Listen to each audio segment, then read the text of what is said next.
jokes they tell of their defeat in 45. They all came out of the woodwork on the day the Nazi died. They say the prisoner of Spandau was a symbol of defeat, whilst Hess remained in prison and the fascists they would beat. So the promise of an Aryan world would never materialize. So why did they all come out of the woodwork on the day the Nazi died? The world is riddled with maggots, the maggots are getting fat. They're making a tasty meal of all the bosses and bureaucrats. They're taking over the boardrooms and they're fat and full of pride. And they all came out of the woodwork on the day the Nazi died. So if you meet with these historians, I'll tell you what to say.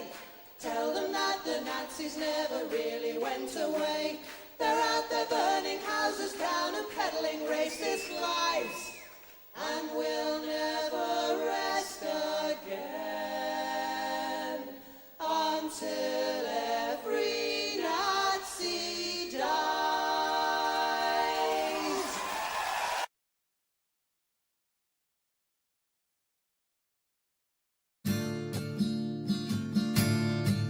Woke up one morning and there were soldiers. Oh, bella ciao, bella ciao, bella ciao, ciao, ciao. Woke up one morning and there were soldiers. The invasion had begun. Lend me your shoulder, we'll stand together. Oh, bella ciao, bella ciao, bella ciao, ciao, ciao. Lend me your shoulder, we'll stand together. But I feel my time has come, and if I die here for the resistance, oh, bella ciao, bella ciao, bella ciao, ciao, ciao. And if I die here for the resistance, you must lay me in my grave among the flowers upon the mountain. Oh, bella ciao, bella ciao, bella ciao, ciao, ciao. Among the flowers upon the mountain, let me rest among the brave. Someday the people will pick the flowers. Oh, bella ciao, bella ciao, bella ciao, ciao, ciao. Someday the people will pick the flowers, and they will remember my name. This is the flower of the resistance. Oh, bella ciao, bella ciao, bella ciao, ciao, ciao. This is the flower of the resistance, and those who died for liberty. This is the flower of the resistance. Oh, bella ciao, bella ciao, bella ciao, ciao, ciao. This is the flower of the resistance, and those who died for liberty. This is the flower of our resistance, and those who died for liberty.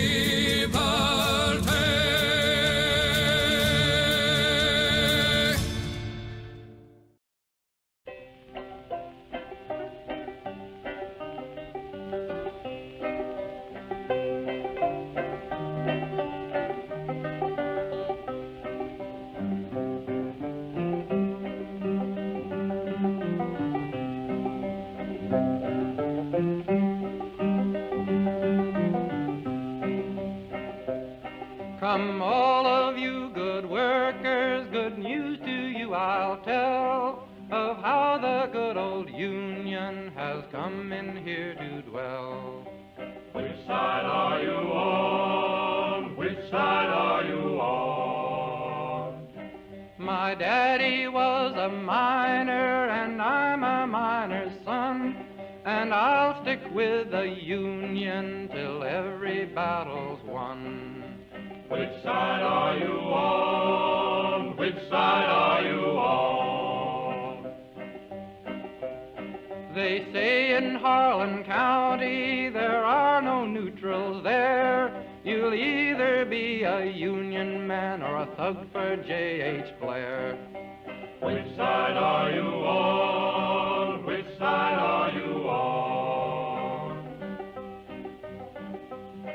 Oh, workers, can you stand it? Oh, tell me how you can. Will you be a lousy scab or will you be a man?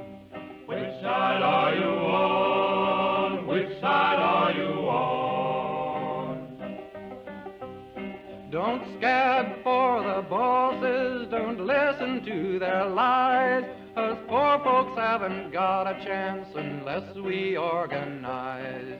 Which side are you on? Which side are you on? Which side are you on? Which side are you on?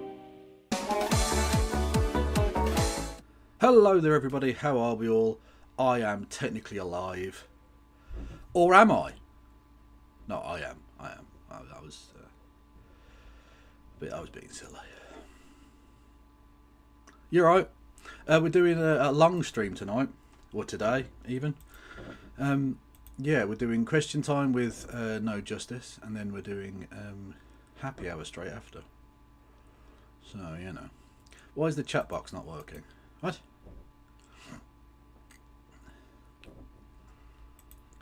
Chat, say things so that because it's not, for some reason it doesn't seem to want to work.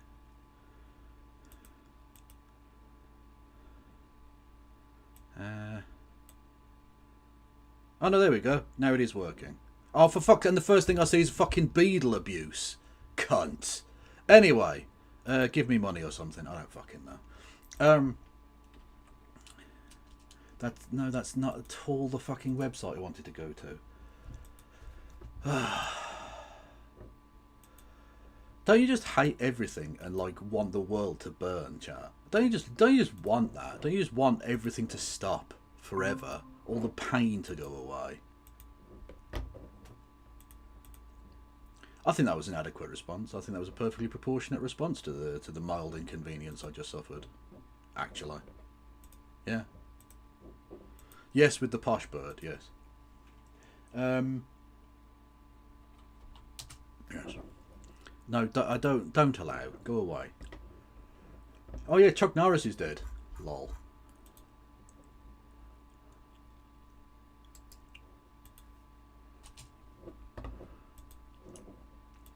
Yeah.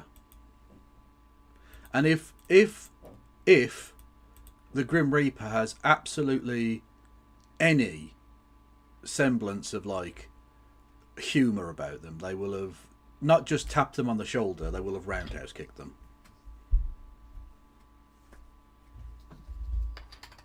Do you know what I mean? I think that would have been appropriate, but probably why I got turned down for the job, I reckon.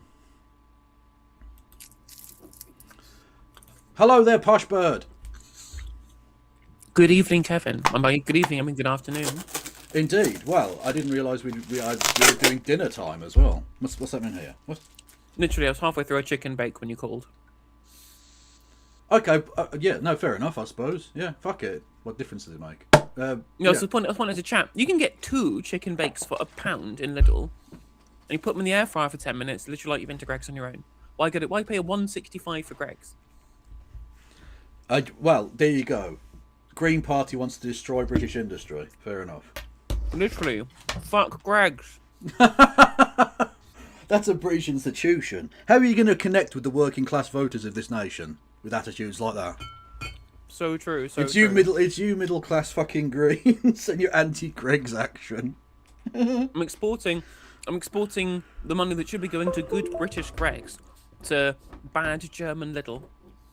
Is Lidl German? I didn't know that. I'll have to stop shopping there. Yeah, Lidl is the... Oh, but how in it? What? Are Lidl and Aldi the same thing? Oh, it's the competitor to German chain. Oh, both Lidl and Aldi are German, and they both compete with each other in Germany, which is quite funny. Okay, it's like East Germany versus West Germany all over again. Well, there you go, literally. Yeah, I support the Democratic People's Republic of Lidl. Not capitalist Nazi fucking Aldi's. That was the problem with Aldi's. They didn't denazify after the war. So true. So true. You know, one of the CEOs of Aldi was a Nazi. I mean, I feel like every institution in Germany is just latently full of Nazis, right? Like once you find out what was happening with Hugo Boss, suddenly you can't really, you can never really go back, can you? Yeah, exactly. Yeah, or IG Farben or Mercedes or any of these companies. But I was doing a literal joke about the West Germany literally had a member of the Nazi Party became president, or chancellor, I suppose, technically, of the country. Whatever. Yeah. Anyway, yes, they were all thick as thieves, and none of them even changed their names. Like, do you know there's literally a Goebbels agricultural manufacturing company? And yes, it was owned and founded by the parents of that Goebbels. Well, there you go. So there you go. You know, in case you were wondering, everybody, how well the fucking free, awesome, lovely, super duper West Germany denazified.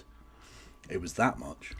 Although it is very much the same when like Soviet Union fans talk about Operation Paperclip, and I'm just like, the Soviet Union did the same fucking thing. Did the same thing, less successfully.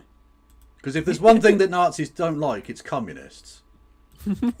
So they'll happily go and work for the Jews / N-words, as literally was described, of America than for the communists. So there you go. Quite so. Again, I just put it out there. Tito had the right idea, right? None of this borrowing the Nazi scientists lark. No. By all means, steal their papers. Absolutely fine. They've already done the research, though. They can get on the gallows.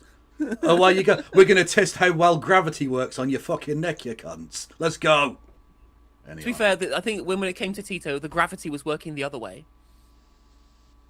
What do you mean, sorry? Oh, you know, he threw them down pits and things. A mine shaft, yeah. They must have they hung certain. I definitely remember hangings. I mean, probably. You know, it was dark times. Well, I don't see hanging Nazis as a dark thing. That was the erasing of the darkness from Europe. Oh, no, the thing is, hanging people who have been sentenced to death via a legal process is different from, well, you're all probably Nazis, so get in the pit, which was the actual tactic that the partisans used. Okay, statistically, here's one for you. Here's one for you philosophy / mathematics fans out there. Statistically, did more innocent people get killed via that method than guilty people were let go via West Germany? That's also true. But probably, I think that the hit rate of the partisans throwing all of the people who got caught up in the Bleiburg repatriations into the mine shaft, probably fewer innocent people died than have been killed by the actual legal process of execution in the United States. Literally so. There was a fantastic example, if you look into it, of one single university class went through the death penalty victim, or death penalty people who were on death row in that state, it was like 1994 or something. And they managed to save something like, that one class managed to save like 7 lives in that one state. Jesus. Because they went through every single one and like went, oh, well, is there actually convincing evidence here? And they got retrials in various cases and saved 7 people from the gallows. Well, from the gallows / lethal injection, whatever fucking thing. So they literally, like, they're like, locking people up badly is one thing. If you are going to fucking execute them, like, I think it should be beyond a reasonable doubt. Beyond a reasonable doubt. It needs to be absolutely fucking like, this motherfucker literally is on camera, he admitted it. It's like, people, as far as I'm concerned. I don't think you can ever really justify, in the modern era, the death penalty under the 99% of circumstances, but if they're a statesperson who is a public face, who has done like evil criminal acts, like your Pol Pots or whatever, or your Saddam Husseins, maybe you could, I think that has to be the level to which that's how it has to be, like, so where's Alexander Romanov, maybe, like, where's the cutoff? Like, what are we talking here? Like, what about the head of an army? And therefore, yeah, like that exactly, that makes sense to me. Okay, but what about the person below that? We're gonna. Look, exactly. Well, no, that legally speaking, like, those are questions that are going to get asked, right? In any court situation, like, yeah, there has to be a cut-off point about below which, like, realistically, you couldn't have the death penalty under that circumstance. Well, that's why I think that the easiest way is just not have it at all, basically. Whether there's a moral or rational justification for it in those cases, that, as you say, trying to find the line is so difficult to do so, and proving culpability is, there can always be corner cases. True, where but like, viable. and you get into this situation where the rational part of your brain competes with the monkey part, because like, literally in my intro, the song, "The Day the Nazi Died," right, by Chumbawamba, it literally mentions the prisoner of Spandau, right? Rudolf Hess was the deputy leader of the Nazi Party, was until he went mental and flew to Scotland, because that's a thing that happened, literally. He was due to be like Hitler's replacement if Hitler had died or whatever, right? So he was literally that high up in the Nazi Party, evil piece of shit, literally fucking wrote the Nuremberg laws, which made it essentially illegal to be anything other than Aryan, and all the rest of it. Was an evil piece of shit, warmonger, mass murderer, all the rest of it. Died his own hand in the end in 1988, was it, or something, in Spandau prison. It always felt wrong to me that he was ever allowed to live. Why, like, come on, the fact that they killed all those other people, which I think was absolutely right, and I think again was a good thing to do. Why didn't they kill him? Well, because he was mental. I don't care. I don't care if he'd had a bit of fucking dementia. Like, he lived for another fucking 40 years. Yeah, It's but if ridiculous. you get knocked down, you just get up again. That is a slightly different Chumbawamba song. True. Okay. And I wouldn't mind, but you don't even drink a whiskey drink, and a lager drink. Or a vodka drink. Yep, no vodka drink or cider drink either. Do you sing songs of And the good honestly, times I or the don't- better times? Literally neither of them. Oh, 'Cause okay. that implies either of those times have ever existed. Yeah, I sing songs about the shit times and the shitter times. Also, I don't know if have you heard the Neil Cicerega remix of I'll just say no, because I don't. something. No, I have not. Oh, okay. Oh, fair enough. Tell me about it. What? So it's a mashup of let me find out. Hello, Pidge. How are you? Sorry, just saying hello. Yes, so we're going to be doing question time, and then after this, I've got happy hour as well. So, Yeah, so, I've allowed 3 hours for us, so we might be able to get through one question, I reckon. That's fair enough. Yeah, so the song the remix of Tub Thumping by Neil Cicerega is a mashup of Semi Charmed Life, Tub Thumping, Rock Your Body by Justin Timberlake, Two Princes, the Fraggle Rock theme song, and Barbie Girl by Aqua. I mean, that's just 5 bangers mashed together. It is incredible. It is incredible. Yeah. And it's imaginatively titled Piss. Fair enough. I don't. Yeah. Okay. You know what? Anything can be art. Anything. I mean, the whole album is called Mouth Silence, and it is all incredible mashups, Yeah. including a mix up of Love Roller Coaster with 9 Inch Nails. Well, what was the one I saw the other day? Someone sent me about. It was a mix of, like, I think it was Upside Did It Again and Duality by Slipknot or something, and it worked really well. And I was disgusted with myself because I was bopsing. It was it's an absolute belter of a tune, a that neither fan base would be happy with, and I don't care. Literally, there's also another one which is I think it's Psychosocial with Justin Bieber's Baby, which is also it's insane. It's crazy that it works. That's offensive. I have just messaged assaulted you me. one Neil Cicerega song from that album, which is a mashup that we can play because it's like 9 seconds long, but I promise it's worth it. Okay, well, I'll have to go onto the Discord then and see what you've sent me. Yes. Oh yeah, did you see Chuck Norris died? Lol. I did see that Chuck Norris died. Clearly not as invincible as all of the terrible memes told us that he was. True, but my thought was, if the Grim Reaper has any sense of humour, he wouldn't have tapped him on the shoulder. He'd have roundhouse kicked him. So true. I'm True. just saying, you know. In that line of work, you've got to keep it a bit light, haven't you? You've got to have some jokes. Literally. Okay, so what? Let's hang on. I need to share this with my people, I think. There we go.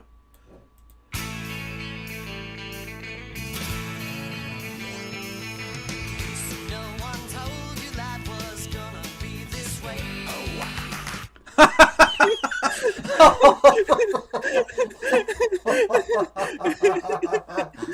Oh, that is fucking mental. Pure genius. Pure genius. It is. That is. You know what? Anything can be art, chat. Anything. Just remember that, yeah? Anyway, you know what can't be art? Question time from Croydon.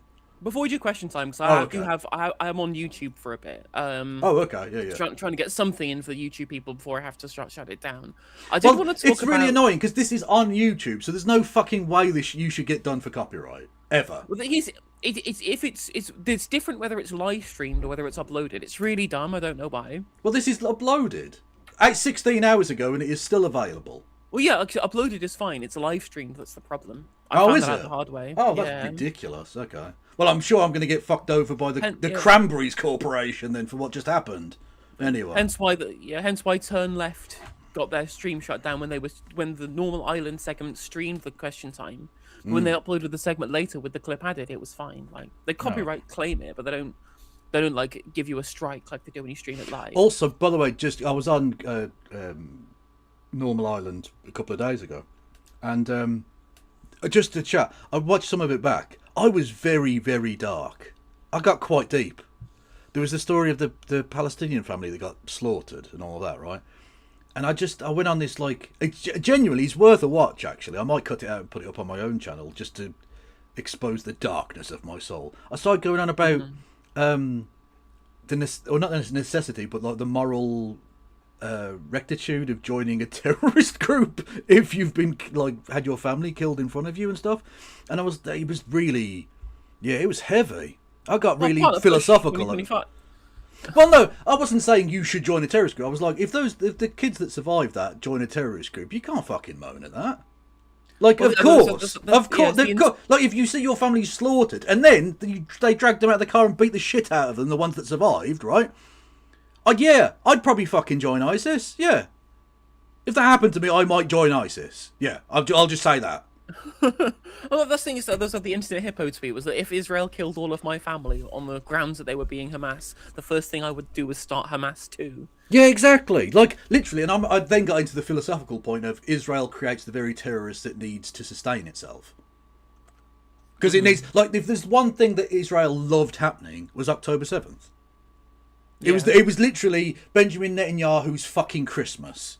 Because he got to do exactly what he always wanted to do. Up until the point now where he can just randomly bomb oil fields. And even if the American president comes out and says, don't fucking do that, he's like, maybe we'll do, I don't know, maybe we'll do it in the future. I don't know. It's ridiculous. Ridiculous. Netanyahu essentially allowed it to happen because he was too busy trying to use all of his IDF capacity to do raids in the fucking West Bank. Yeah. Well, anyway, enough of rape Wakanda. I'm sure we'll get back to literally. What I will say is, the last thing probably do whilst we're on YouTube is I sent you a couple of tweets which shows you that it turns out that London Labour are coping really hard about the fact that they are slated, apparently, according to The Guardian, to lose 700 seats in the local elections. That's mental, because London's like the only place they've been holding on to, like, in polling nationally. So if they lose London as well, literally, are they going to have any seats? Oh yeah, it's gonna be an absolute demolition. Good. Fuck them. Yeah, good. I just sent you. I popped a couple of tweets in your Discord that shows you just how much they're coping about how they're going to be losing. Well, let's take a look then, because if there's one thing I'm growing to loathe more and more every day, it's even like the soft Labour people, because they're just at this point, if you're sticking with this set of absolute scumfucks at the top of that party, you're beyond salvation. I think you're a careerist at this point. Yeah, it seems really indefensible now that people are still clinging to the lifeless corpse of the Labour Party, thinking maybe all of the Labour Together people who've been spying on other people will eventually come good, even though they now essentially have dictatorial control of the internal processes as well, meaning that even if a left-wing lead got elected because of the membership, they'd be hamstrung by all of the Starmerite apparatchiks that now stuff the Labour benches. Yeah. Okay, so who sent this? It doesn't tell me who sent it, but this was originally posted by the London Labour Twitter account. Oh, but they got absolutely clowned on, so they deleted it. So we have to find somebody who managed to get it screenshotted before the dirty delete, which is a meme they've shared about Zach Polanski trying to claim. First of all, the funniest claim here is the idea that Zach Polanski was some kind of careerist because he decided to join the Green Party in 2016 when they were polling at like When they had 2%. one seat. One seat, and all of their voter base was moving to Labour anyway because of the election of Jeremy Corbyn as leader. Yeah. So it says 2015 declared pride in Tory Lib Dem coalition. Not selected to be Lib Dem MP. Okay. Stood for the Lib Dems in Camden. Left the Lib Dems and joined the Green Party. Elected leader of the Green Party. Which, again, so that is what has happened over time. Because it's not wrong that he Right. praised the coalition when he was a Lib Dem at their conference, again, in 2015. So whilst all of the damage was done at the time, right? Yeah. He was a young person. He was in his 20s. We were all in our 20s at one point. We all make mistakes. Like, he clearly, his politics have changed since the time when he was a Liberal Democrat defending the coalition. Yeah. You would. Yeah. And- Exactly. Yeah. Of course, the narrative here is that he is spurned by not being allowed to be a Lib Dem candidate in 2015. Again, despite the fact that that wouldn't have gained him any seats at all because the Lib Dems got annihilated, so whatever. And so they're claiming that he left the Lib Dems to join the Greens because he it's- was searching for a party that would be more amenable to him being given a high-level position or whatever. Right, but he also then says between those two things, stood for the Lib Dems in Camden. So he Assuming did, that means as a councillor? right, but he still was given a candidacy. So if he was a careerist, surely you'd stick with the party for which you'd already stood. Yeah, exactly. The other funny thing here is the Okay. scaling that they've used. So 2/3 of the ladder are Yeah. 2015 to 2017, and then it immediately just jumps to 2020. Yeah, that is a bit weird. Also, why is the size of the Zach Polanski increasing? I've just I'm noticed assuming that. increasing like the size of the breasts. I'm not sure. Maybe that's what they're getting at. Yeah, Hypno Zach is what's happening Hypno-Zach. there. You know, you can make Dunno. Zach Polanski bigger with your mind. Clearly, London Labour can do that. Well, literally, But- yes. But the funny thing again is that they trying to claim that somehow because he was a Green from 2016 to 2025 and becoming leader, right? That's a 9-year period he's been in the Green Party. Lots of people, both internally and externally of the Green Party, have their minds changed on loads of issues. I know I have, right? I Yeah. voted for the Lib Dems in 2010. Boo! and even in Everyone, 2015. everyone boo her immediately. True, I do deserve it. It's my secret shame. And even in 2015, when I voted Green as like a protest vote in my very safe Manchester constituency, Gerald Kaufman's seat, right? I was only really doing Is so that- because I thought that they were the nicey party because I had this Is- kind of lack of understanding of the reality of the Greens' politics at the time. Is that the very I was safe? Is that the same very safe Labour seat that the Greens just took? It is the very same safe Labour seat that the Greens just took. It is Yeah, yeah, indeed. yeah. How times change, where I voted for Laura Bannister in 2015 and she was second by 25,000 votes. And now the Greens are ahead of Reform in Yeah. that seat by 4,000 votes. Well, So- to be fair, Labour did hold on to a very safe third. They were way ahead of fourth place. I'll just say that, okay? Miles so ahead. true. So true. The Tories having lost their deposit. Very unfortunate. Embarrassing. Yes. But even in 2015, I was voting Greens because I thought they were a nicey party and not a radical party, which they actually were at the time. And I was still basically just a social democrat, like a soft left liberal at the time. And in the time when I was voting Green and Zach Polanski has joined the Greens, both of us are radicalized by, I don't know, everything after 2008, everything during the pandemic, everything during all of the geopolitical crisis and the genocide. Yeah, turns out these things are quite radicalizing. Who knew? Yeah. And there's okay. That's AI, isn't it?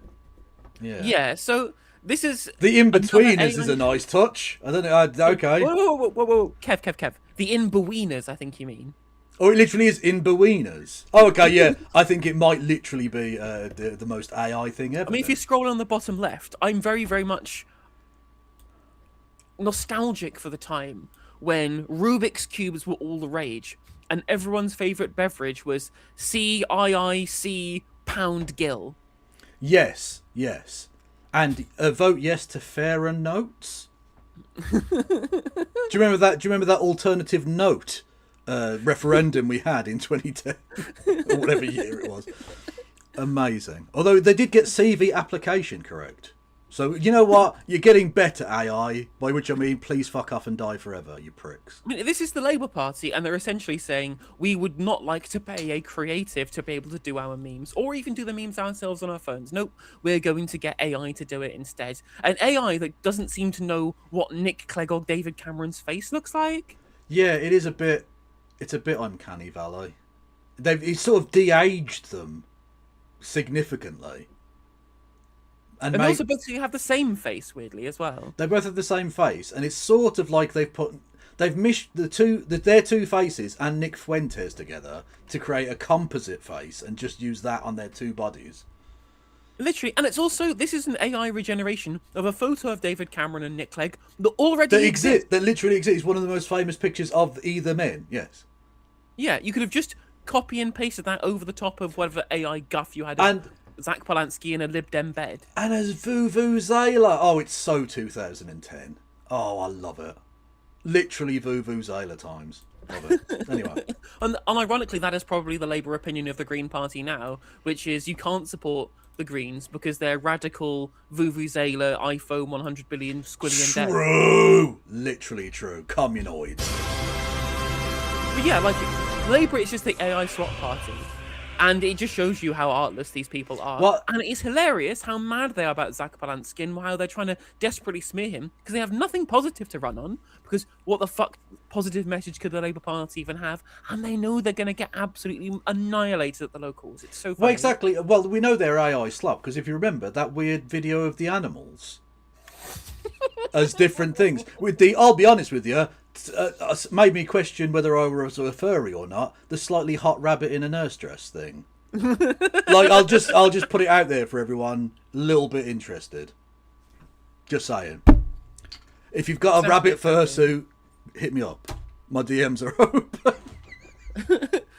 Also, Comic Christian points out is that like, Labour's desperate attempt to smear Polanski assumes that the Green voters would care about what Zach Polanski was doing like 11 years ago. Yeah, I couldn't give two fucks, yeah. Like 11 years ago, Keir Starmer was a human rights lawyer who was like okay in that. True. Not anymore. I mean, to be fair, he was also like deporting people for stealing ice cream back then. So that was when he was the director of public prosecutions. A thing that we didn't know, actually. Totally unheard of. He should have mentioned it. I wonder what his dad did. Interesting. Yeah, anyway, no one will ever know. No one will ever know. But what's important, I think, about this? What is... Well, no, the most important thing is, at the time, he wasn't prosecuting Sir Jimmy Savile. Very true. What is, I think... what this tells us, the reason why that they're so desperate to attack Zach Polanski, the man, is that I think a lot of people in Labour purely think that the only reason that they're losing out to the Greens is because of the dynamic, charismatic leadership of Zach Polanski or the working class chops of Hannah Spencer. We saw this from David Lammy in his interview with Ollie Dugmore, essentially saying, well, they're just far left extremists. They are people who aren't serious, they're not a mainstream party. As if the only thing that could ever attract people to the Greens is vibes. Yeah. And in reality, it's all policy. It's all policy. Yeah, I mean, that is certainly true. But to be fair, there is the charismatic leadership and the working class credentials and stuff are two things the Labour Party do also lack. So this is the kind of problem they have, is they talk about, bad comms, and they certainly do have bad comms. But even if they had good policy, at this point, they don't have any authenticity with which to sell any policy. So even if the Labour Party improve their policy now, they're still...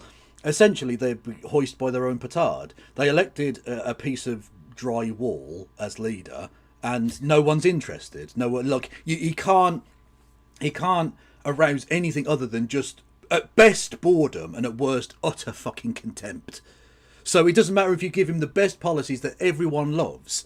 People will hate them, to the point where, if you look back, even at policies like the ID cards thing, people, generally speaking, were broadly iffy but okay with ID cards until he announced it, and then it was like 80% against. So it doesn't matter what he says now. People hate the policy because he's the one doing it.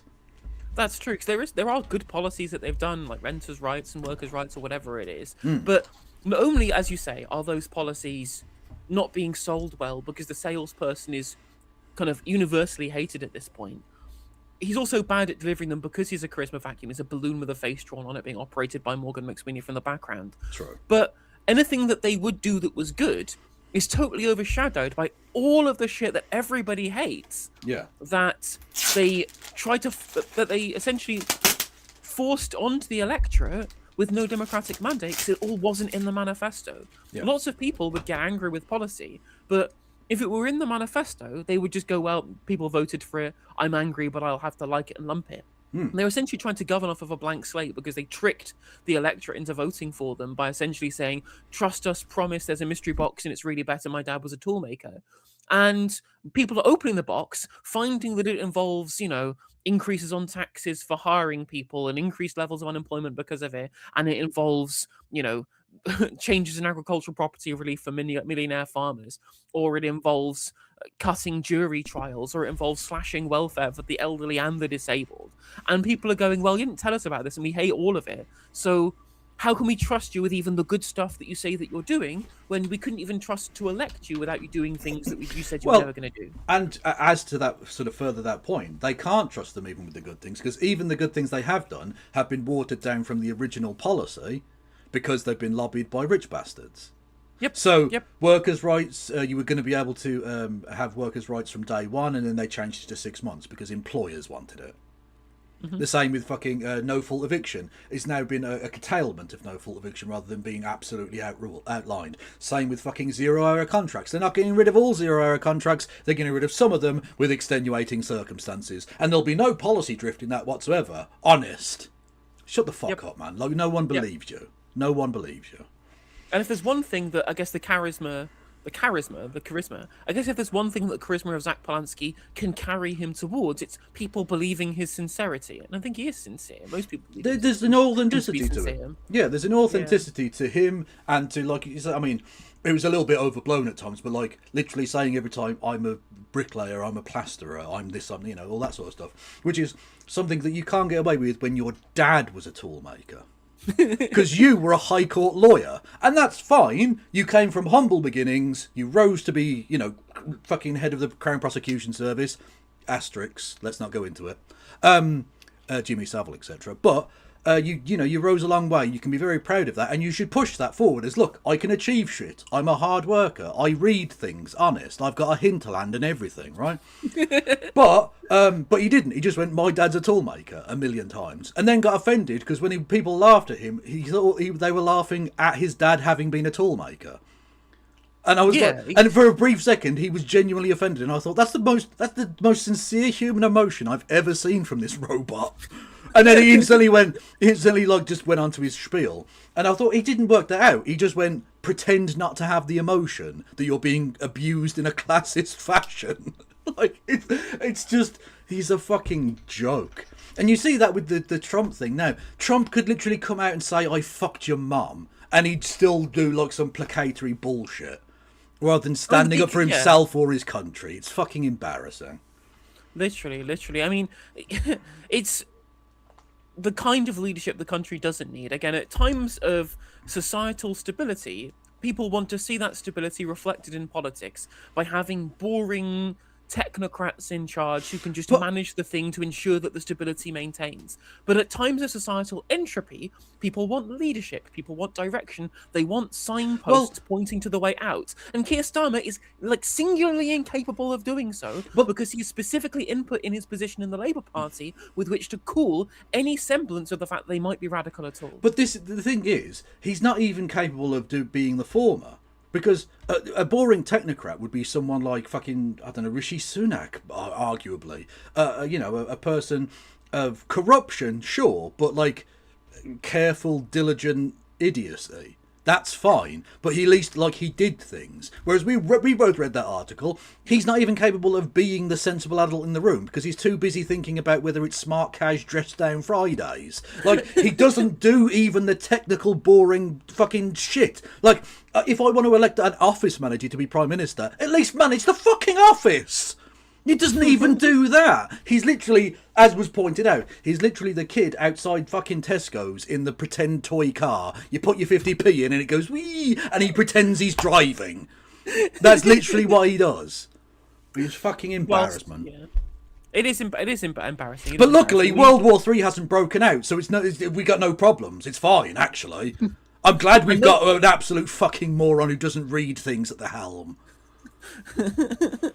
Oh dear, it's all depressing. It's very depressing. But yeah, there is a clear national desire for large-scale change, for some kind of radical rethink of the economy, the structure of society, and everything. And people want to see that direction represented in a political project that can at least market change to the country to try and tell you how things would be better. And Labour is singularly incapable of doing that with Keir Starmer at the helm. And Zach Polanski, people continue to try and attack him for his personal foibles. They want to attack him for a hypno-boo moment from fucking 13 years ago it is now, or they want to attack him for his previous party affiliation from a decade ago, and the public are not picking up what these attacks are putting down, because all they care about is, what are you going to do for me? What are you going to do for my country? What are you going to do for the prospectus for government? And Labour have no prospectus for government, so can't even comprehend the idea that people are critiquing him for anything other than his own personal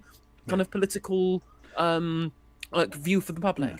Also, just an interesting kind of, I don't know, juxtaposition in their attack lines here. Are they is Zach Polanski an extreme leftoid, communoid Stalin man, or is he a liberal Democrat? It's funny, exactly. Literally, like David Lammy one time is saying the Greens are radical. They want to turn landlords into fucking like firelighter, and they want to sell the country to Vladimir Putin whilst also create they want to burn kind of Israeli citizens in a wicker man. And on the other hand, it's like he also is a liberal Democrat. And no, these two things are mutually exclusive. Well, no, because you heard that Davies the other day said, join me one-on-one in the wicker man. He did. He said that to Keir Starmer. He hasn't responded, though. It's a shame. Anyway, talking of that, shall we open up some question time? Let's do some question time. First of all, I'm going to pop my Twitch link in the YouTube chat. Everybody there are 209 of you watching on YouTube. We are moving over to Twitch because I don't want to get copyright cut because it's a day after broadcast. They've usually uploaded it to their banks by now. And if you stream copyrighted content, YouTube says no bueno. So I'm going to post the Twitch link in chat. Everybody, please go. If you're in the YouTube chat, please come over to Twitch. And remember, if you're an Amazon Prime customer, if you are an Amazon Prime enjoyer for some inexplicable reason, if you link your Amazon Prime account to your Twitch account, you get a free subscription every single month, courtesy of Jeff Bezos. It costs you nothing. You can subscribe to me and or Kev for free once per month by doing so. We get paid. You get emotes, both animated and static, which is the benefit of Twitch over YouTube, is the animated emotes. That's basically it. And it's free.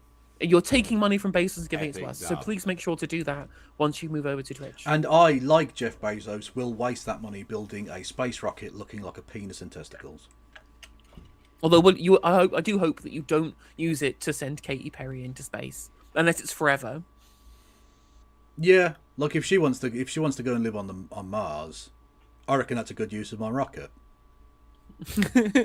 Just saying, Yeah, there's a Mars colony. Honest, right? We're gonna go full Golga Friendship on her. Yeah, I reckon you could convince her as well. I mean, if anybody is like kind of emblematic of someone who belongs in the B arc, it's clearly Katy Perry. Actually, that's a lie. That's the opposite. That's the opposite of the narrative. The narrative of the B arc is that middle class people from the Golga Friendships put a bunch of kind of middling working class people on the B arc, assuming that the country doesn't need them, and then they die because actually cleaning telephones is really important for society. Yeah.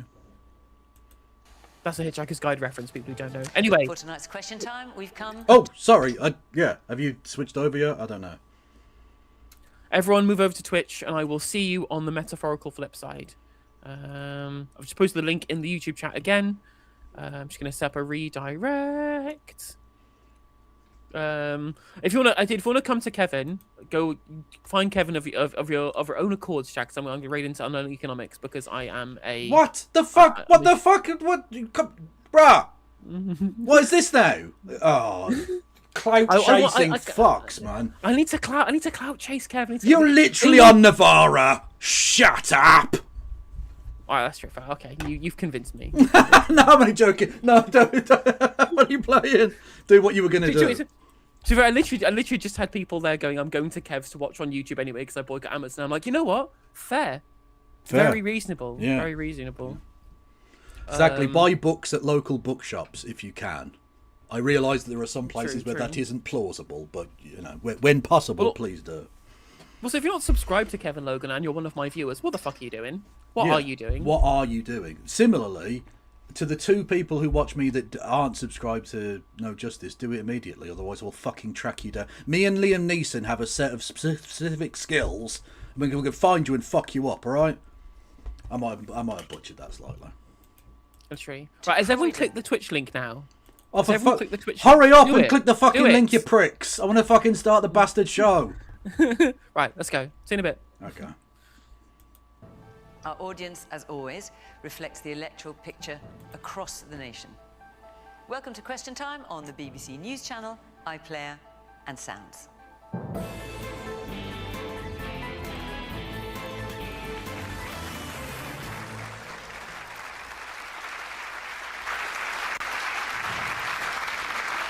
the panel, the Health Secretary, Wes Streeting. He's talked of as one of Labour's few... Boo! Boo! Shut up, Wesley. We get to do that. We get to do the shut up, Wesley. Hey! Fucking cabbage batch cunt. Look at him.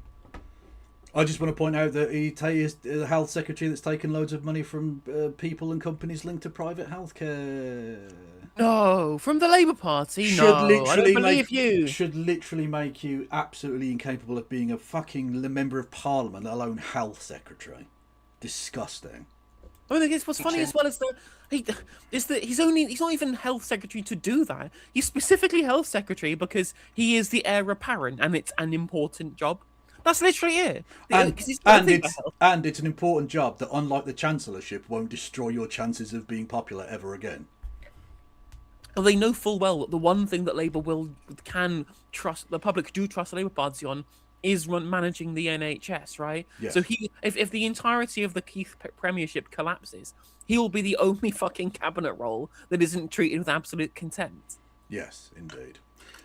Also, yes, he is affiliated to anti-trans groups because he's a fucking transphobe. So there's that as well. Although that doesn't make him remotely unique in the Labour Party, of course. But No. But although he is like a kind of fundamentalist, isn't he? Indeed. Thank you, Holland Cube, or should that be Netherlands Cube?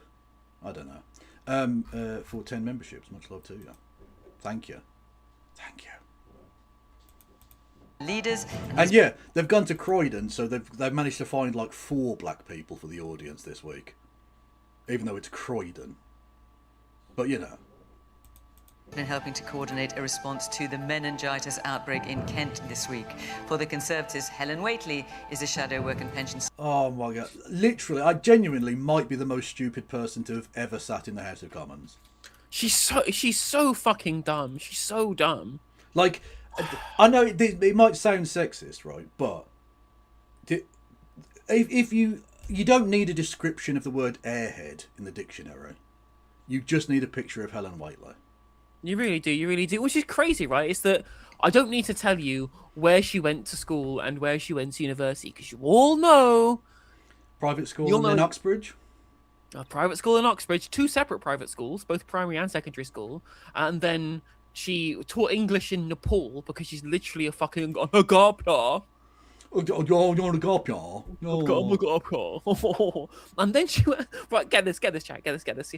She went to do PPE at Oxford. Naturally. A member of the Oxford Union, like every motherfucking cunt is. Mm-hmm. And then afterwards, she worked as a management consultant for Price Waterhouse Coopers. Oh my god! Just every cunt in Parliament's just like just human dirt. They're vermin. These people. What the fuck? They really are. Oh! She also worked as a management consultant for 8 years for McKinsey. Scum. Just human waste. Actual human waste. Literally. Has only detracted from the work of humanity by existing. The air in her lungs could be being used by an actual human. Literally. Honestly, I mean, the air in her lungs could be used by fucking wasps, as far as I'm concerned. That's true. Preferable. Yeah. Do wasps have lungs? I don't know how wasps work. I don't know. I always assume that all animals require some kind of. Oh, there's some sort of breathing system, I imagine. Yes. Yeah. But I Do don't they know. breathe through their legs? Don't they breathe through their legs, insects? Do they? Mental. I mean, Who decided that? Silly bastards. Anyway, Was it through their skin? I have no idea. They breathe through small paired openings on their sides called spiracles. Well, there you go. Spiracles. Why do the Tories keep wheeling in on this moron? I genuinely don't know. I mean, she's posh enough, but surely there are posh people who aren't this fucking dumb. Like, Jacob Rees-Mogg was posh, but, like, sort of clever a bit. Or at least could do some Latin. I mean, yeah, and the funny thing is that the Latin that he knows is a bunch of Latin that he quite literally learned from a book and memorized to make himself sound smart, which is fucking hilarious. Well, that is hilarious, but that at least shows A, he can read, which I think puts him above Laura Trott, and B, that he has and Keir Starmer, but also that he's able to retain information that he receives, which again puts him above Laura Trott and Keir Starmer. So I'll give him that much. Like, none of those three people mentioned should ever be near the levers of power. But if you're going to have one of them, at least have the guy who can read. True. You know. True. Secretary. She's condemned the government for lifting the two-child benefit cap, saying the welfare state should be a safety. See, so not only is she stupid, she's also fucking evil. Yeah, she's just literally subhuman. Literally just subhuman scum. I need to get that on the soundboard. Yeah. Net, not a lifestyle choice. Josh Babarindi only entered Parliament in 2024. He's already been elected the president of the Liberal Democrats. Before politics, he found... Perfect Liberal Democrat. Black, gay, right-wing as fuck. Josh Babarindi. A social enterprise called Cracked It, which employed ex-offenders to repair smartphones. Caroline Lucas is the former leader of the Green Party and their first MP, holding the seat of Brighton Pavilion for over a decade, standing down 2 years ago. She was named the Observer's Politician of the Year on 3... Honestly, I think enough good can't be said about her. I don't necessarily agree with a lot of her politics. She is certainly of that more old school...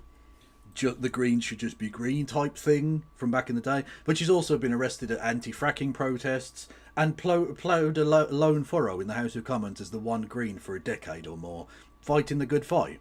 One of the few people to stand up and call out the Prime Minister and say he should be arrested for war crimes various times to various Prime Ministers.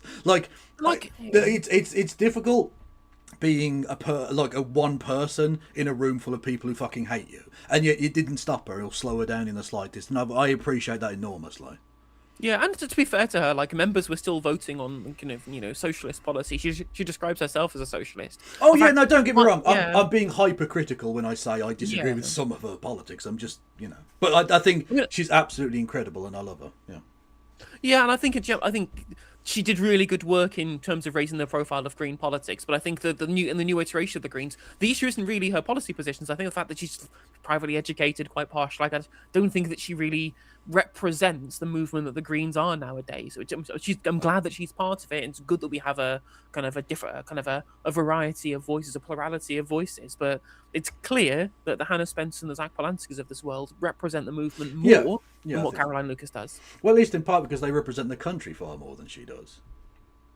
Like, more people are like Hannah Spencer and Zach Polanski than are like Caroline Lucas.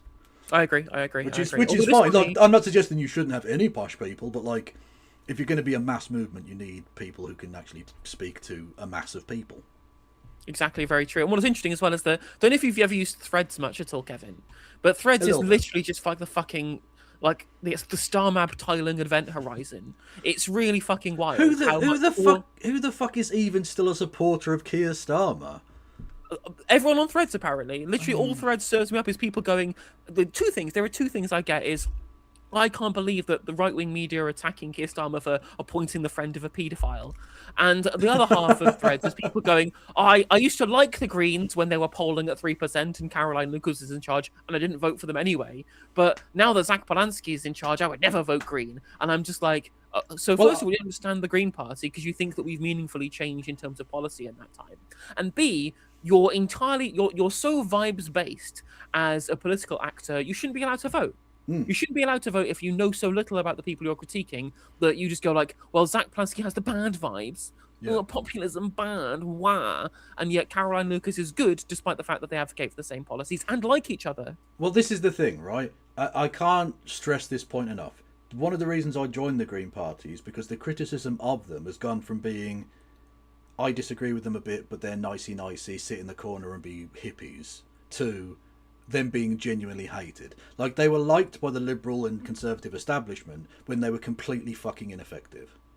Yep. When they were literally no threat to anything. They disagreed with them on policy, but they were no threat, so they were nice. And you could be friends with them. Whereas now Zach Polanski is causing trouble for them. And now you're starting to see the knives come out. And that is a thing I can get behind. Yep, exactly. And again, Caroline Lucas has been continually critical of the government, not maybe the same kind of wording as Zach Polanski, but certainly with the same veracity and the same ideological position. And again, because she doesn't sound populist, people aren't bouncing off her in the same way that they are Zach Polanski if they were from the Starmer kind of fan club. And it shows you the Starmer fan club, vacuous, empty, no critique, no understanding of policy, just entirely vibes based. I want adults in the room, and that is their entire politics. They are again, and what's worse, the worst thing about them is that they're so fucking conceited about their level of political engagement and political knowledge that they believe themselves to be superior to other people purely on those grounds of their politicians having in their mind correct vibes, despite the fact they don't know anything about the policy. I was arguing with a Starmer on Threads yesterday who was trying to claim that actually Labour didn't try and harm the disabled, or well, they did try and harm the disabled, but they U-turned on it because Keir Starmer thought it was bad. Well, actually, they didn't do it because it was the Backbench Rebellion and they were sad, but at least they listened. Well, they didn't listen. They didn't even bother speaking to their own MPs. But the welfare bill is actually too big because Keir Starmer's told me, well, actually, on international terms, it isn't that big and it's much smaller than most Western European countries and is mostly the state pension. And I was like, I had to go through like layer after layer after layer of every single thing that they believed about Labour that was wrong, because they've essentially created an alternate reality in their mind about what Starmer represents, again, purely based on his vibes, that they couldn't believe that they A, wanted to hurt the disabled, B, that they did it up until the very last moment, C, that the U-turn was anything other than leftists in the party forcing Keir Starmer to U-turn, and D, they had accepted full-throatedly the fucking lie that our welfare state is ballooning, because Keir Starmer had told them, and couldn't even be bothered to look up where we ranked internationally in terms of welfare spending, purely on the grounds that they thought, well, he's a nice guy, he couldn't possibly hurt the disabled for deliberately, could he? And he fucking did! This is the level to which people don't understand. Yep. And of course, the vast majority of that increase has been because of the triple lock and pensions. It's basically old people getting all of the money and then going, poor people shouldn't have anything. No, we don't have a particularly comprehensive state pension, right? No, it's not great, but like literally, when it's the only recipients of any increase ever are the old people who then vote to get rid of anything for anybody else, it's a bit grating. Well, it's funny, because the welfare bill as a percentage of GDP has basically stayed exactly the same for 20 years, right? It has never ballooned at all. What has happened is that the percentage of that 20% that has gone to pensioners getting regular pensions has continually increased, and the one that goes to the disabled and the poor has continually decreased whilst keeping the same amount, keeping the percentage GDP the same. Yeah. Indeed. A couple of quick thingy-majigs. Thank you to the Jack Meller, absolute legend, with 10 memberships on the YouTube. Thank you to bw.dev for subscribing with Prime on the Twitch. Much love! And also, Fogel, you fucking Austrian prick. I don't say trouble weird or like a Monty Python skit at all, okay? So shut the fuck up, you dickhead. Was that xenophobic enough? I thought it was. Obviously, when I said I get behind that, I don't mean the knives. I mean the Green Party. You ruddy fools. Anyway. occasions. And James Orr is the Cambridge academic who's become Reform UK's new head of policy. He's been described as the high... Okay, think of this in black and white. And if I say the word Sturmbannführer, I think it makes sense, right? Like, I mean, I thought he looked like Max Headroom. yeah, there's definitely that, but like I was thinking more like sub-commandant of a camp. To be fair, Max Headroom also looks like that too, right? Yeah, basically. It's all Yeah, Schmeathead fascist, yeah. priest of the party's intellectual wing and is said to have influenced the worldview of J.D. Vance. Oh, so he's scum. Brilliant. Oh yeah, a literal insect. Yeah. Because J.D. Vance, in his book Hillbilly Elegy, he talks about how his mum traded him for heroin when he was a kid. And I can't help but feel that drug dealer got stiffed. Just saying. Good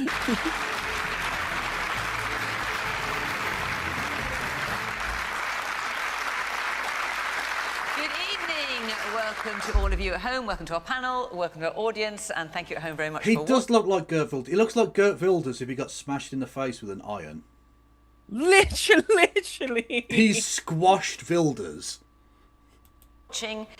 There's so much to talk about. I think we should get stuck in straight away. Let's take our first question from Salim Jiwa.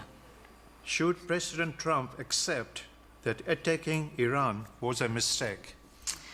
Yes. Because it turns out Iran's got hands. Yeah, there's a reason that despite the fact that Benjamin Netanyahu has wanted to do this for like 30 years, literally zero American presidents has ever... Literally no American president has ever acquiesced to that request at all in any way, shape or form, right? Not even George Bush followed up on Netanyahu's desire to want to invade Iran. Well, apparently, again, it's only sort of noises that are emanating from the White House. But supposedly what happened, the way Trump was convinced by Netanyahu, presumably coached by Lindsey Graham to do this, was he literally used the fact that no other president had done this as a reason to do it. Because he was basically suggesting to Trump on the phone that all the other presidents in American history were pussies for not doing this, and that he would also be a pussy if he didn't do it. And apparently that was enough to convince him to do it. I mean, that's literally how any of Trump's advisors convince him to do anything, right? Yeah. There are two very specific fulcrum on which Trump's decisions lie. The first one is, will it make you look like a president with a legacy? It is, do you want to be the first one to do this thing? Do you want to be the one who did the thing that no one else did? Do you want to stamp your mark on history as the president who did this thing? Invariably something stupid, which is why no other president did it. Or secondly, it is, if you do this thing, that will really stick it to Sleepy Joe because he stole the election in 2020. That's it. Well, during his first term, it was Obama didn't want to do this, so you should. Or Obama did want to do this, so you shouldn't. Yeah, like, he did an Iran nuclear deal, so you should rip that up and do a better Trump one with blackjack and hookers. Well, literally, the North American Trade Association thing. Like, he just ripped up and signed a new one that was shitter. Because he wanted to do the thing. Like, he's literally, they elected a fascist 8-year-old. I mean, everyone on the right wing is basically 12, is basically become the meme now, which is true. Like, yeah, we should send the military in if there's crimes because I'm 12. Yeah. But this is the kind of how these people think. Especially even more kind of frustrating is that all of the 12-year-olds now have billions and billions and billions of dollars with which to do their stupid 12-year-old shit. Yeah. And on top of this, yeah. Yeah, gonna go on. I mean, I'm thinking it's a very Liz Truss approach to trade relationships that they've got going on there. Where it's just like, yeah, we're just going to rip it up and do a different deal, but worse. Yeah, ridiculous. But again, like, it's all ego as far as Trump is concerned. It's ego about his own personal legacy, or it's ego about the Democrats doing something that he wants to do better because it's him and he's better than everybody else, right? They didn't have the art of the deal, but I did. Yeah. So many of you want to talk about what is going on between Iran, Israel, and the US, and how much we're going to get dragged into it. There are issues about energy supply. We're going to come to those later, so we'll park that for a moment, if you will. But should President Trump accept that attacking Iran was a mistake? Wes, was it a mistake? Well, evidently we think so, because we chose not to join in. Yes, you did. I'm sorry. Is Gloucestershire not part of the country anymore? Because you've got fucking a field in Gloucestershire where they're loading bombs that are being dropped on Iranians. Like B-52s. These are bunker buster bombs. These aren't Yeah. just fucking tactical weapons. Literally fucking murdering people from a base in Gloucestershire, which last time I checked was a part of the United Kingdom. So we are absolutely at time of record. You never know. The People's Republic of Gloucestershire breakaway may happen at any moment, and I look forward to it.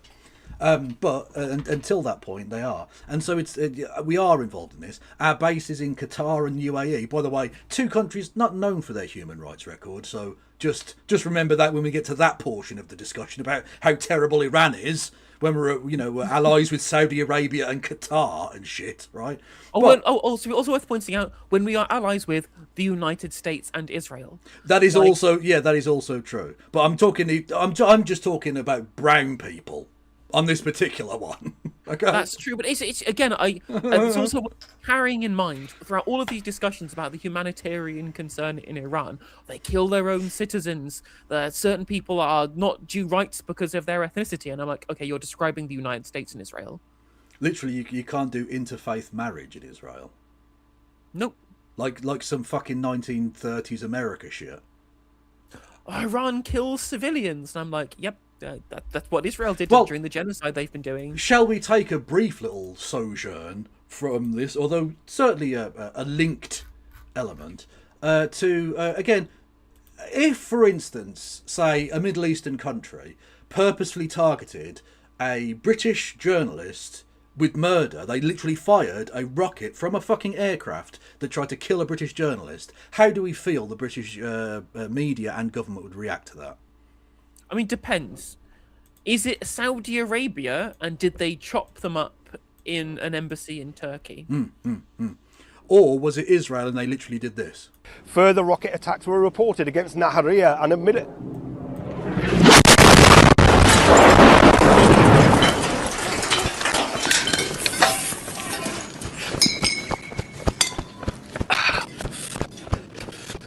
Fucking hell.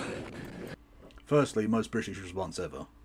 Fucking hell. Whoa, that was a bit keen, wasn't it? Not so optimal. Yeah, exactly. That was, I'll be honest with you lads, I touched cloth a little bit there. A bit terrible.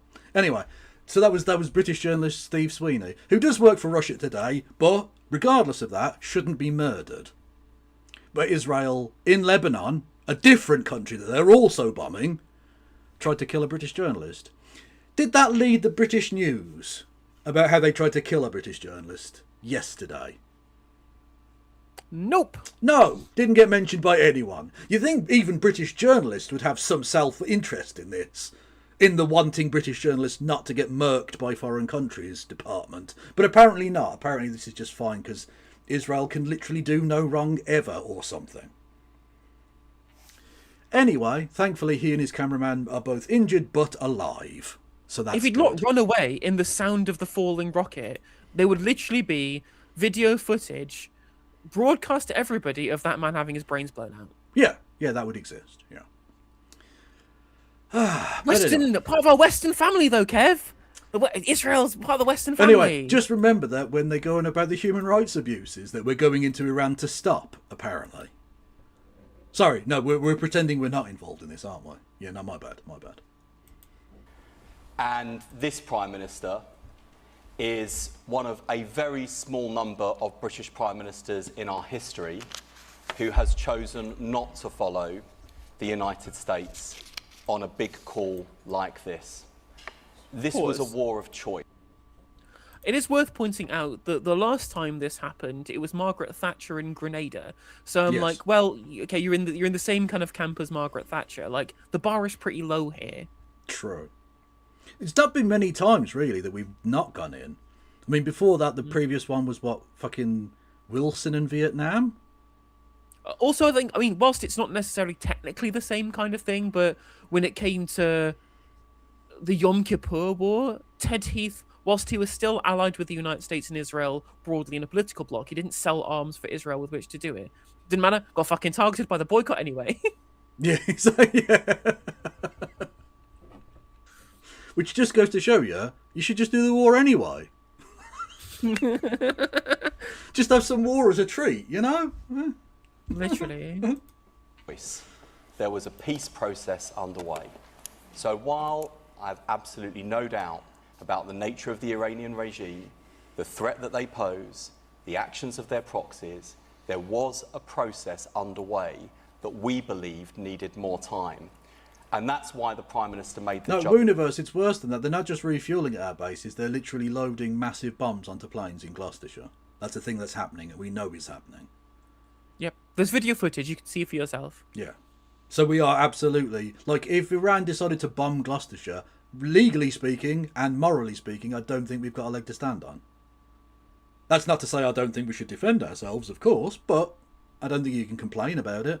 You made yourself a target. Defend herself, you mean? No, there's only one country that gets pronouns. True. Well, we should be watching 1.1 times speed just to make sure you get in for Christy. No, Christy, if we overrun by half an hour, Christy can just sit in. It's fine. Well, fair enough. Yeah. Plus, she's a Yank. Okay? De-Yankification means not rushing for him either. True. Although she's German, which is worse. Ugh. judgment that he did. In contrast, we had Kemi Badenoch and Nigel Farage attack the government in very strident terms in those early days. That is a point worth making. Kemi fucked it up, but I think Farage fucked it up worse. Because he and his entire team were out there fully deep-throating Trump in the opening days. And have had to backtrack. Like, the Iraq War thing, it took them years to realise how badly they'd fucked up and kind of, you know, cycle backwards on that one. Whereas it took them a week, and all of a sudden it was, you know, we don't need to get involved in this. You know, we're... can we go back to talking about culture war stuff, please? Please. The irony, of course, is that the Reform base are desperate to get involved.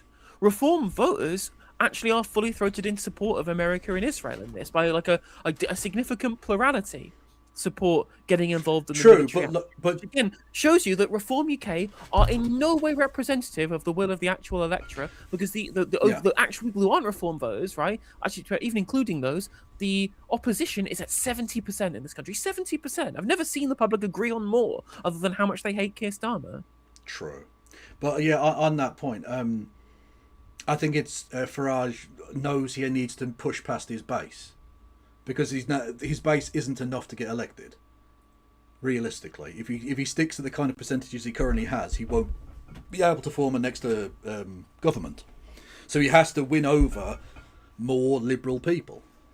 And that's true. So you have to, and if there's one thing that other than Reform voters that everyone agrees on, is that Trump's a wanker. Yeah, even Reform voters don't like Trump very much. The Reform voters don't like him, but at least have a more positive view of him. Tories hate him. Yeah. Lib Dems fucking despise him. Labour think he's a fascist. The Greens know he's a fascist. Like, it's... No one likes him. Apart from Farage, obviously. You know. Yeah, what's interesting as well is that I think the person who has fucked this up the most is Kemi Badenoch. Because at the very least, Nigel Farage is making a tactical decision to try and go after voters, despite the fact that his own base disagree with him, because they'll not leave. Kemi Badenoch's position is stupid because her own base oppose getting involved, right? Yeah. She, from the very off, was like, Tory voters and also the rest of the country, actually, we're all wrong. We need to go big bomby with that fucking emotional support ethno state. And Tory voters are actually far more moderate than the party, still to this day. God knows why. Hopefully they'll vote for the Lib Dems come 2029. And I'm just like, given what we know about the Tories being insane, given the Nick Timothy stuff the last couple of days, so she's just shot everything through the floor, chasing votes that aren't there.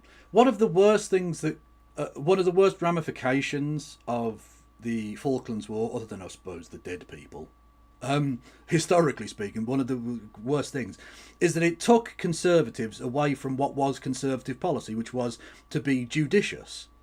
Not to say they weren't warmongers in some respects, they were happy to go to war, but that you did so in a conservative way. You made sure you knew what the fuck was going on, and you sent over a small expeditionary force. It was never about having a mass army like in America and just going in and trying to enforce your will, you know, willy-nilly. That was some old empire shit.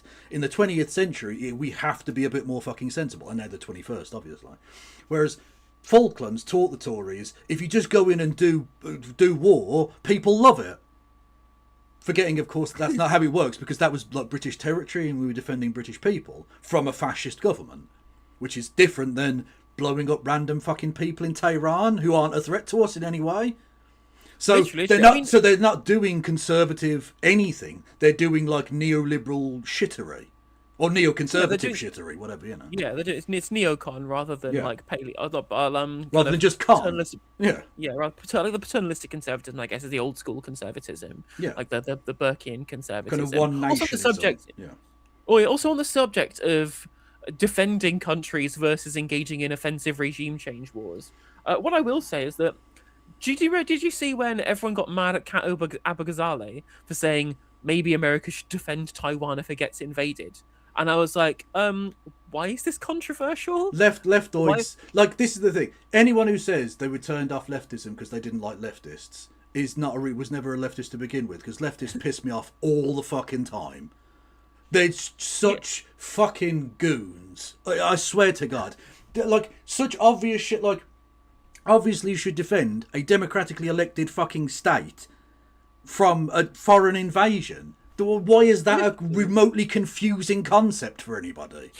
I'm not asking you to fucking love Taiwan or the Taiwanese government or fucking Chiang Kai-shek and the foundation of Taiwan, but that was 100 fucking years ago. Or 80 years ago, whatever, right? Yeah. No one gives a fuck anymore. It's not the point. If China invades Taiwan, it's not to bring freedom to fucking Taiwan, is it? If America was to invade a country like that, you'd instantly see that it was bad. Like, You look, if it was America doing that, if America invaded Cuba, you'd instantly see why that was wrong. Even though it would be roughly the same fucking thing. Jesus literally, Christ. exactly. Like, yeah, China invading Taiwan were just as bad And as that's America why- invading Cuba for the same reason. Yeah. And so they didn't get behind her, and she lost by fucking 5% or whatever, and you'd say, oh, you fucking idiots. So APAC wanker goes to Washington instead. Bravo! I'm sure that definitely works out well for leftist policy, you cunts.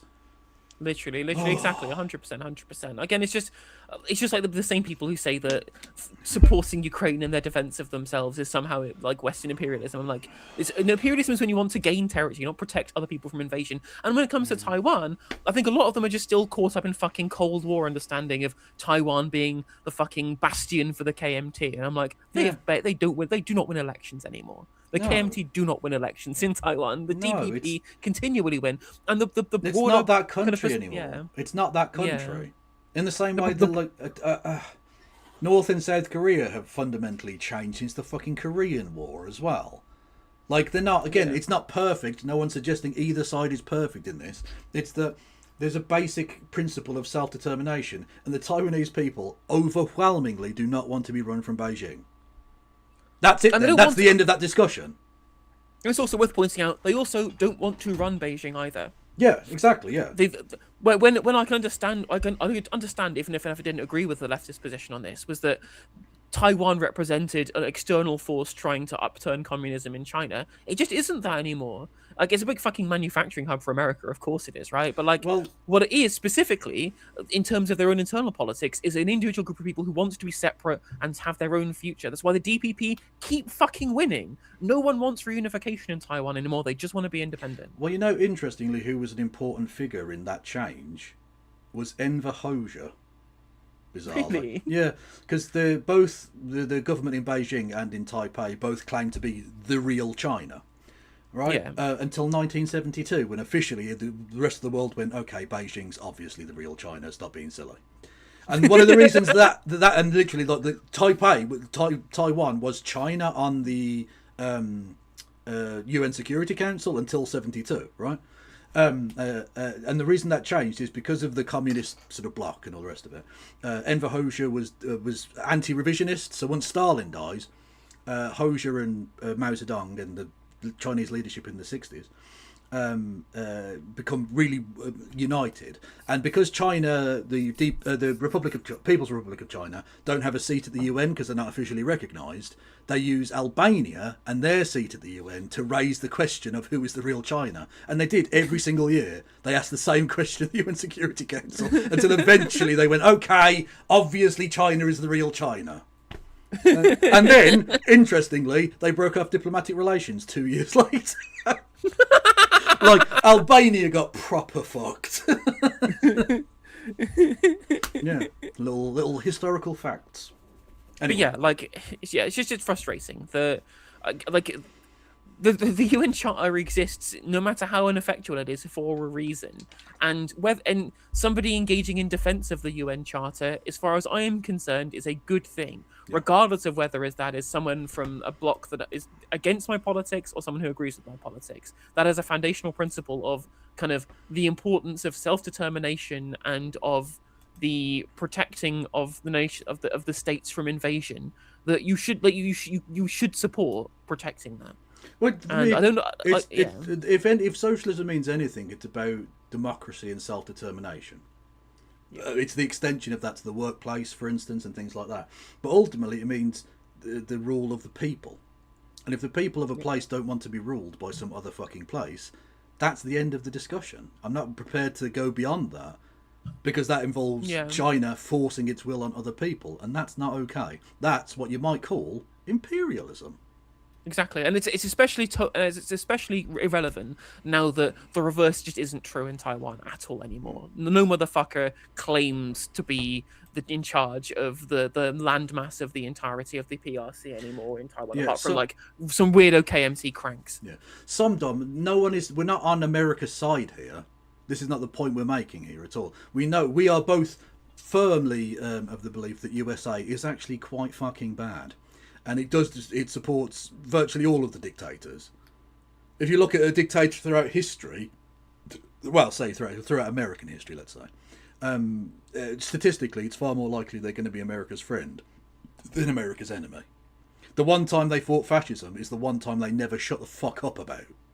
Yeah, and the fact that you're talking about sides here, I don't get. I'm no one's like when this entire discussion isn't based on sides. I'm not taking America's side. I am arguing from the principle that invading other countries in violation of the UN Charter is bad, and if people decide to take the action against that to defend people in support of the UN Charter, that's good. Whatever country does that, right, I will be on their side.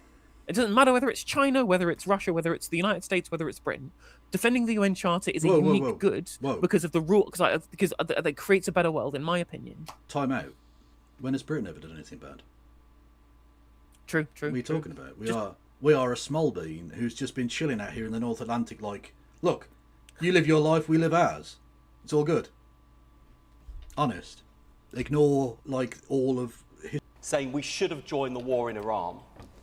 Only barely a week later say, actually, no, we shouldn't. That's not what she said. Now, I accept that they have every right to change their mind.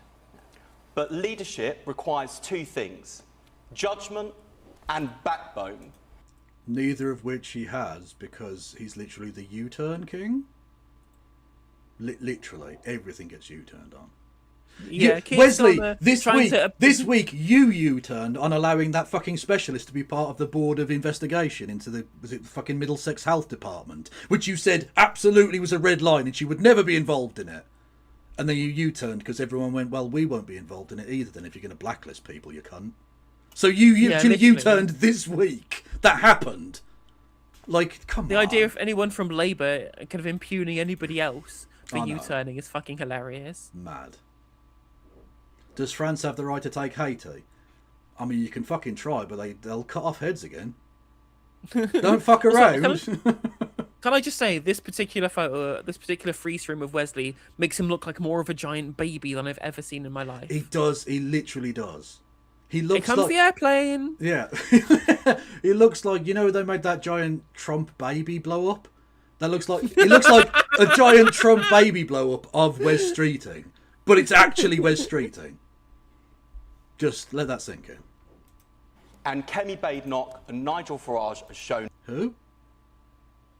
Who was that? Kevin Battery Bobs. Oh, okay. Who's he? I've never heard of him. Is he a friend? I don't know. Neither in this instance. Hang on, we've got to see that fucking side eye again. Shown neither in this instance.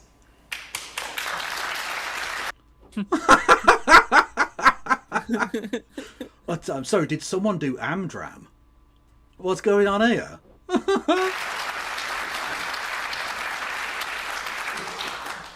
The party leader who changed their mind was the Prime Minister, was Keir Starmer. He was the person who originally said, when President Trump said, could the US use British air bases, he said no. And then he changed his mind and said, oh yes, after all. He's the one who's been flip-flopping, who is weak. And I'm concerned about that. I'm concerned about it. Some of these are sentences. I mean, she isn't wrong. They said we're not going to let them use bases, and turns out they were using bases anyway. But it's funny that these people knocking six bells at each other, pretending that the problem here is the other party for having U-turned on the position that nobody wants, because no one wants any of this. Yeah. Like, the public opinion is even against the current Labour position of allowing US bases to be used for defensive strikes, right? Like, that's 49% versus 34% opposed to even what the current position is. So them people attacking each other for all doing things everybody hates only makes the Green Party and surprisingly the Liberal Democrats here look better. Because only the Greens and the Lib Dems have gone, no, get out, do not want. Well, the Lib Dems, I think, again, one of the good things of Charles Kennedy's principled opposition to the Iraq War is that it's even taught the unprincipled shithouses like Davis, people don't like war, and you can win a lot of support by being against war. Yep, I mean, it's why I voted Lib Dem. Yeah. For Charles Kennedy. A lot of people voted in 2010 on a relatively leftist perspective for the Liberal Democrats, only for them to then prop up the most right-wing government we've had. Ever. Literally ever. Yeah. Ridiculous. For my I wonder why they went down to 7 seats. Crazy. constituents and for the country, because we live in a dangerous world at a time when we need a strong leader, and at the moment we have a weak and indecisive. So we need to replace them with Kevin. That's her argument, I think, here. She hasn't actually said that, but I think her position would be we need a Conservative leader like Kenneth. Leader. So what about Kemi Badenoch's comments? RAF jets need to do more than shoot down missiles and drones. They need to stop the missile sites. You need to go to the source. She also said, we're in this war whether you like it or not. What's the Prime Minister waiting for? So the point that Kemi was making there is that... Literally, like, it's that thing. It's like a sketch where the guy's like, so, you say you didn't commit the crime, but we have you on tape saying, yes, I stabbed the bastard. What say you?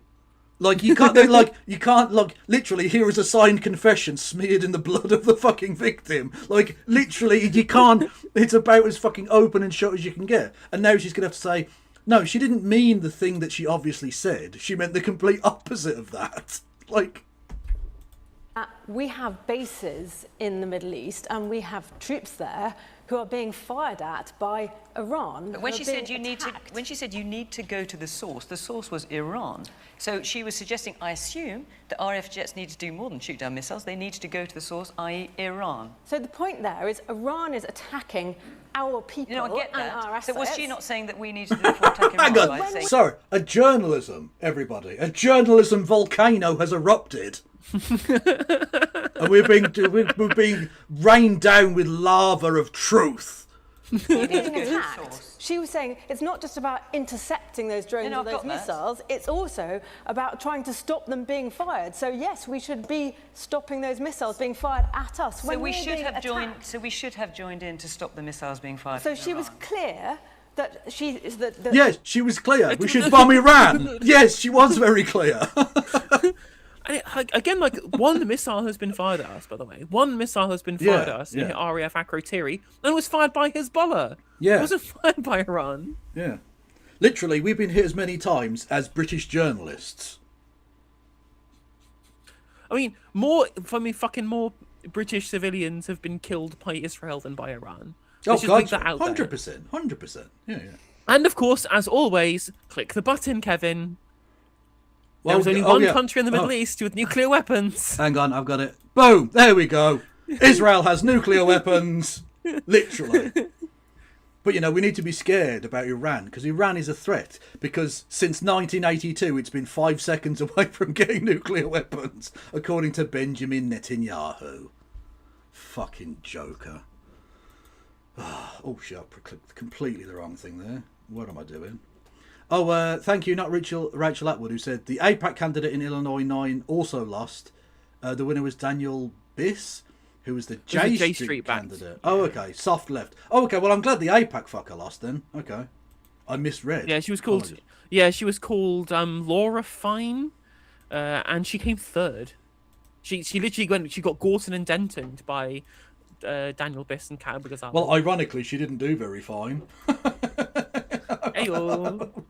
Keir Starmer should have said to the US, our allies, that we have assets and Iran is an enemy, and they should use those. But we would not. It's very clear. Do you see what I mean, chat? Thick as pig shit. No, to be fair, she's on a sticky wicket, we know that. She's having to defend the literally indefensible. Again, to use the courtroom analogy, we have video of the person killing the other person, and person A is like, well, I mean, it looks bad, but you're taking it out of context. You know what I mean? Like, very much taking the Jordan Peterson fan defence. yeah, literally. Yeah. Not have been. Again, just for anyone listening, Jordan Peterson wrote that he had a dream about combing his nan's pubes. He did indeed do that. Absolute psycho. A preemptive attack. But what's No, really I'm not. No, being no, hang on, attacked- hang on, hang on, No, hang but on. The point is, no, hang on. No, wait a minute, Helen. Let's be completely clear about this. Are you confused? Yeah. It's turned into a fucking panto roast of her now.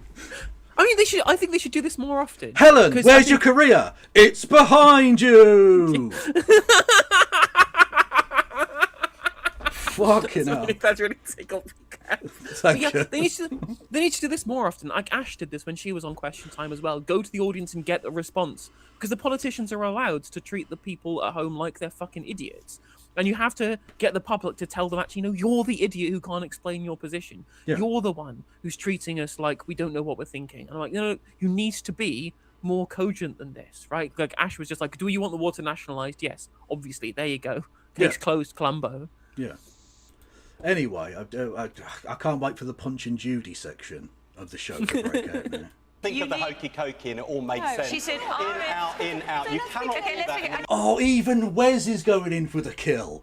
This is like fucking Caesar's torso at this point. There are just stabs everywhere. When even Wes Streeting is like windmill dunking on you. You're just resign and go and live in the woods like a fucking hermit. It's the only answer. I want to understand. This is ridiculous, not the true. position. This is not true. Keir was clear from the Keir was clear from the beginning. Okay, you made a point. Let Helen Clear from the answer. beginning. He said we wouldn't join the war, but we would take defensive action. I was That's being what we've asked to done. explain something. I'm not going to suggest clearly a conflict situation is going to be complicated and it's worth spending some time explaining it. Kemi was not saying that we should be involved. Well, you could have started explaining it at some point during your rambling. Would have been good, I think. I mean, it is literally the whole point of you being here, Helen, that you are supposed to elucidate the public on your position under questioning from journalists and the public. And what you've done is bumble and shout at Wesley. All you've done is those two things.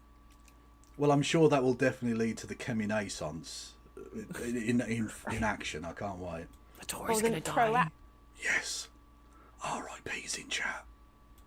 Attacks. What she's saying is, when we are being attacked, of course we should do something about that. By contrast, Keir Starmer... By bombing Iran. That's the thing she said we should do, was to bomb Iran, which is now the thing she's saying we should not do.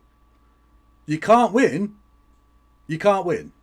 Don't try. Just say... I mean, literally... Like, literally, it would be better if she just went, yeah, I fucked that up, actually. I think people would respect the honesty of going, okay, yeah, she got it initially wrong, whatever.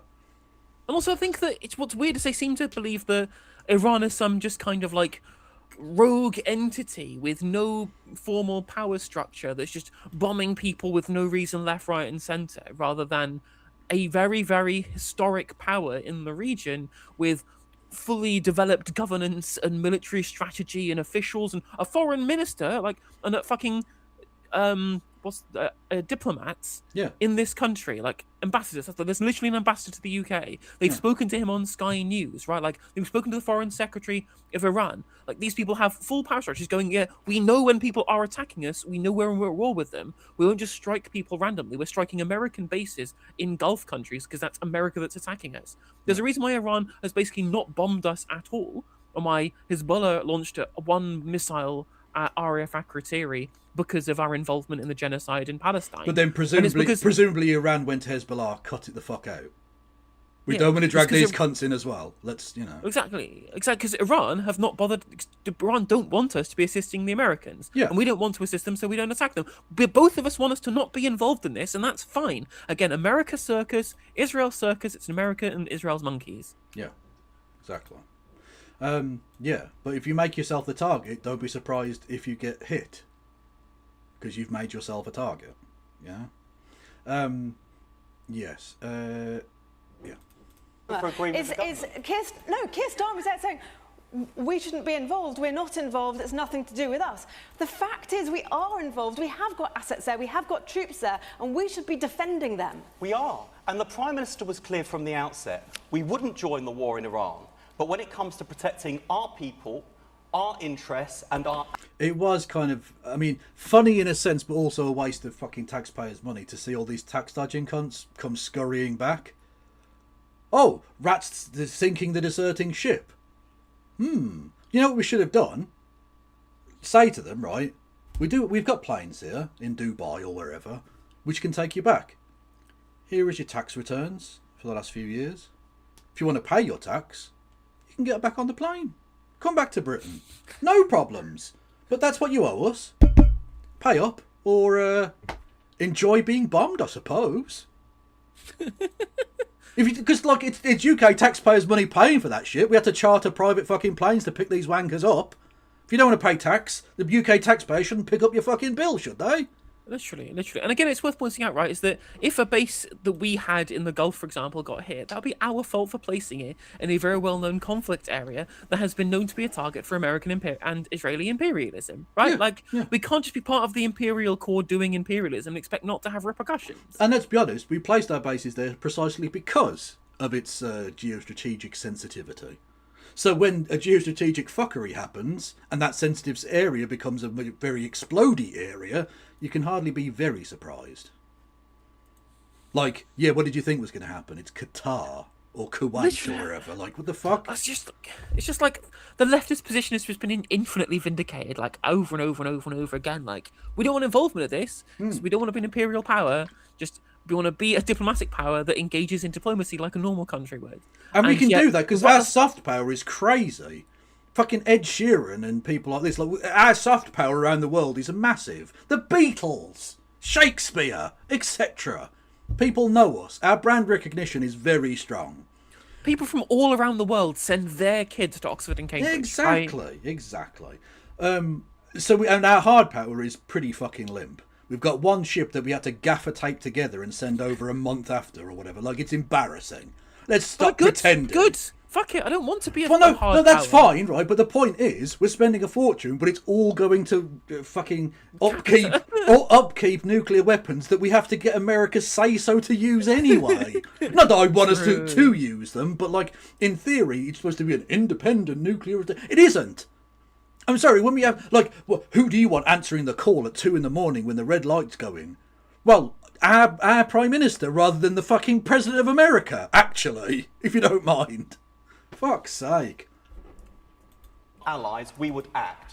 We have. What? That is clear. All right, okay, hang on. And that is the difference. I'm sorry, what happened was Kemi Badenoch chose to use an international conflict to score cheap political points. No. She cozied up to Trump, realised it was unpopular, and then she pulled back. That's not leadership. That's game playing in the middle of an international crisis.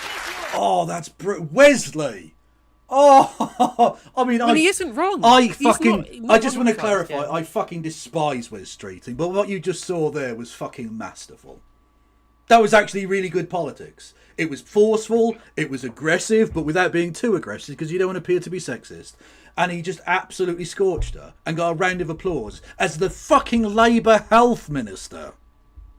And again, it's again totally correct specifically to call it out that they are fucking playing with fire, playing political internal Westminster games during a giant fucking geopolitical crisis, right?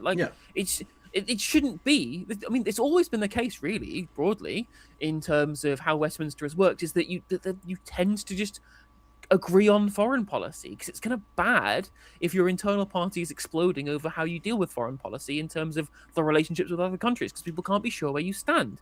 And they've just ripped that up because Kemi Badenoch is a child who doesn't know how fucking proper politics works. Well, you know, I genuinely think what might be the problem. We both know that she's like Twitter brained. She's obsessed with Twitter. She just goes on Twitter and that's why she does all of these gotcha moments at Prime Minister's questions and says stuff like "You're the pedo party," because it gets clipped and it can go on TikTok and Twitter and all these, you know, it's social media bullshit. Which is ironic given how bad her social media game is. But either way, I think what will have happened is that we know that Twitter is now just a Trump bot machine. That's all it is. It's literally just fascists and child porn on Twitter now. It's ridiculous. Yeah. And so the overwhelming shit that would have been pumped into her feed would be pro-war, pro-Iran, pro-bombing Iran stuff. So she'd have got a completely skewed view of what the public wanted. Because of like bot farms that went, oh yeah, let's bomb Iran, and here's a cool fucking retro fucking punk wave version of Trump, fucking suplexing the Ayatollah or whatever, you know. And she'll have seen that and gone, yeah, people want the war, let's bomb, and then the real world entered the picture and went, no, we really don't want that actually, and also here's your Straits of Hormuz corked up, bye, you know.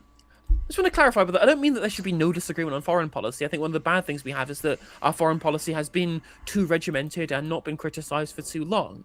But there's a difference between having a polite disagreement on the direction of foreign policy and fucking upending the kind of the broad consensus of both the public and Westminster to score cheap political points on fucking TikTok, right? Like there's a grand scope between normal policy discussion and whatever the fuck Kemi Badenoch is doing. Yeah, and also when for once the British government's position is sort of in line with the British public's position, sort of. Yeah. And then to go completely against that to try and curry favour with a foreign leader who is hated here is just very strange. But yeah, there you go. And yes, I did see that Chuck Norris died. It was very funny. Fuck him.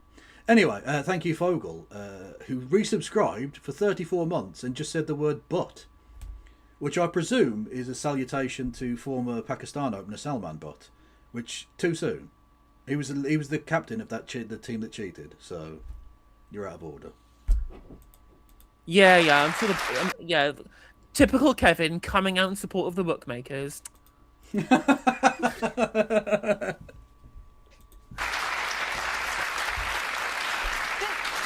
Your pre-prepared lines that you're trotting out, but the fact is, have we got a battleship, a naval ship, a destroyer in the Middle East yet there defending our bases, defending our people out there? No, it's only just left. Okay, why is it not asked the question? Why do we have bases there? Yeah. What? Like literally, why do we have bases there? I'm sorry, my freedoms do not exist in Qatar. Neither do yours or anyone else's here. Why do we have a base in Qatar? We're not the fucking United Kingdom / Qatar. Oh no, it's there because it's there to spend money protecting the tax exiles who don't pay for the military. Yeah, exactly. And they can't even do that. They can't even do that because they're still getting fucking droned, and we have to fly them back at even more expense. So how about we save the money on the base and say to the tax exiles, you're on your own, lads. You don't want to pay taxes, you don't get protected. Boom. Citizenship is not a one-way street. You pay for it or you lose it. And even then, like, the bases that we have in those regions are US bases that have UK personnel on them. Just take the UK personnel off. And then go, well, you want to attack it? Well, attacking American stuff, they're not my fucking problem. Again, not my circus, not my monkeys. Yeah. The country. All right, let me bring other people in on the panel. James. I'm amazed that Keir Starmer is being portrayed as some strong, decisive leader. He knew that this war was going to happen several days at the very least before it did. On day one, Nigel Farage said... What, did he? Did he know this? Is that true? I've not seen it absolutely confirmed, but I think it's been taken as true. Yeah, okay. It seems to me knew that about this maybe beforehand. But, maybe if that was the case, he would have done literally anything to stop them blowing up the fucking nuclear talks in Oman that they interrupted. That Israel deliberately interrupted because they didn't want the talks to fucking succeed. True, but that's how you get assassinated. True. Is Qatarshire a county? Yes. It's it's up by Lincolnshire, I think. Up that way, just north of Boston. Yeah. Of course, if called upon, we would allow British bases to be used by American aircraft for refueling. This is not joining the war. This is. Yes, it is. Of course it is. Yes, it literally is. What are you talking about? Literally, what the fuck are you talking about? I mean, we fucking bombed French ports because they were being used for refueling by German ships during the war. Look, if you're aiding an enemy, you are de facto a target. You're in the war. You might be passively in the war, but it doesn't matter. You're going to get passively fucking droned then. Like, it doesn't matter. You're in the war. Literally. And I think, thank you for pointing out Hippie Marshmallow. It was reported that Starmer was begging to be part of the initial attack, but the cabinet stopped him from doing so. Wow. Near Abu Dhabi Shire. Yeah. There as well. So it turns out, to at least James Orr is correct in saying, like, it's weird he's being portrayed as a strong leader, when literally the only reason we're not in the war is because people like Ed Miliband and Yvette Cooper were like, maybe don't do all of the things that put us out of power for a fucking 15 years. Yeah, maybe. And of course, let's not forget the North Riding of the United Arab Emirates as well. Which is one of the bigger counties in the north there. Exactly well, the position. He said, in fairness, he said a little bit more than that. Yeah. So, on the 2nd of March, Nigel Farage said we should do all we can to support the operation. Richard Tice. To support Richard Tice said, we, Reform UK... Yeah, like you support someone's balls while you're sucking their dick. Like with Donald Trump, yeah? Yeah? Because that is indeed what he does. Because he sucks Donald Trump's dick. Would be helping the Americans and the Israelis in any way they saw appropriate. It's a bit more than refueling. It is a very panto crowd tonight. Ooh, you're getting all sorts of reactions. Honestly, every time, every week. Honestly, so, our politics is already a laughing stock, right? Yeah. Like, our politicians are already a laughing stock as far as the country is concerned. Treat them like a panto. Yeah. We were clear on day one. Nigel was clear on day one. Yeah, but what about day 2, 3 and 4? It was disgrace. Oh, Wes from the top rope, a flying elbow into his fucking cranium.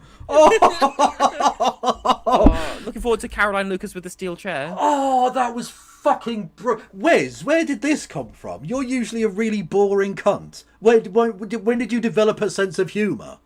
When did this happen? Because that was fucking brilliant.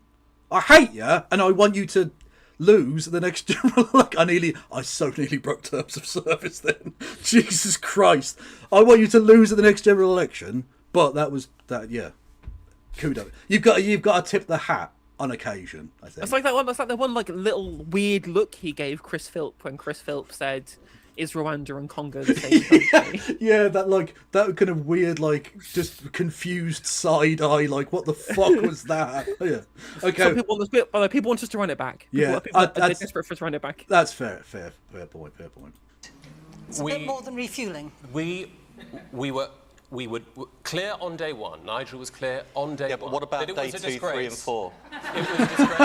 Well, on day 2, 3, 4, Keir Starmer came round to our position because he was not clear at the beginning that he would permit bases to be. What the fuck are you talking about?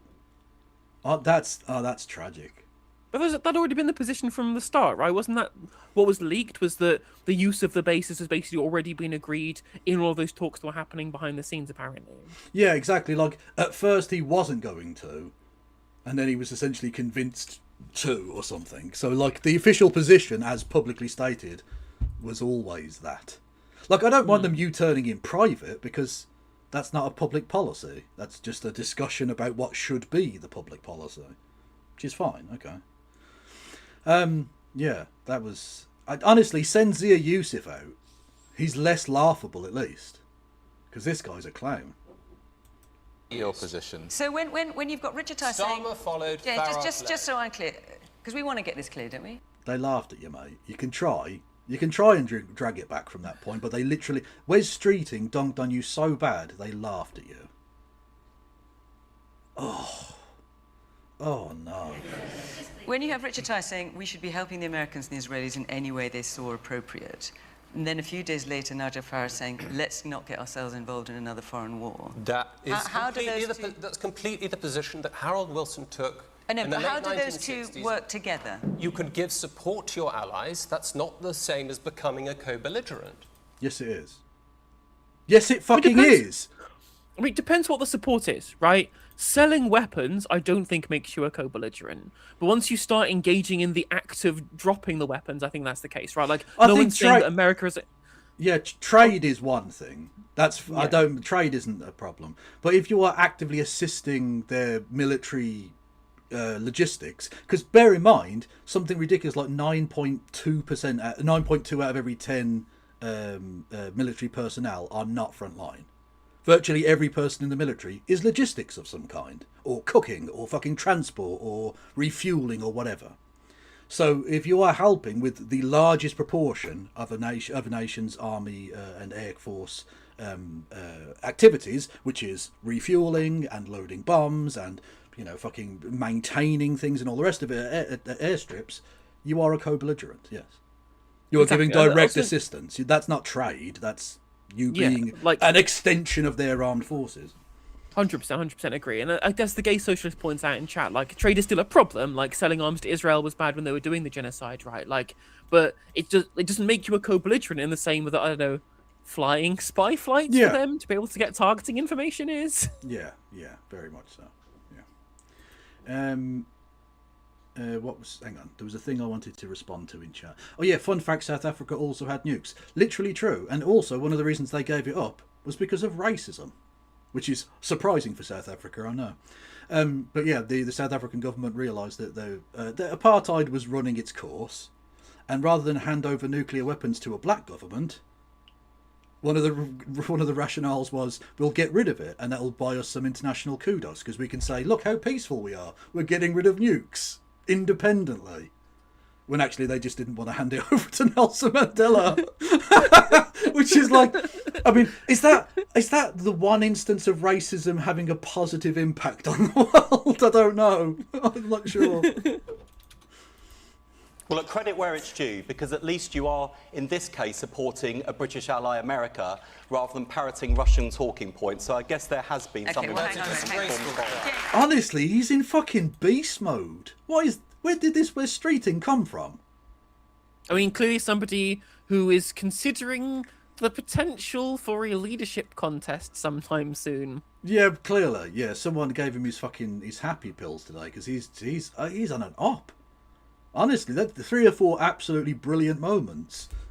Maybe they've been feeding their representatives Adderall before they send them on panels. Yeah, perhaps so. Rather than I don't even know what they've been feeding. Sleeping tablets before. Fucking hell. James, let me ask you to answer the original question. By sleeping tablets, do you mean be put into a cabinet meeting with Keir Starmer? That is, honestly, one of the most effective sedations in human history is listening to a Keir Starmer speech. Yeah. Should President Trump accept that attacking Iran was a mistake? I think that the outlook, the clarity of objectives were clearly muddy. Look, and this is so cocked, and it's not even cocked to Trump; it's cocked to Farage, which is in turn cocked to Trump. It's essentially a human centipede of cockery. In the Farage is cocked to Trump, which means this dickhead has to be cocked to Farage in being cocked to Trump, in that he can't say, yeah, obviously he was wrong to attack Iran, this was fucking ridiculous, because that would embarrass Trump, which would embarrass Farage. So he has to. Yeah. Because of one man's fucking dick riding of Trump, he has to now pretend that the obvious isn't there. 100% right. Because that is the reality is that the right wing is a globally connected movement, mostly led by Donald Trump and Stephen Miller and Steve Bannon, who connects all these people. And Steve Bannon has connections with people like James Orr and Nigel Farage, and fun enough, Morris Glassman, and indeed Jeffrey Epstein. Those are Steve Bannon, lots of things in lots of pies. I believe Steve Bannon was the one who introduced James Orr, was it JD Vance? I forget, to Reform UK. Either way, there's a globally connected movement, and they cannot extricate themselves with their support of Trump. They cannot do it, and this shows you, as you say, in terms of how they respond to Trump doing bad things, they can't get involved. Like Nigel Farage had a lot commenting on them murdering civilians in the street. Like Nigel Farage and Richard Tice refused to condemn the Trump administration murdering civilians in the streets in cold blood, and yet the same actions of killing civilians in cold blood in the street is the exact reason they have for supporting the Trump administration's regime change war in Iran, right? Yeah. It's totally incomprehensible. It's a position that makes no sense, because we all agree here, no one here is defending the Iranian regime, especially not for their role of killing civilians. But if that is your fulcrum on which your criticism of other nations lies, then that should absolutely be applied to the Trump administration and, of course, Israel as well. There's no clarity at all, really, from the State Department or the Department of War as to what these objectives might have been. I think the case that it's a just war is a pretty weak one.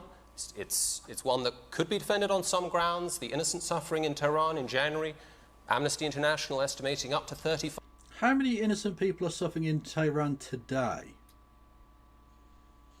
Quite a few, actually, isn't it? Yeah, like, the fallout from having fucking acid rain might have a bit of kind of larger after effect. And, of course, being bombed. So even if you survive the bombing, you then have to have your skin burned by all of the oil that's falling from the sky. Literally. Also, it's very good point in chat. Literally, when your foreign policy outcomes sound like a biblical plague, maybe you got it wrong. Maybe it's slightly off the mark with that one. Also, a very good point from Zarius in chat, pointing out that you saw Farage yesterday did a fucking rally, basically spending it talking about fucking dumb culture war shit, like Muslims praying in Trafalgar Square, because that's his safe place. That's his little safe space of what to talk about. As soon as the actual real stuff that actually matters, like the cost of living crisis, like geopolitics, like whatever the fuck is going on in the relationship between Israel, the United States, and the rest of the world, he's pathetic. He doesn't know what he's doing, and when he does know what he's doing, he knows that he is essentially being Nigel Farage's little fucking bitch. Yeah. No, sorry, Donald Trump's bitch, rather. Yeah. And that's why, actually, I think the Reform Party, bizarrely, can't grow past its base until Farage is gone. Yeah, I agree. Because he holds them back. He's taken them as far as I think he can take them. Whether anyone else can take them further, I don't know, but he definitely can't because of all of this baggage that we've just, discussed. True, and on top, I think that will probably be the downfall of Reform, is that if he does go, he's going to get replaced by a fucking Tory who will do all the same shit that everyone hated before. Yeah, he's going to get fucking Robert Jenrick's going to become leader, and then they'll die just like the party that Robert Jenrick left has died. Yep. Bit of a theme there, Rob. Bobby J. Innocent civilians being murdered on the streets of Tehran for peacefully protesting. I can see from one point of view why that's a justification for trying to for war against Iran. I think also the moral calculus for Israel is somewhat different than. Again, well, that is talk about Israel now, because then worth pointing out that all of the suffering of the civilians is no concern of Donald Trump. Oh, absolutely. No concern of Donald Trump, right? Of course, I'm immediately vindicated from my earlier point about them talking about the humanitarian concern in Iran for killing their own civilians. Yep, you're supporting Donald Trump, the guy who does exactly that you're criticizing Iran for anyway. But then he talks about Israel. I'm like, yeah, because they're not going to war to protect Iranian civilians. They're doing it because Netanyahu wants to. Yeah. This guy is too posh. He's a Cambridge Don. Of course he fucking is. Like, he's part of a group that, come the revolution, I'll be going for first. To tell them that they are going to have to take a significant pay cut and allow working class people into their ranks. Honest, that's the thing I'm going to do. It is for America. I think Israel has a much stronger case for justifying the war in terms of retaliatory action. 300 missiles released against it in April 2024.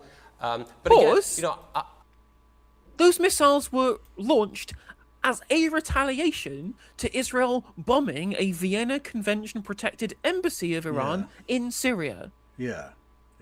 Like, the idea that somehow... This is the thing. If you just ignore the initial spark and then go, well, Iran launched all of these missiles, you can make it seem like you're being defensive.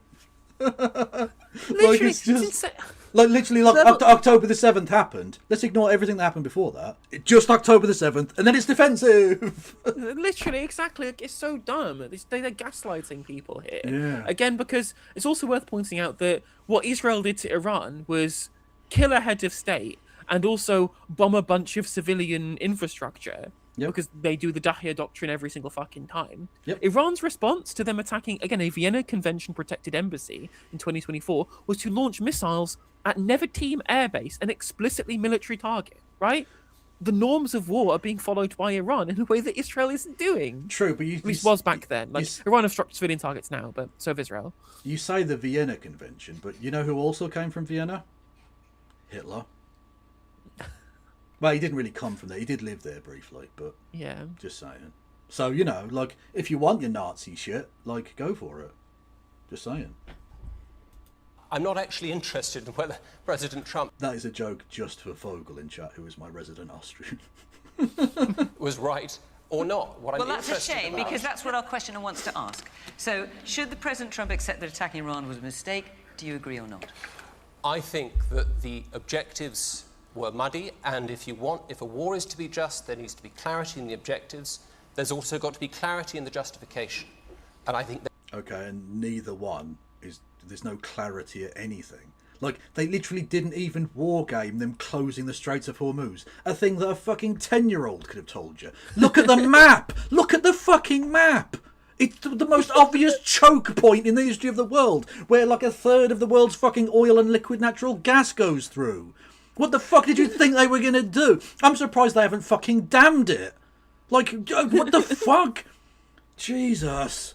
I love how they're just like completely ignoring, you know, the basis of what is a just war or a legal war is getting fucking clearance from the UN Security Council to launch the war. Yeah. Because not only did they not get that clearance, they didn't even bother fucking trying to get clearance from the United Nations Security Council. At least Colin Powell did that when he illegally did it to Iraq. Yeah, literally. Magic. And not just that, I talked on Normal Island. Oh, Normal Island.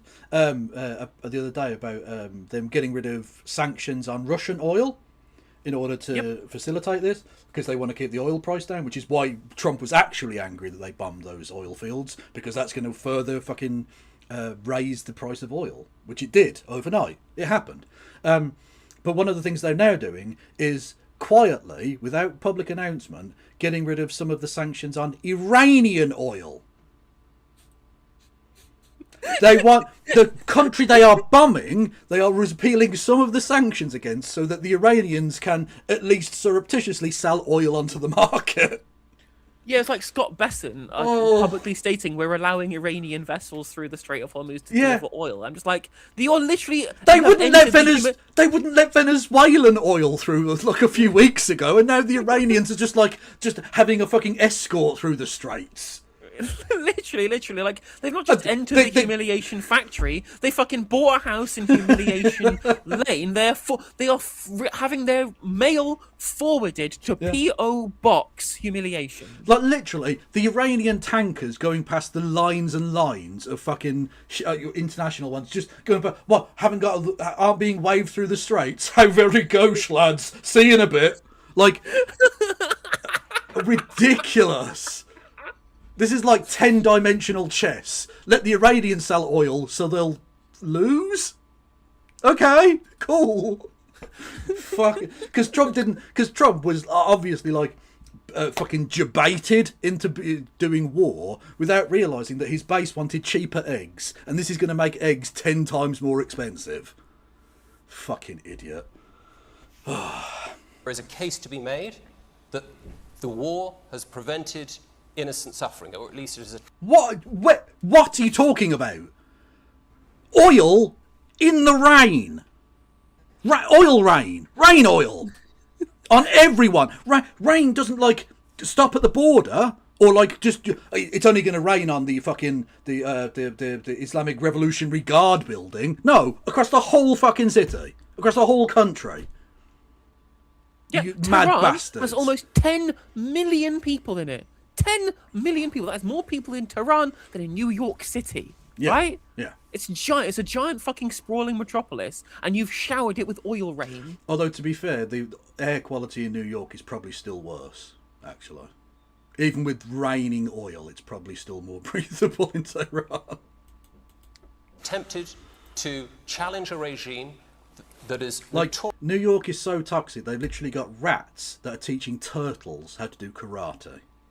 I saw this documentary about it. It's fucking mad. Incredible scenes. Birmingham should take note. Yeah, I'll be honest with you. Our rats are letting the fucking side down.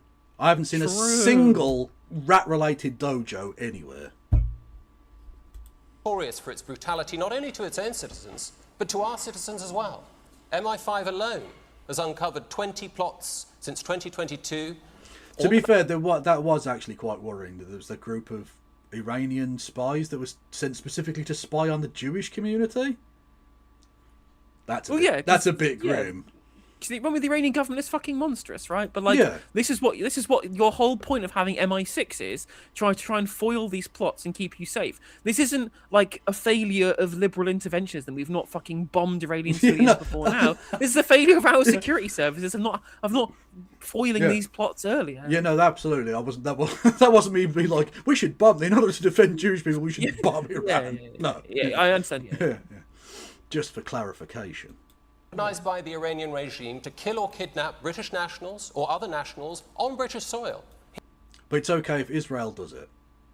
Or India. That's fine. Or India kills it like nationals on foreign soil all the time, and yet do we ever hear anyone complain about fucking the murder of Sikhs? Yeah, exactly. Yeah, it's not. They're not. Well, they're not white enough, are they? So. Well, again, are we going to do regime change on Modi because of all of his own civilians that he murders on ethnic grounds? Like, no. Yes, we should invade India.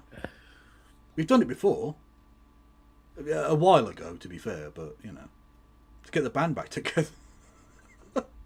Here, on the streets of London, all across Britain. So just to be clear, on balance, you think it's the right decision? I think there is quite a plausible justification for it. I think the execution has been cack-handed. Okay, man here in the front. Yeah, I think it's clear he's got it badly wrong. I think he thought it was going to be a Venezuelan situation where he could just take the lead. Well, it is in that you took out the leader and nothing happened. Like the government of Venezuela are still just the government of Venezuela. Because, contrary to the racist nonsense in the head of Donald Trump, you can't just kill one person and the government collapses. Like, that's not how any of that works. It's a modern nation state. It's got bureaucratic systems and things and lines of succession and such. And so they'll just replace that person with another person. Well, they have the thing is, Iran has been wargaming this shit for years and years and years. They knew exactly what to do in response to these kind of invasions because everybody and their mum knew that Netanyahu was desperate and itching to go to war and realised that this is the last chance he'll get to do it because no motherfucking American president is going to be pro-Israel for a long time to come. Yeah. Because even the MAGA base is pushing back against Zionist control of American politics, right? Yeah. And so Iran knew it was coming and they prepared, as you say, lines of succession, like understudies for all of the different important military and political positions, and a whole plan as to who to bomb, where to send missiles, which bases for America in the region they would target to ensure maximum disruption, to ensure that everyone realized how much a stupid idea it would be if it happened in the first place. And what was the Trump administration? Well, Netanyahu said so fuck it, let's do it. Let's fucking... literally... They are literally like fucking Barry from Four Lions. We'll bomb the mosque. Radicalise the moderates. Total war. Oh, look at the moderates, Barry. They're coming out your nose. Put his own proxy in and kind of manoeuvre around from there. It's completely naive. He's totally misunderstood the Middle Eastern situation. I can totally understand Labour being cautious because they've been burnt before by wading into a war in the Middle East, blindly following the US. Yeah, if anything, they were the real victims of Iraq. Yeah, it's true.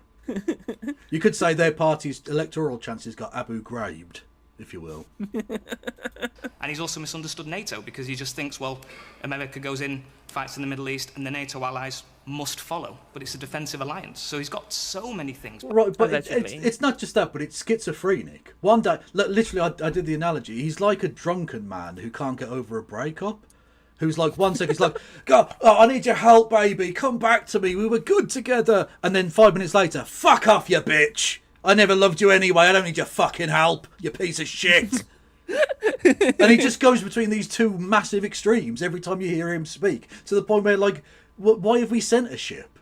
Because, like, he's going to have changed his mind a dozen times by the time it fucking gets there. What's the point of it?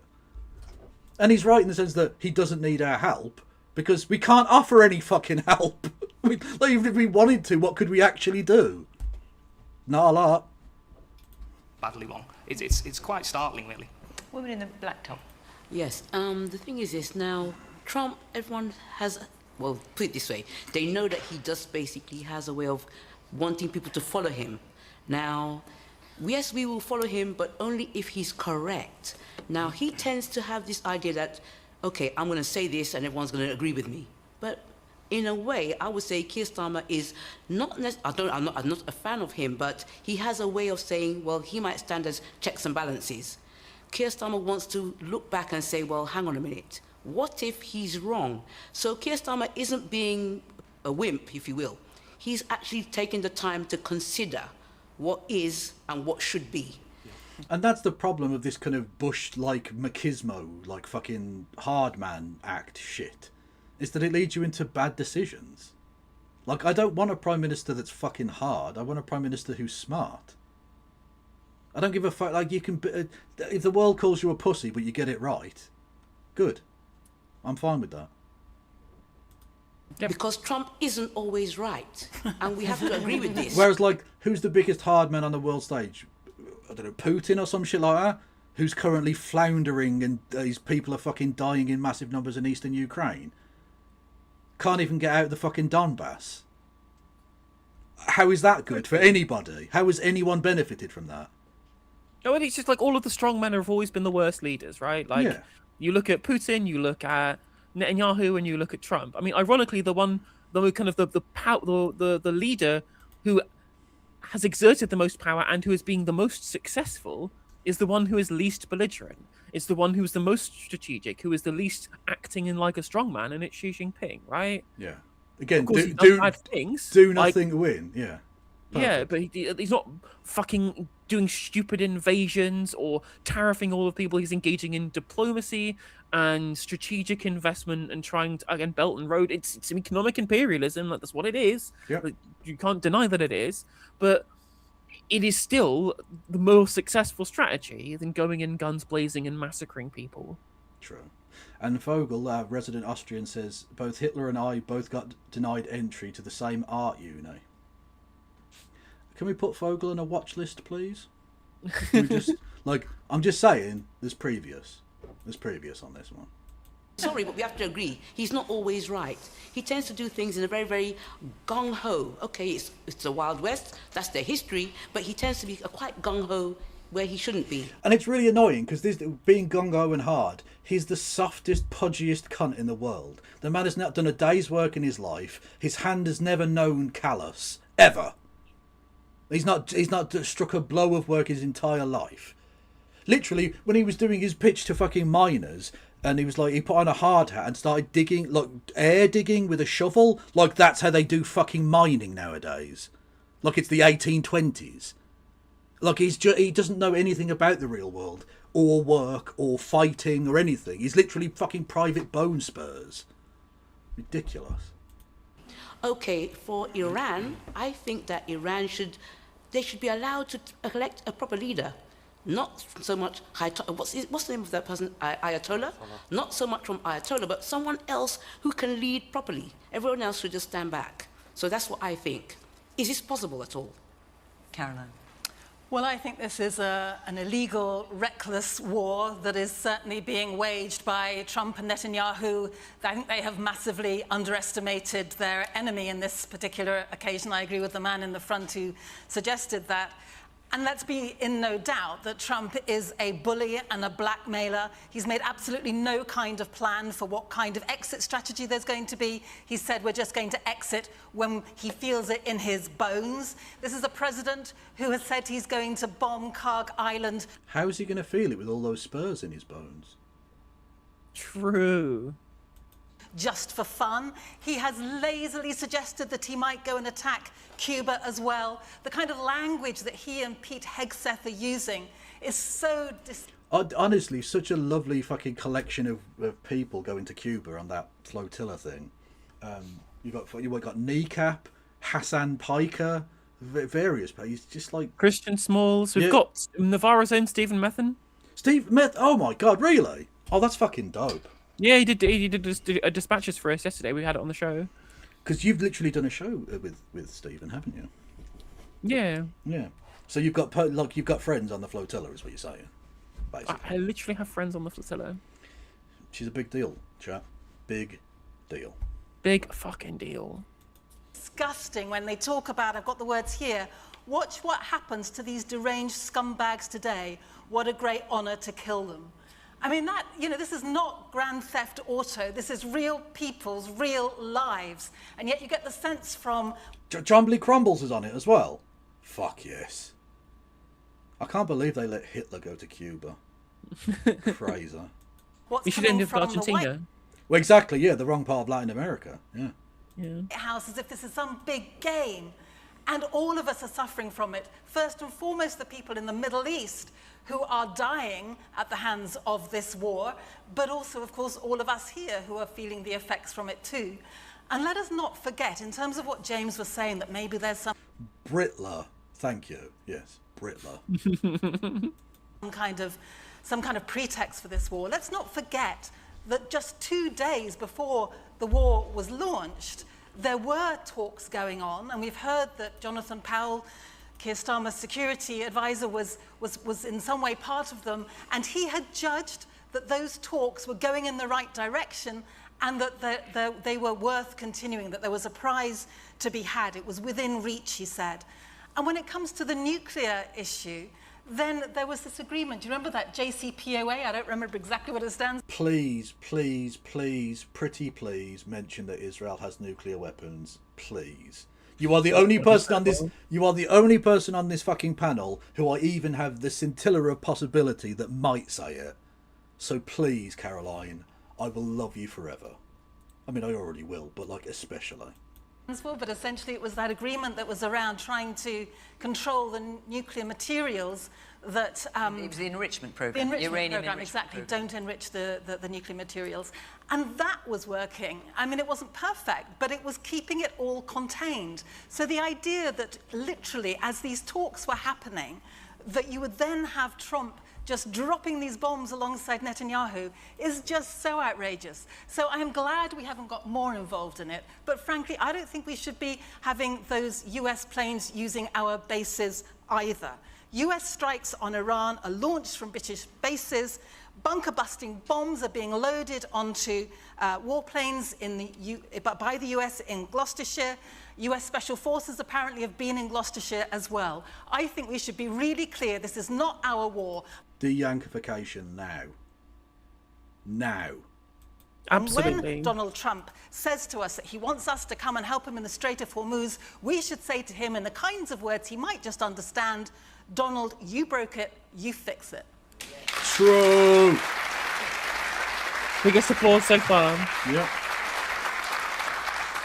Well, we've seen a complete lapse in memory from Reform and the Conservatives tonight when it comes to what their positions are and how these have arrived at, and indeed some pretty stale word salads from them as well. Let me be very clear. This is an illegal war, and we should have absolutely nothing to do with any offensive activity whatsoever. But there's more to this. So, again, a Lib Dem that sounds human. It's only on matters of war where they turn into human beings, and it's lovely to see, but you just think, well, why can't you talk like this about anything else ever? Please. Oh, whoa. They have this level of ferocity when it comes to talking about rejoining the customs union. Okay, to be fair, it's either war is bad or the EU is awesome. Those are the two things you're allowed to be passionate about in the two genders. True. Also, my pronouns are E and U. Thank you. What I will say is that one thing we haven't discussed yet, the panel, 5 people, 5 members of the biggest 5 political parties in the country. Yeah. Every week. Yeah. Please have this every week. Well, this is a proper thing. Yeah. Why do you need a fucking journalist? Why do you need a random fucking celebrity or a business person? I don't care. I'm not electing a fucking CEO, you pricks. Why the what? Yeah. I do not need to know the opinions of Zoe Williams or fucking Tim Stanley or the interest of fucking Joey Barton. Or even I like Ash Sarkar, but she doesn't need to be there. Like, if you're gonna have dickheads like journalists or whatever, like, I'm glad Ash gets on there, but we don't need have the 5 fucking candidates. Yeah, do that. Or if you're gonna have like a random piece of fluff, rotate it so that you have 4 out of every 5 weeks, each party's on. Yeah. So you have 1 fallow week out of 5 for each of the parties, and do it that way. Or add a 6th seat. I don't really care. Like, the Greens never get a fucking look in, even though they're running 2nd in some of the polls. What the fuck? They just won a fucking massive by-election, and they can't get a fucking word in edgeways as you badmouth them. Come on, like, I see so many liberals on threads, mostly, saying, "Oh, I can't believe Reform are on Question Time again." They have been first place in the polls for fucking a year. Yeah. Almost a year they've been first place in the polls. Of course they should be on Question Time, right? And likewise, now the Green Party is 2nd place in the polls, they should be in every Question Time as well. The Lib Dems can get on, like, twice a month, and then you have the SNP once a month when you go up to Scotland, and maybe the 4th time you have a journalist. Not difficult. Really not difficult. This as well. We have been here before. We've been dragged into forever wars in the Middle East by reckless US presidents. I'm glad this government has learnt the lesson, but I'm disappointed that not everybody in our politics has. There is no plan for how this ends. And just look, remember those scenes in Afghanistan when Western forces withdrew and we saw the Taliban take that country back within minutes. We cannot be in a situation where this happens again. And we've seen people in the Middle East pay the price, and we're seeing people in the UK too pay the price, with bills going up and up and up. One last point that I would add. I'll be honest with you, one of those prices seems significantly steeper than the other. High energy costs, bad. Having a bomb drop on your family, worse. Quite so. Yeah. Many people forget when it comes to decisions like this, decisions about whether to engage in this kind of activity, is that when you're talking about our troops potentially in different ways, shapes and forms getting involved, they're British people who we are putting at risk. By sending them to Qatar, where we don't need to be. I agree, yes. Let's get rid of our base in Qatar, and those people can be on a base in Britain, doing actual defence of Britain. Just saying. And what I thought was absolutely deplorable was to hear Kemi Badenoch just a few days ago when she was asked about the RAF. She said that RAF pilots were just hanging around. You're absolutely deplorable. To use those words were context. used, and I hope she literally did it. Different context. Look, that may seem like she's taking the piss out of our service people and calling them a bunch of lazy, feckless cunts, but that's out of context. The context that makes it okay is blah, blah, blah, blah, blah, blah, blah. Thank you. I've answered your question. Next. That you will apologise on behalf of your party and your party leader for disrespecting our hard-working troops in that way. I can't believe she's getting absolutely gangbanged by 2 gay blokes. I didn't see this comment. Honestly, it's a good look for him. No, fair enough. Yeah, no.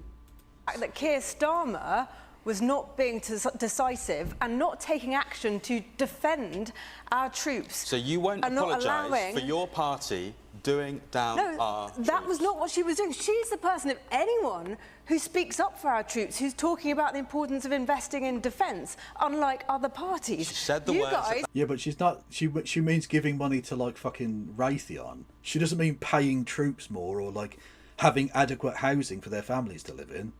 Because if you see some of the conditions their military families are forced to live in, like I wouldn't put criminals in those fucking conditions. They're not fit for humans.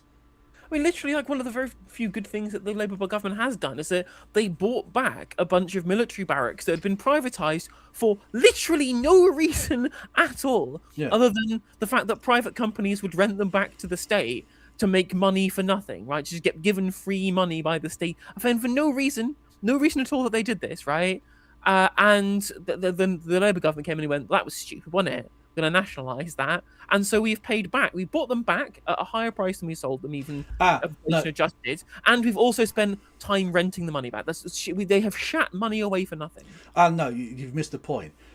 George Osborne's entire strategy behind privatising everything was that you get the one-time short-term money coming in from the sale, even though you sold it short, you still get that money coming in, which then balances the books. And fuck the future generations that have to pay many, many times more back in rent. Who cares? I'm not going to be Chancellor then. Fuck them. And that's literally it. That's literally it. It made the books look balanced when, of course, they never, ever, ever were. You're busy spending more money on benefits, voting for extra benefits for people. Okay, We're saying, no, we can't do that. Okay. Yeah, look, have you considered fuck the poor? Yeah? Look, our leader might take the piss out of the military, but if you considered that poor people are scum. Literally, right? Like, the Conservative position here is that we should be killing more people in Iran and more poor people in Britain. To be fair, at least that is ethnically neutral. True. Whether you're killing brown people with bombs or some not brown people, or some brown people as well, but some not brown people with starvation, you're killing lots of people. So I know, at least it's a consistent vote position. Conservative. They have a consistent position of enjoying death everywhere. Yeah, they're the death party. They are the pro-death party. Yeah, which is interesting given their opposition to assisted dying. Okay. It's true. The only people who shouldn't die are the ones who want to die. Well, as usual, Tories don't like consent. That's one thing we certainly are aware of from the history of the Conservative Party membership. Indeed. Okay, we're getting slightly off topic again. You won't apologise for disrespecting our troops. I'm sorry, but plunging more kids into... She also got sort of booed then as well. We sort of talked over it, but she kind of got booed for being like, fuck the poor. Like, another policy that people don't fucking like from the Tories. I mean... It's also funny as well that the Green response was, it's terrible that people are getting involved. Think of all the death and destruction. And the Lib Dem was, we oppose the war. And also, have you considered the troops? I'm just like, such a fucking wet flannels. Very Lib Dem, yes. Yep. Poverty does not make our Okay, we're not talking about best. We're talking about the definitely doesn't Iran make it war. fair. And then I'm going to stop you because I want to take another. There's another question on the Iran. I want to take it, and then you'll be able to come in. And then you'll be able to come in. Okay. So let's, because there's bits have divided. Yeah, I'm sure she definitely wants to answer more questions on Iran. She's really looking forward to that. It up into two, because looking at the questions you suggested tonight, they kind of fell into two categories. So I don't want to spend too long on it, because otherwise we'll never get to everything else. Malcolm Pritchard, where are you? So I want your answer to be reasonably brief, if you would. Malcolm, off you go. How can we go about ensuring our energy independence to insulate ourselves from global fluctuations? Why am I getting used tennis ball vibes? Shave off. Just shave off, mate. Yeah, it's come on now. Look, I've started having to pluck a few greys. As soon as it goes, lads, it's all coming off. Right, because of course we are seeing the oil price and the gas price go through the roof, as clearly as an example, as a result of what is happening. Caroline. Well, the best way of insulating ourselves from these kinds of effects is, of course, to go even further, to get off oil and gas as fast as possible and to properly invest in renewables, in battery connections and so on. You know, renewables are cheaper, they're cleaner, they're more secure than you... Say the N-word. Not that one. We're not talking gamer moments here. We're talking nationalisation. Okay, we're not talking gamer moments here. We're talking nationalisation. Okay, so let's, because there's... Bits have divided. Okay, we're not talking gamer moments here. We're talking nationalisation. Okay, so let's, because there's... Bits have divided. Okay, we're not talking gamer moments here. We're talking nationalisation. Okay, so let's, because there's... Bits have divided. Okay, we're not talking gamer moments here. We're talking nationalisation. Come on, Caroline, don't let me down. Gas, and they would bring down bills for good.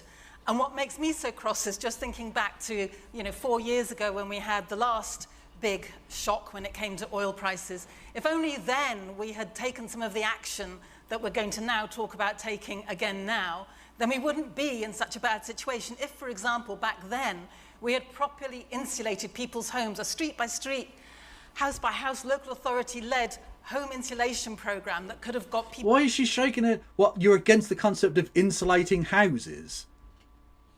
I mean, you're talking about the representative for the party, which only a year on from a giant oil crisis has changed their position on climate change to, we won't make you sort your rubbish into 7 bins or have meat taxes, right? That's the level of seriousness that the Conservative Party are acting at times of huge global instability, climate collapse, and huge raises in bills because they didn't do enough to decarbonise and also sold off our gas storage because they didn't want to subsidise anymore, and Centrica said, well, if you're not doing that, we're going to shut it down, right? Yeah. Like, the level to which the Conservatives are, ironically, a totally unserious party who are unfit for government is that in times of geopolitical crisis, they did really, really dumb shit.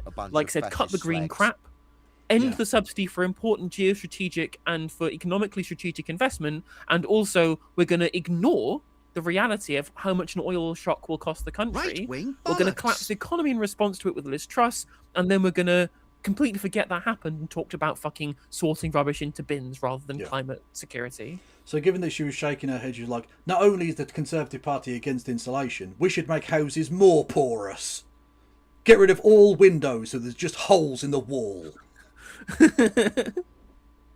People's homes much warmer, their energy bills down, it could have created jobs. I mean, the government would have had to find the money for all that, of course. But it's... Well, it's good that they literally make all of the fucking money. They're literally a sovereign currency issuer. It's their money. And just in general, just there's such a fucking stupid question to ask when I'm like, the whole point of the insulation is it will save money, right? Yeah. Really easy. Like, you know what's costs less, right? Spending the money now on insulation rather than continually spending every year ad infinitum on the extra bills that you pay for having leaky homes. And, of course, the huge benefits to the nation as a whole, both economically and socially, from having a huge amount more building work necessarily to be done. Exactly. And on top of this, right, if the demand for energy goes down broadly across the country, the price goes down. It will save money, not just for people who are spending less because they have to spend less actually themselves, because it requires less heat to heat your home because they're keeping more of it in through the insulation. It also means that everybody else pays less for their energy because the price is set by supply and demand. Yeah. It's just uniquely a good thing to be able to do, but in fucking weirdo neoliberal capitalist brain, efficiency doesn't exist. The only thing that exists is consuming for the sake of consuming. But, interestingly, and this is a point I've made a million times and will make a million times more, but it's never been more clearly shown, she didn't ask that question at any point during the should we bomb the fuck out of Iran bit. At no point were they like, your party leader said we should bomb Iran. How are we going to afford that? That wasn't asked. That's just fine. That's just accepted. As soon as it comes to investing any amount of money into actually helping the British people in any way, well, the government's going to have to pay for that. All of a sudden, the magic money tree's fucking disappeared all of a sudden. It's crazy, and especially since the investment in, retrofitting homes increases the broader efficiency of the country and is good for the economy in the long term. It's a really great investment. Spending money on bombs that you then incinerate does nothing. That doesn't increase the supply of commodities. That doesn't decrease the demand for energy, which is an important resource at the bottom of the economy. It doesn't do anything. You might as well fucking light the money on fucking fire instead of lighting the money on, rather than lighting Iranians on fire. Right? Literally. At the very least, that might be funny rather than fucking depressing. Yeah. Going to save us money in the long term. It absolutely is, and you'll know. Given the oil in the cloud, could you set Iranian clouds on fire? I'm just thinking aloud now. I'm a scientist, lads. Come on now. Very well that the Green Party is not shy of saying, if necessary, we will increase tax in order to pay for something like this, because I think for the least well-off households, it absolutely should be paid for. But what makes me so cross, in a sense, is that we will come back to this kind of argument, I'm sure, in a few years' time, saying that we still haven't done enough. You know, we can't keep saying that these crises are wake-up calls and then essentially just turning on the snooze button and doing nothing to really address it. But if I can just preempt what I am quite sure that James is about to say, he will, I am sure, tell us that what we should be doing is doing more drilling in the North Sea. And if I could just put it to him gently, that there is no negotiating with geology. And when it comes to the North... Yeah, but luckily they don't believe in geology. So it doesn't matter. That's science, and therefore gay. So, drill. Well, that's it, literally it, isn't it? Yeah. Like, that's the beautiful thing. You don't have to put up with annoying scientific facts if you never listen to scientists.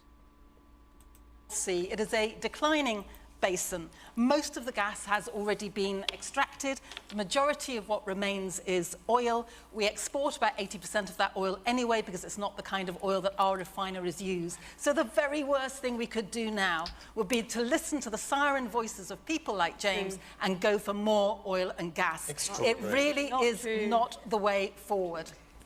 James. Exactly, 100%. She did, but she didn't say nationalisation. I'm done with it. I mean, that's true. That's true. She didn't say nationalisation. I mean, at the very least, if we're going to have oil and gas extracted from the North Sea, and by the way, it's mostly oil. There's basically no gas left. These are very empty basins that we have in the North Sea. It would mostly be oil that we would export. As again, she's right. We get refined elsewhere, and it's not even ones that we use here. It would purely be a revenue generator for the government.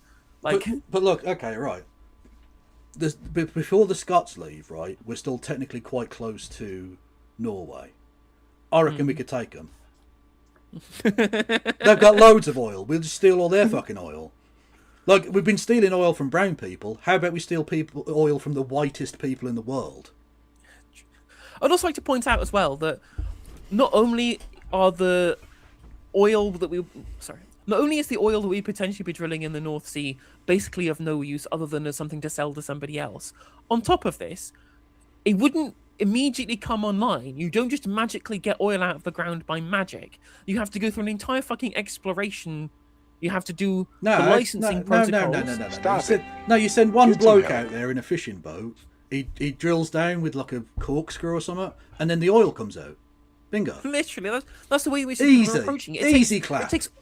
It takes almost a decade to get new oil deposits online with which that you first actually start producing oil to be able to sell on the market. Yep. And that is in shallow oil fields. These are deep basins that we have in the North Sea. They're not that easy to extract. The idea that anyone is presenting that drilling for new oil and gas in the North Sea would deal with an energy crisis now it's so fucking stupid it doesn't bother even worth replying over. But see, the problem is with global warming, that basin's going to get even deeper because the sea levels are going to rise. Even harder to drill. Ah, so we might as well just drill all of it then. Fuck it. That's what I reckon. We've got mountains and that. Be fine. Birmingham's quite high above sea level. I'll be all right. All the climate refugees from fucking Essex can do one. But you fucking voted for this shit. Learn to swim. Yep. People in Norfolk and Suffolk, that would be the same Tories who voted for that shit too. Exactly. Here's some fucking rubber rings. Enjoy floating, dickheads. Well, extraordinary that you should think I you know exactly what I'm about to say. Okay, who wants to bet with me that he's just going to say basically exactly the thing she said he was going to say? Anyone? Unless he's going to contradict his own party's policy, I reckon he's going to say the same shit that she fucking predicted. I've watched it. The war in Iran is not just a faraway war. It's a war on our energy bills. It's a war on the price of the petrol pump. It's a war on your weekly shop. And it's a war that we could have avoided. It's a war that is a result of us being uniquely vulnerable to external shocks all around the world that affects the price of gas, the price of oil. So we should drill in the North Sea? Maybe? Is that what you're going to say, Mr. Professor Man? And how are we in that vulnerable space? Because for years and years and years, the Conservative Party and the Labour Party have committed to the reckless pursuit of net zero, which Hey! We got there. It was obvious that Max Headroom over here was going to talk about net stupid zero, because that's all reform talk about. And in reality, we have seen what happens when you don't pursue net zero. You get vulnerable to oil shocks. This is literally what happened right here. Yeah. Apparently the Green Party has reached 220,000 members, which is fucking dope. How many more like, he hasn't been around that long, and yet the fucking leadership, the membership is like, what, 5, 6, 7 times whatever bigger now? It's a little bit mental. Proportionately hurts those who can afford it least. And that's why last week, or earlier this week, our Shadow Chancellor, Robert Jenrick, announced that there would be a clean £200 cut in our energy bills, £85 by zero rating VAT on energy, and £115 by scrapping the crazy levies imposed by the Conservative Party and the Labour Party. That's a start. It's not necessarily exploiting declining seabeds, declining fossil fuel fields in the North Sea, though there's still enough there. There you go. So you literally are saying that. He literally is saying, yeah, we should actually drill in the North Sea. So you being a whingy little bitch at the start about how you can't read my mind, and then you say the exact thing she said you were going to say. Well, again, because he knew that's what he wanted to say, so he had to talk about green levies instead. And whether or not you agree with green levies or not, whether or not that you agree with the idea that we should be taxing things like fuel consumption to try and make sure people do less of it, to try and conserve this shit, right? You can disagree with that all you want, because it does raise the cost of living, potentially. But that's nothing to do with net zero. No. That's nothing to do with net zero, the idea that we want to ensure that we minimize the usage of fossil fuels, right? Net zero is about weaning the broader economy off of using it by replacing it with green technology, with green energy. That's what net zero is. It's not about necessarily the reduction in the usage of those commodities in terms of having the infrastructure that exists and using less of it. It's about replacing the infrastructure, which is a unique good. There's enough there that would give us a little bit more than the 12 days of gas storage that we've got, far less than the French. They've got more than 100 days. Why have we got so little? Because we are so... Also, France has got loads of nuclear power, which we don't have, because we haven't invested in anything for fucking decades. Thanks, Nick Clegg. Disproportionately dependent on renewables. When the wind doesn't blow, you need gas to back it up, and sometimes the wind doesn't blow. And we need to have much, much stronger energy security, energy sovereignty, so that we're immune to wars, geopolitical shocks over which we often have... Pause. Fuck off. Actually, fuck off. The idea that Reform UK represent energy sovereignty when they want us dependent on international oil and gas markets to be able to function. They want privatized energy. They're not calling for total national ownership of our energy infrastructure. Far from it, right? Privatized grid, privatized supply, privatized generation, privatized extraction. All those would continue under a Reform government. We would be entirely beholden to international mega corporations for energy delivery in this country. That is the opposite of sovereignty. And second of all, the two countries that are the ones with the best energy security in Europe are Norway and France. Yep. And the two things that make these two countries energy secure is A, they own it all. ADF got totally nationalized by Emmanuel Macron, of all people, king of the neolibs. Even he nationalized EDF. Norway already had nationally owned energy because they had social democrats and normal individuals in charge. Which is why we should invade them, yes, yeah. And second of all, it's because of the massive investment they have done in getting off fossil fuels. France gets 70% of its energy from nuclear, right?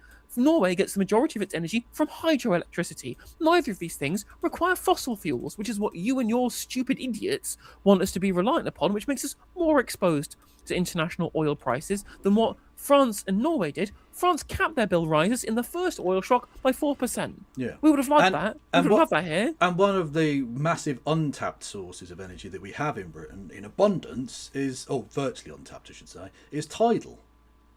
We have a huge amount of coastline for a nation of our size. We have, in the Bristol Channel alone, one of the most powerful tidal currents on Earth, which we could be exploiting for renewable energy, because it goes in and out every fucking day at enormous power. And we just don't, because that would involve us having to spend money, because private enterprise doesn't want to do it. It would be too expensive at the start. Yep. But governments can and should afford to do that, and then you have a free energy every day. Every single day for the past million fucking years, well, not million years, but thousands of years, we've had that amount of energy going up and down the fucking Bristol Channel, and not a milliwatt of the fucking thing has ever been used. Ridiculous. And again, I just want to hammer the nationalisation point again, which is what's so frustrating about this desperate agreement amongst our entire fucking political class that it has to all be done by private companies. Private companies care less about the long-term benefits, charge more because they need to make a profit, and they borrow money at higher rates. There is no reason at all in a natural monopoly like energy delivery to have any private involvement whatsoever. Yeah. No reason at all, especially in what should be quite a transparent and uncorrupted nation like the UK. Obviously we have problems, but like this isn't fucking Angola or some shit, right? Yeah. If we had a nationalized company, it's not just going to get rorted by the government to extract money for their mate. It's going to be there's a level of transparency that allows us to get away with having full national ownership of this stuff, and we don't do it because our politicians are fucking bored. Yeah, absolutely. Yeah. Completely and utterly. Yeah, the Severn Bore is another great example. We've got really powerful tidal rivers and a huge amount of coastline for a country of our size, because it's all coast. Our only border is coast. Our border is the water. So we've got lots of potential there, and we're just not using it at all, virtually. We get a tiny amount from tidal, which for an island is fucking ludicrous. Yeah, people literally surf on the Severn Bore, yeah. You know, the Seine used to have a bore as well, until they dredged it in the 70s, and then it stopped. Dopey bastards. Very little control. I'm sorry, Karen. Sorry, for those who don't know, the bore is like a wave that happens predictably at given times during the year that ripples along the length of a river. So literally in the middle of Paris, they used to have a big wave that would go down, which presumably now would just cover everyone in shit. But yeah. Also, I just want to address the point that James Orr made about like the wind not blowing. Like there are things called batteries. One of the very first pump storage hydroelectricity batteries in the world was made in fucking Wales. Shut the fuck up. Also, if you have a mix of different renewable energies, even if the wind doesn't blow and for some reason batteries cease to exist, you have those other types like solar and tidal and geothermal. Yeah. Exactly. Or nuclear. Indeed, nuclear. Nuclear, yeah. Like, I'm a member of the Green Party and I do support nuclear power for baseload capacity, and because it is, whilst more expensive per megawatt hour than renewable energy, it requires less space, it has a smaller footprint, which means it has less ecological disruption. So if you use some baseload power from nuclear, not a huge amount, but then you have a kind of abundance of wind and solar, then that's a perfect also if they're entirely nationalised, there is no focus on cutting corners to make profits, and safety is key and put in mind in a way that it isn't at Sellafield, for instance, which is why you get nuclear lobsters in the Irish Sea and such, and in a place which is nowhere near any fault lines and has tiny disruption due to natural disasters. Nuclear power is incredibly sustainable in Britain in a way that if you live on a fault line, maybe don't build nuclear power plants there. Yeah, like we're uniquely in a good position. We have lots of water capacity for coolant. We are not in a tornado belt. We very rarely get huge amounts of kind of flooding on the coastlines. That's different on rivers, actually, but the coastlines don't usually flood. We don't have to deal with tidal waves. We don't have to deal with anything like volcanoes. Literally, the most dangerous thing in Britain is a pigeon shitting on you, basically.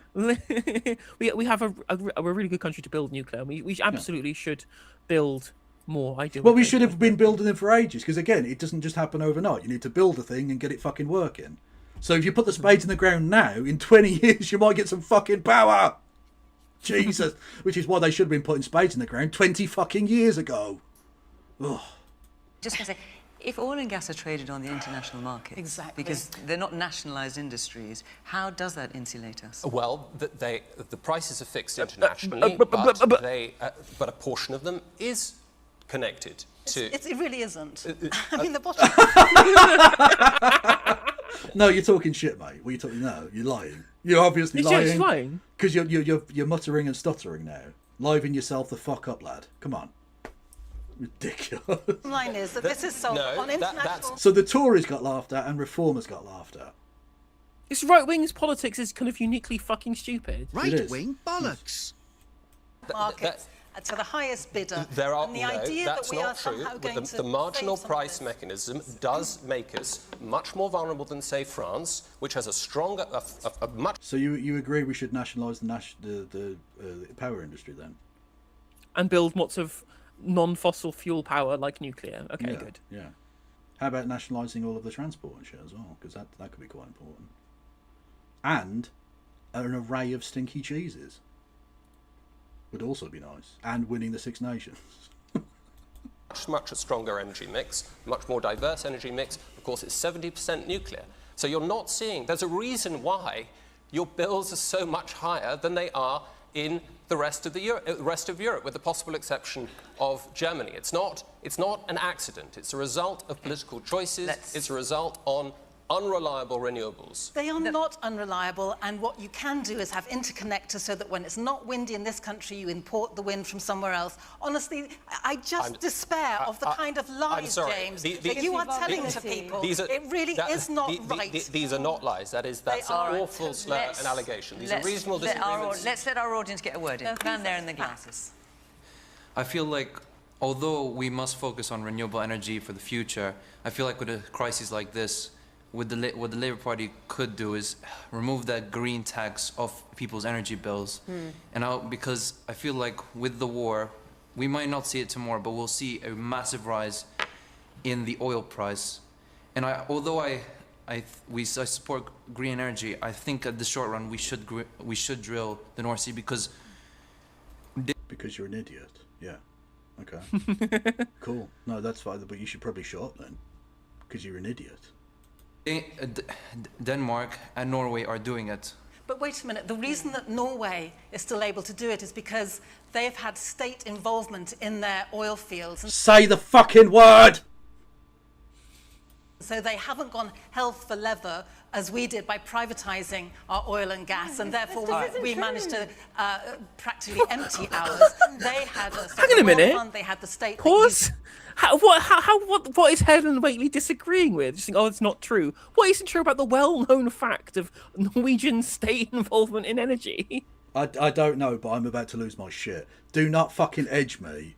You can't literally say we privatised it and then not say let's nationalise it. Come on!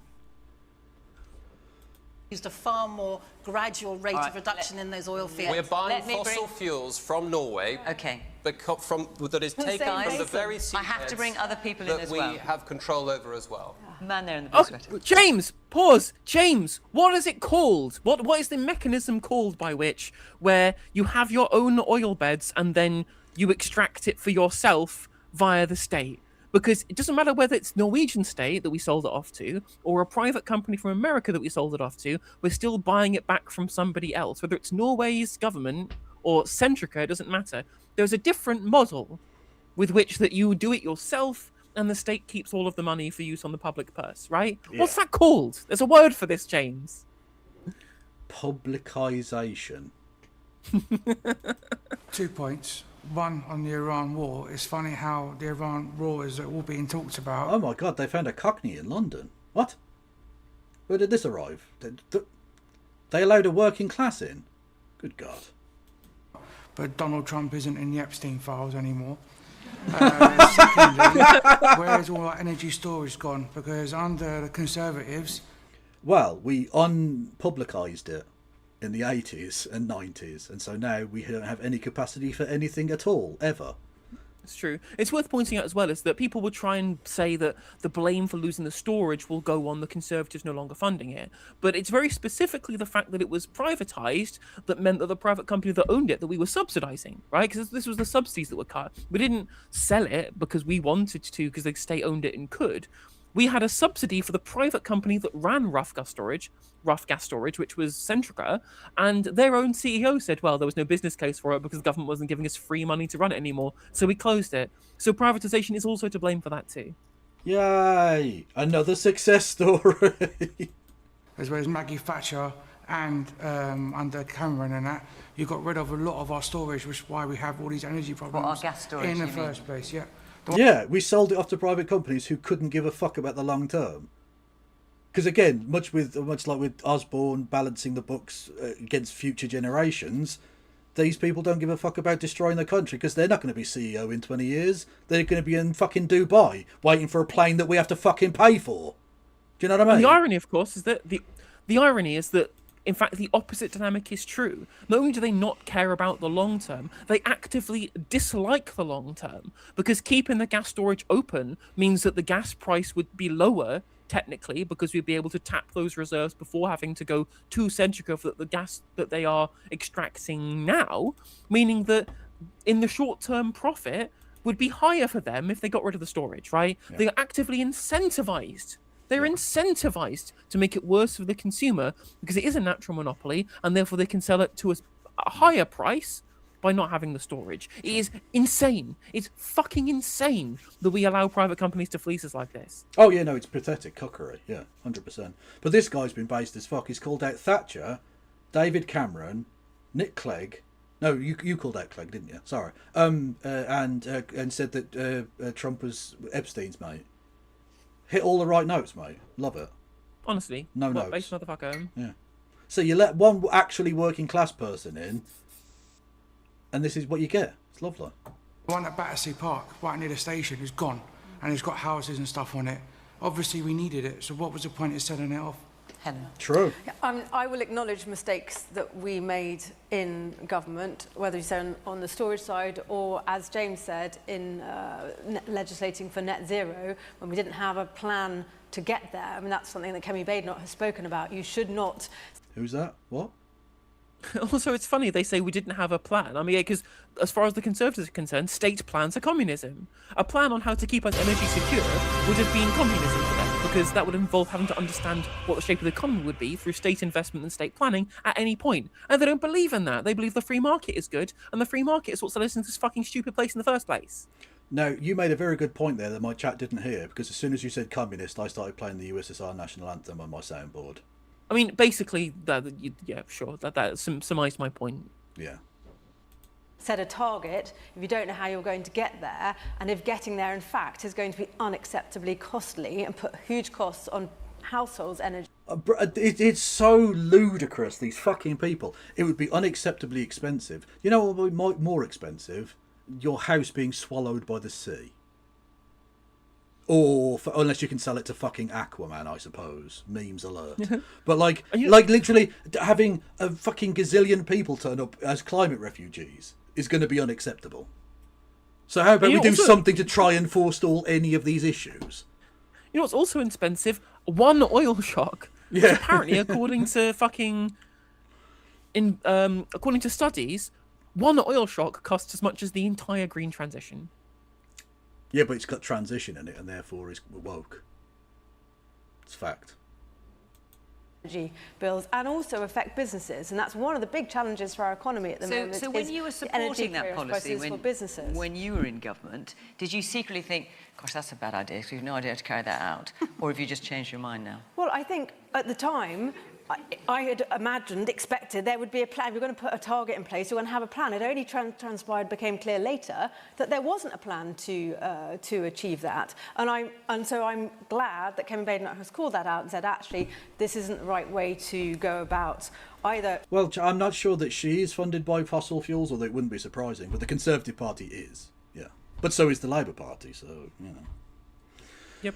They're even the somewhat good thing of starting GB Energy has been a little bit undermined by the fact that they're giving it no money. Brilliant. I mean, GB News continue makes a fucking loss. It's hilarious. No, GB Energy. Oh, GB Energy. Sorry. Yeah, not Don't GB know why I Energy. said. No, but anyway, okay. Yeah. Having cleaner energy, or in fact going about government. And she's been very specific as a leader, saying we're not going to just put out policies unless we have a plan to achieve them, and know how we're going to fund, for instance, things like our clean power plan, our cheap power plan, coming to exactly the point. Every time they can't understand because they don't know what they're saying, because they can't find any justifications, because none of it makes sense. Yeah. Also, You can't buy being able to talk. Clearly, because she's had the best education that money can buy, and she sounds like a gibbering idiot. She is a gibbering. I mean, she is one. Yeah, well, exactly. It's an accurate description. She's not selling a lie in that regard. Certainly. No, true. Well, the few lies she isn't telling. We're set out already. And some of it has been picked up by Reform. Not the first time that Reform has picked up our stuff, because they've done this for welfare too. But I'm sorry, we've been more consistent from day one on net zero. Okay, let's let Helen answer. Well, you say that, but you haven't referred to it as net stupid zero, so I don't think I can believe you. I don't think you really believe it. I think you might be a secret communist plant. Clearly. I'll focus on in fact, what I'm sure what the audience and viewers want to know, and our approach to having a cheap power plan, which is, as the gentleman up there was talking about, actually, yes, we should be drilling and using our own oil and gas. So he bitched about it, and yet both of these pricks have gone, yeah, we should drill in the North Sea. So, I mean, the right wing being predictable losers at the behest of private enterprise and private fucking oil companies is exactly what you've shown yourselves to be. Okay, yep. Well done. Gas, and particularly the gas that is available in the North Sea. Unfortunately, it's being taxed at such a way and approached by the government at the moment that that's come all but nigh to a stop. But you know, that gas can be 50% of our gas in this country. They've not just stopped drilling because of taxation. What the hell are you talking about? There is oil to drill, therefore they are drilling it. Just because they're making less profit doesn't mean they wouldn't make no profit. Yeah. And on top of this, we wouldn't have to tax it if you'd have nationalised it. True. Imagine if Kev was let on Question Time. I swear too much. As it is, if I was ever confronted with these, the C word has never been said that many times in Question Time history. Honestly, it would be mostly bleeps. I'd sound like a radio edit of a rap song. Do you know what I mean? Every other word. Come from that source. So actually, it's really. That's a fact. Ludicrous. It's no, really not that Caroline. much It's a gas fact. There, it's really mostly significant. Oil. We know that these are basins that are absolutely at their lowest level. So well, we disagree. We disagree on this on a point of fact. But no, you can't disagree. It's a fact. No, but they've learned from America. We've got alternative facts. We just, again, you don't need to deal with scientific facts if you don't listen to any science. Literally. It's fine. No, we know we need gas at the moment. The idea that it's better to get it from overseas than using our own, which incidentally, for someone who cares about clean power, is cleaner than getting it from over else. So first, yes! Whoppa! She said it. Fucking hell! Oh, the sweet release.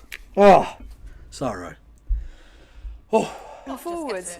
Well, at the moment, we're taxing it so much that it's incredibly hard to extract from the basins anyway because of the level of tax on it. What?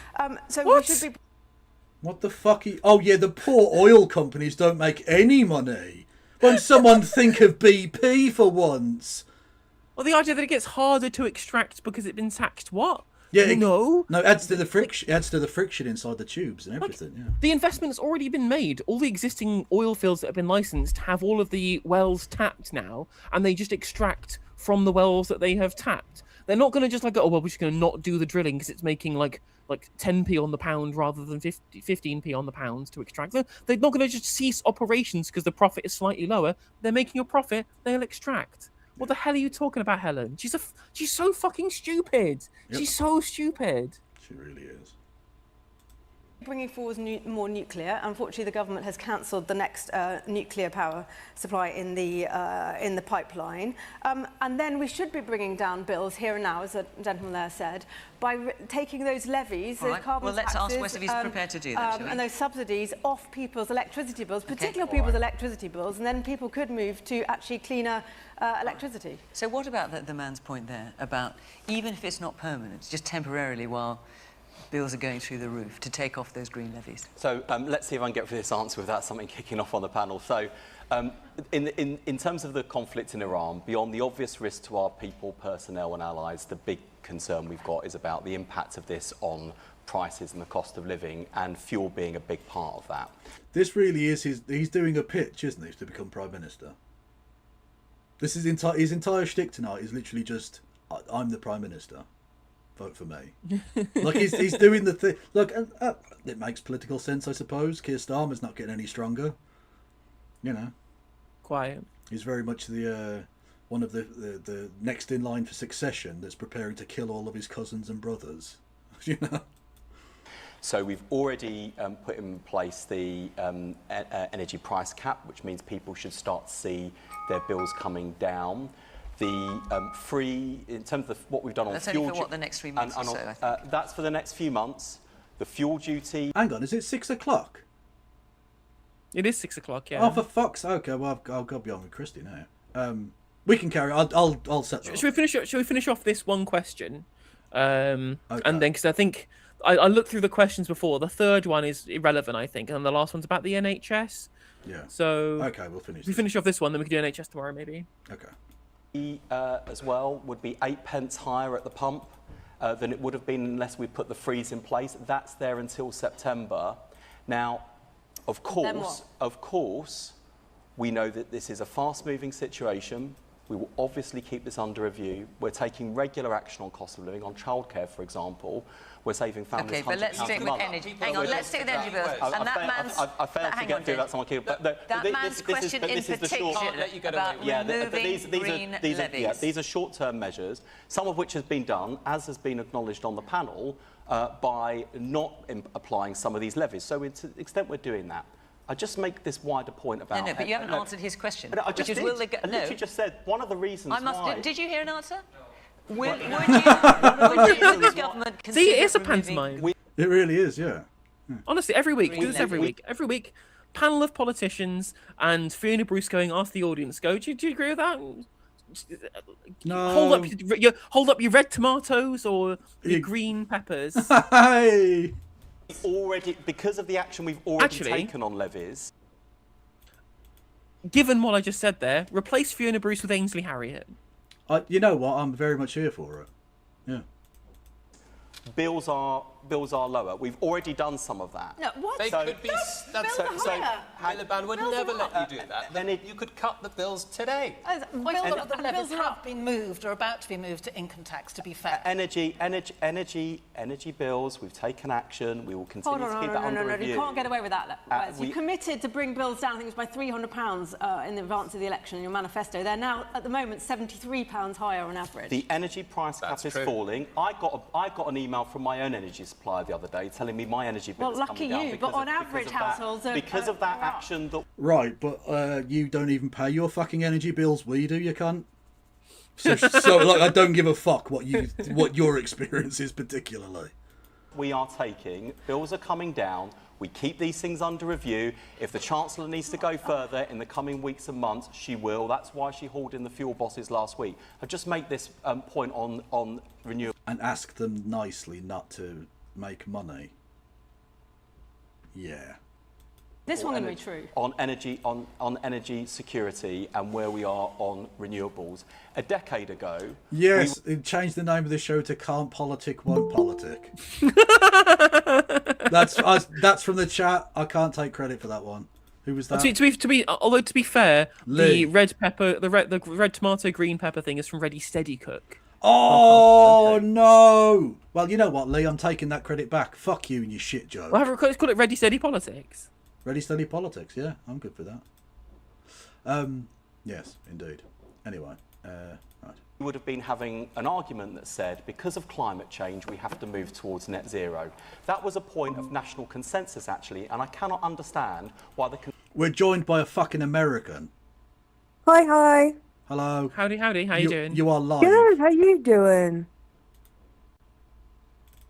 Yeah, I'm not doing too bad. Yeah. Hit play. Yeah. Conservatives apologise for the things they got right in government, but never apologise for the things they got wrong in government. We can't afford it. And now, here we are, a decade on, and I think actually the case for renewable energy is even more stark, not simply because of climate change, but because moving towards renewables is about jobs, growth, lower bills, and crucially, our energy security. Exactly. What is it about relying on petrostates and the fossil fuel roller coaster that says that actually fossil fuels are the way to go? That's not where we want to be. Okay, listen, hang on. He's definitely pitching for the leadership. It's so obviously a leadership pitch, isn't it? You know? Yeah, because there's no way he'd be criticising fossil fuel roller coaster. That's a phrase we've not heard before. That's been a focus group, I'm sure. As it to the lexicon. Yeah, Christy, did you focus group that one? No, not that particular phrase. No. Okay.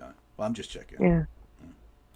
Hang on, you've both had your say, and Josh needs to be able to answer this question. When reforms say they would wage war against clean energy investment, what they would do is put 1.5 million jobs at risk in communities across the country. This is jobs, against clean renewables power, is waging growth, war against lower spikes bills, in and energy progress towards climate change. It was right a decade ago. It is even more clear. It's the right direction now. All right.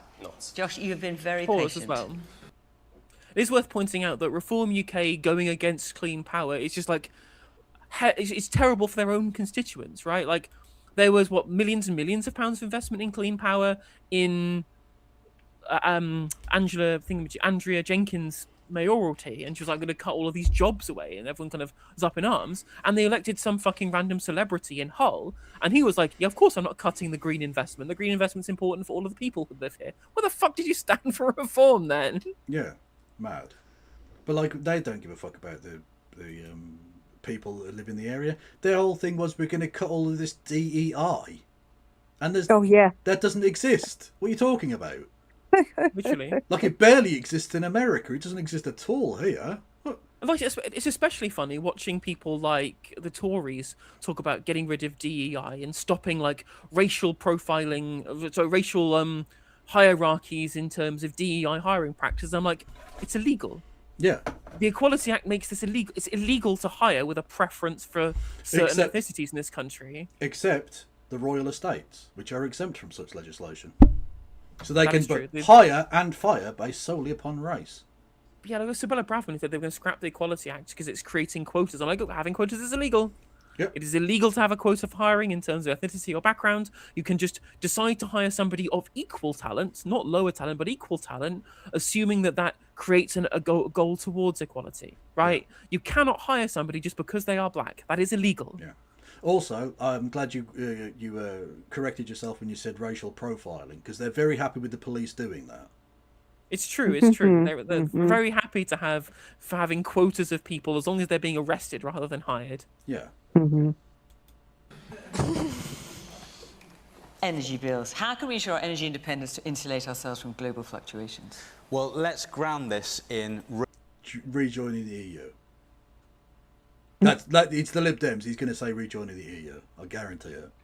Real people's lives. So I've come from Eastbourne, and in Eastbourne, during the last key spike in energy prices, our food bank became the busiest food bank in the country. People struggling with the cost of living in my town more than anywhere else. So let me tell you what the people of Eastbourne are telling me that they need. First of all, quick emergency support with their bills. That's something that Liberal Democrats have worked up a policy on, an emergency VAT cut on certain energy bills right now to support people through this crisis. But we need a longer term plan for this. Where are you going to get the money for that? We need a longer term plan for this. Where would you now get we've the got money to get for that? homegrown Where would you get the money for that? We've got to get homegrown energy. But where do you think you'd get the money for the VAT? We've outlined where we'd get a lot of that cash from. Where? Again, the answer is it's never asked about bombs. Where are we getting the money from for the bombs and the planes and the tanks? Yeah, Fiona keeps her mouth shut then. Yep. So there are a number of different measures that we've discussed. Some of it can involve taking cash from some of the other initiatives and putting it into keeping people's bills down. The problem is, if we don't take emergency action now, people are going to struggle to get through to tomorrow, to next week, etc. But the long-term plan... But Josh, if you're saying you take it from other initiatives, that means something's going to lose out. I'm just wondering what would lose out in order to ultimately, cut the VAT. What we need to do is set up some kind of, like, not coal-powered fire station, but maybe burning the corpses of the sub-postmasters that Ed Davey personally murdered with his own hands. Because they are a renewable resource, because his bloodlust knows no bounds. So, although what I will say is that we don't need to invent fake people that Ed Davey killed. He was a minister in the coalition government, and there were 330,000 excess deaths due to austerity. Yeah, So if you want to find corpses to set on fire as biomass fuel, all of the poor and disabled people that were personally murdered by the hands of the coalition government, which is a fact, these people did die because of decisions taken by Ed Davey as a government minister to vote for the bills, to vote for the budgets that caused these deaths. You could do that if you wanted. Probably wouldn't be a good thing to do it, and it is pretty dark to suggest. But it is indeed the truth of the reality of what happens when you elect Liberal Democrats. They kill people. Literally. But if we want to burn carbon-based life forms, but in an ethical way, we need to go back to the old British tradition of burning witches. True. There are too many witches and not enough burnings, is what I And say. considering how friendly we are with the Saudi regime, they've got plenty of convicted witches. Literally. I still can't believe that. They're going about human rights. Saudi Arabia crucified somebody for witchcraft. But, you know, they're our friends. An ally. So Ally it's of the region. Absolutely fine. Mohammed bin Salman's a reformer. Are you trying to say, Kevin, that just because of one tiny little crucifixion, we should stop people from visiting Mr. Beastland? Well, that and the public beheadings as well. Okay. That's, you know, it's...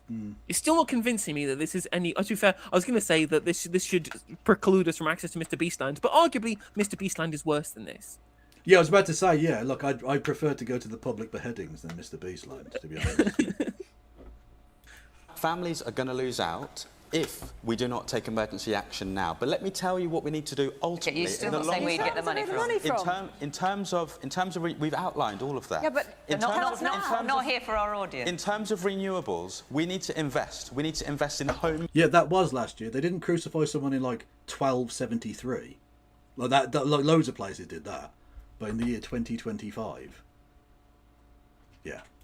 Grown energy. That's how we bring energy bills down and increase energy independence for us in the longer term. Now, folks have spoken about oil and gas and maximising our exploration there. That is a red herring. What's very clear, and you look at a study that came out earlier this week by the University of Oxford, where the reform panellist comes from, which says that on average, it looks like that families would save an average of 30 pence a week if we were to maximise when it comes to oil and gas from the North Sea. You can get someone really needs to tell him to drop those verbal pauses.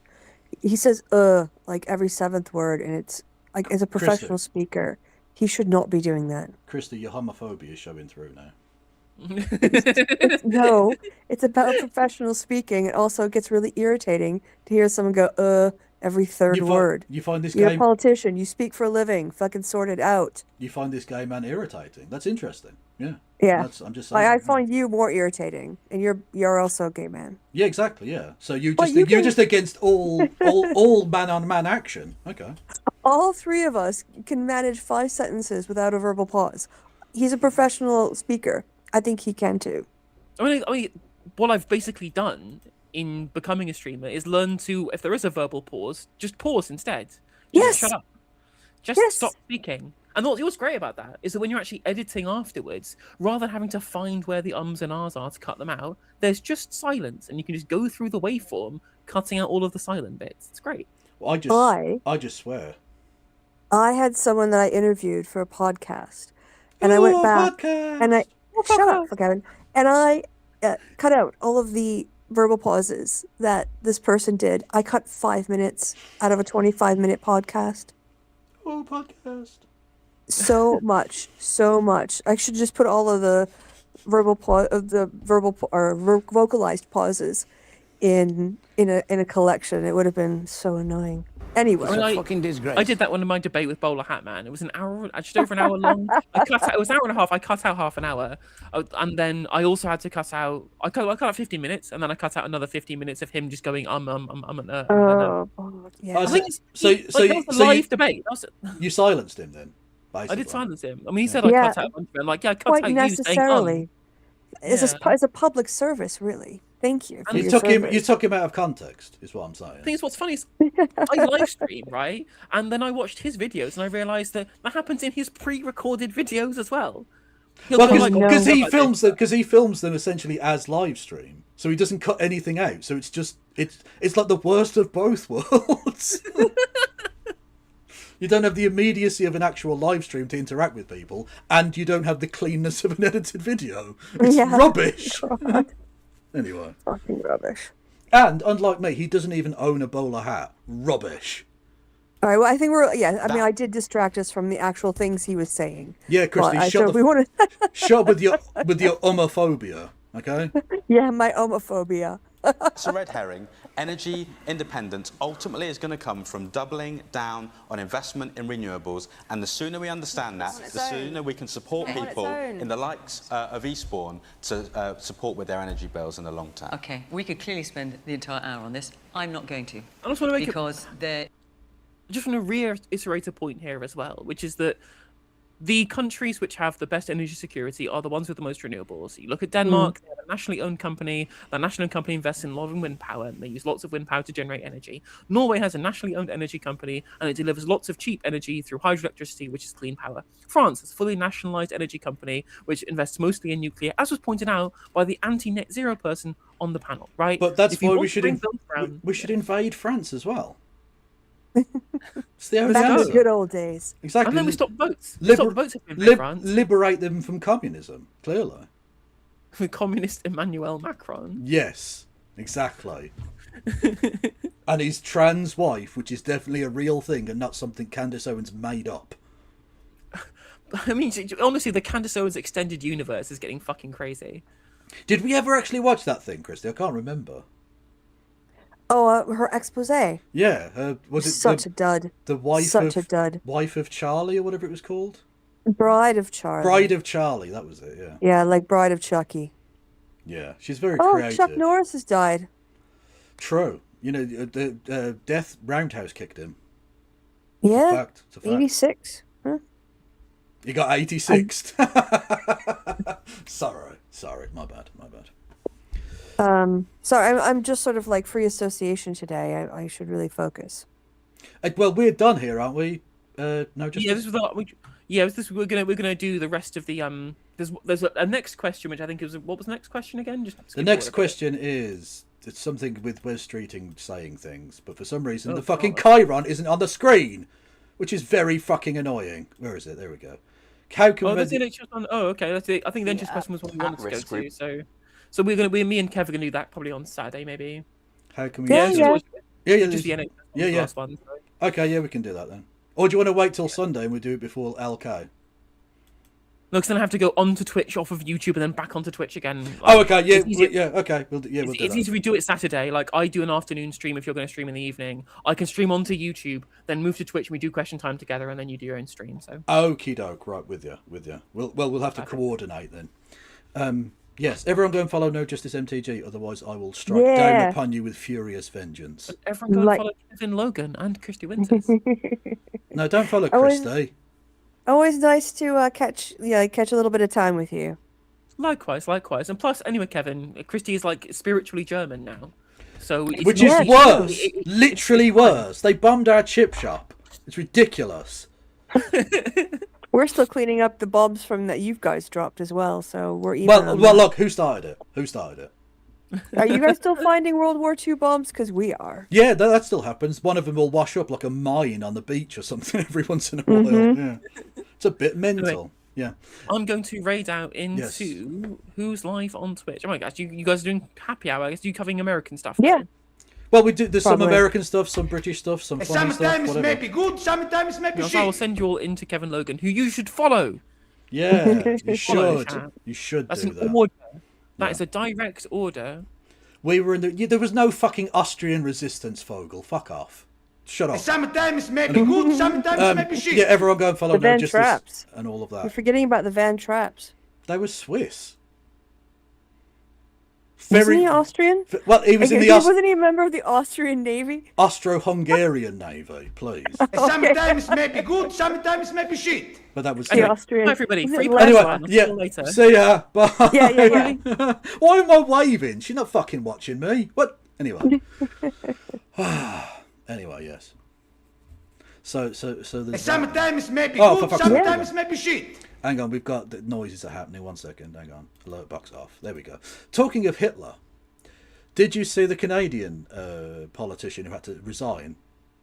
Oh God, oh no, what happened? He was appointed by Doug Ford, obviously the chaos evil square of fucking Canadian politics.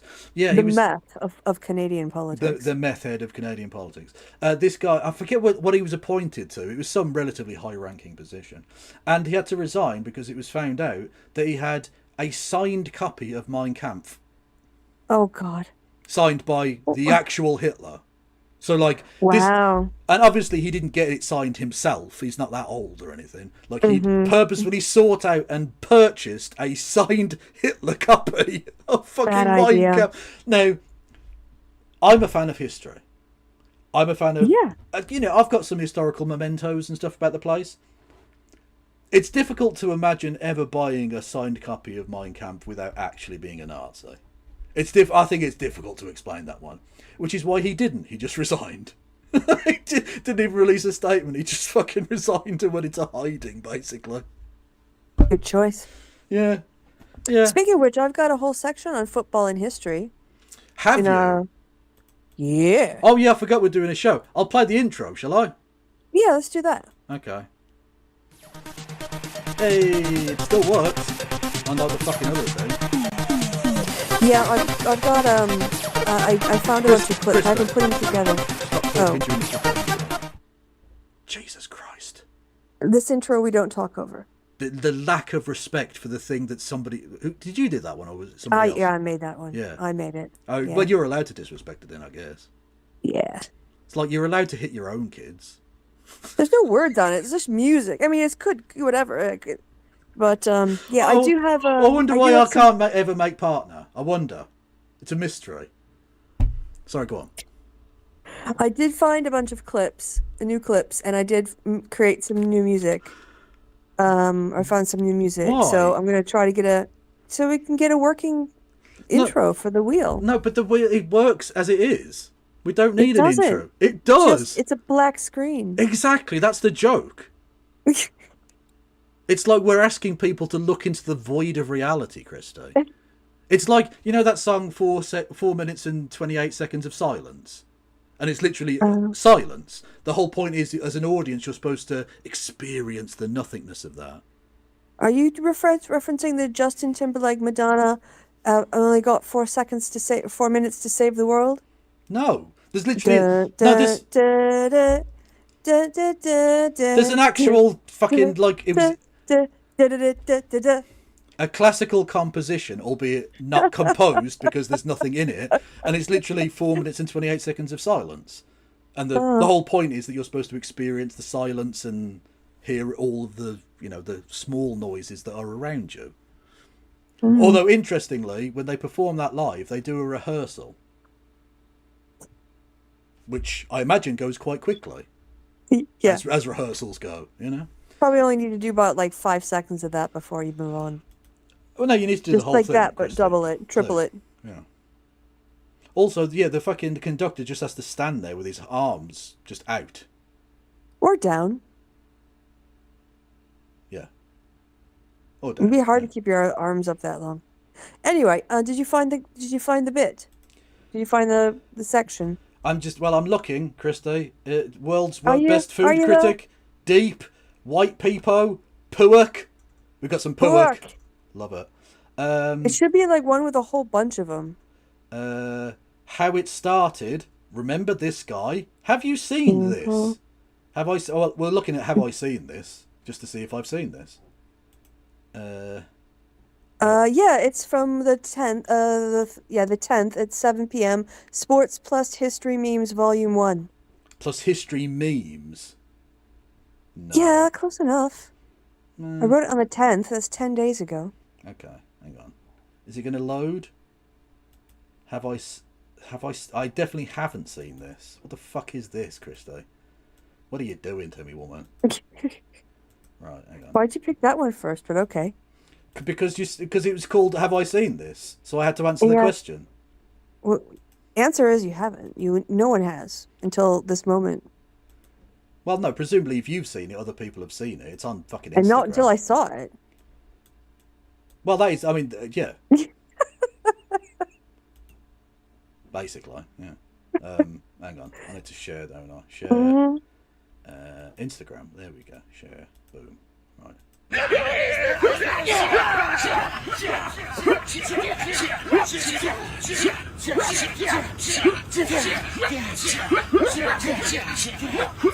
Happy holidays, Merry Christmas. Yeah, to all the fans. Thank you guys so much. Happy holidays, Merry Christmas. You know this channel? No.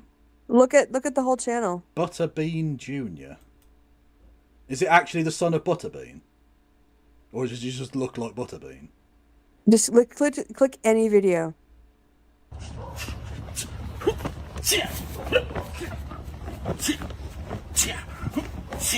How'd you do that much exercise and be that big? Gotta work at it, Kevin. Yeah.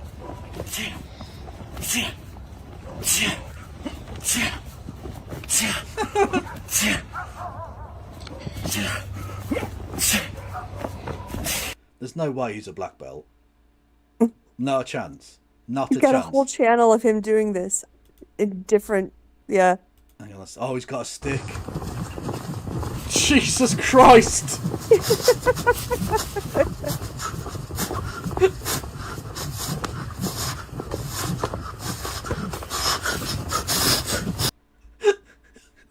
Okay. The breathing is fucking mental. What the fuck?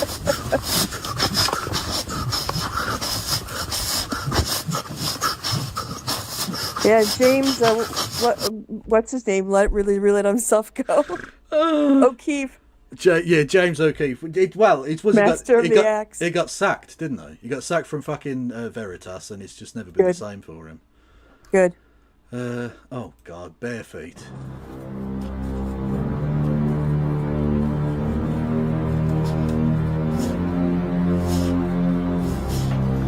He looks a bit hawkish in this one. The coloring is off. It is a bit weird, yeah. His white balance needs to be worked. But what moves are these? I don't know, but he does them over and over again. So he must be good at them. Look, what is He's that? breathing for you. He's breathing very heavily.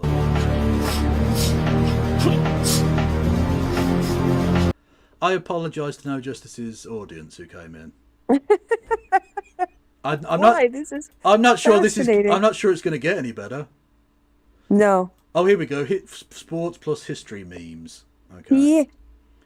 I even collected them all into a little single thing for you to make it easier. You did, Christy. Thank you. I did. I don't know why I said that very patronisingly, but good girl. Who's a good girl?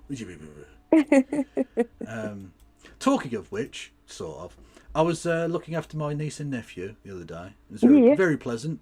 I put on The Lion King for them, the original. Oh, because I wanted to scar my niece and nephew with the death of Mufasa. Mufasa, yeah, the dad. And you know what I noticed, which I never noticed as a kid, subtle bit of racism.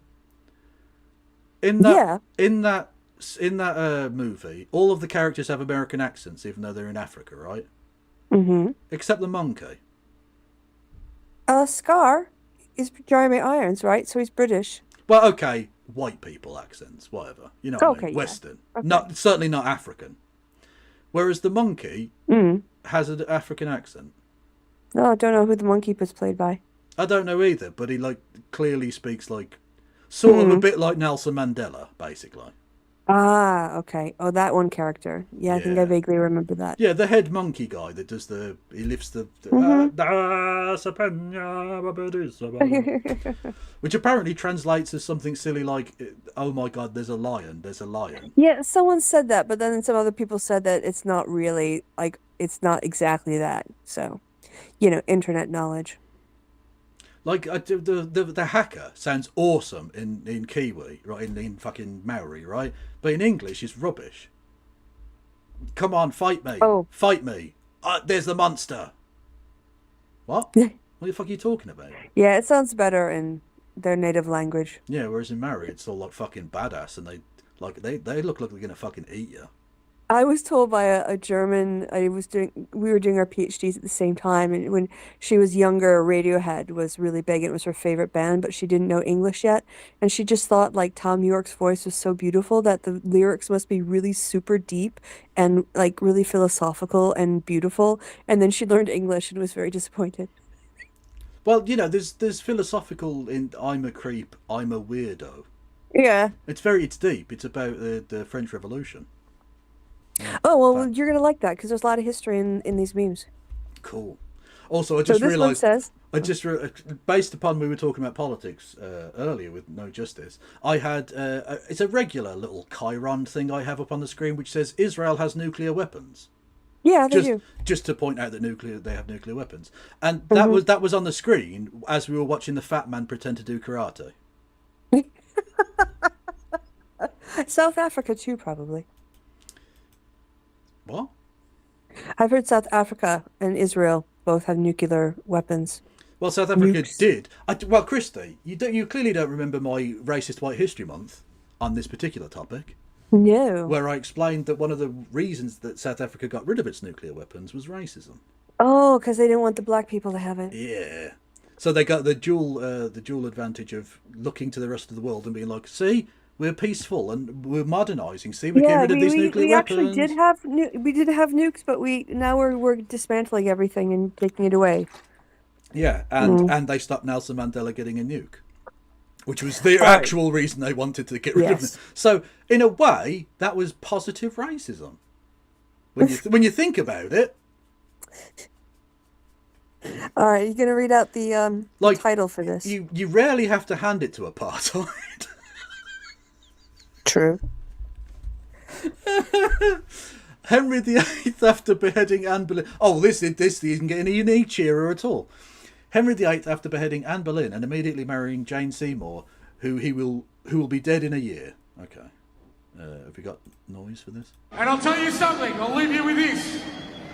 All the best television series, season 3 is better than season 2. And I'll tell Oh, okay. But, I mean... Yeah, because she was the third wife. Yeah, but, I mean, he got sacked, so he didn't even get to season 3. He got sacked? Oh, yeah, that guy, yeah. Ange yeah. Postecoglou, yes. And Jane Seymour also, like, well, she didn't get sacked, but she did die of childbirth. Childbirth, yeah, which infections, yeah, infection gained. Ironically, along with beheadings, was a leading cause of women's deaths in London at the time. 100%, yep. Because they didn't wash their hands. Well, people forget this, that like fucking childbirth up until like 1920 was like the leading cause of women's death, like above natural like old age causes and shit.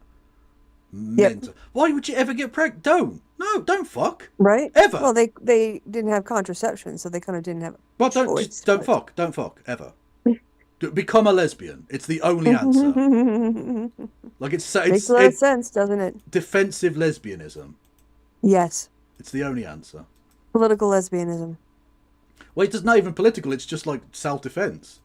Well, it is political in that, like, yeah, it's keeping your lot. You're not just becoming a baby machine for the state. Lesbianism is a martial art.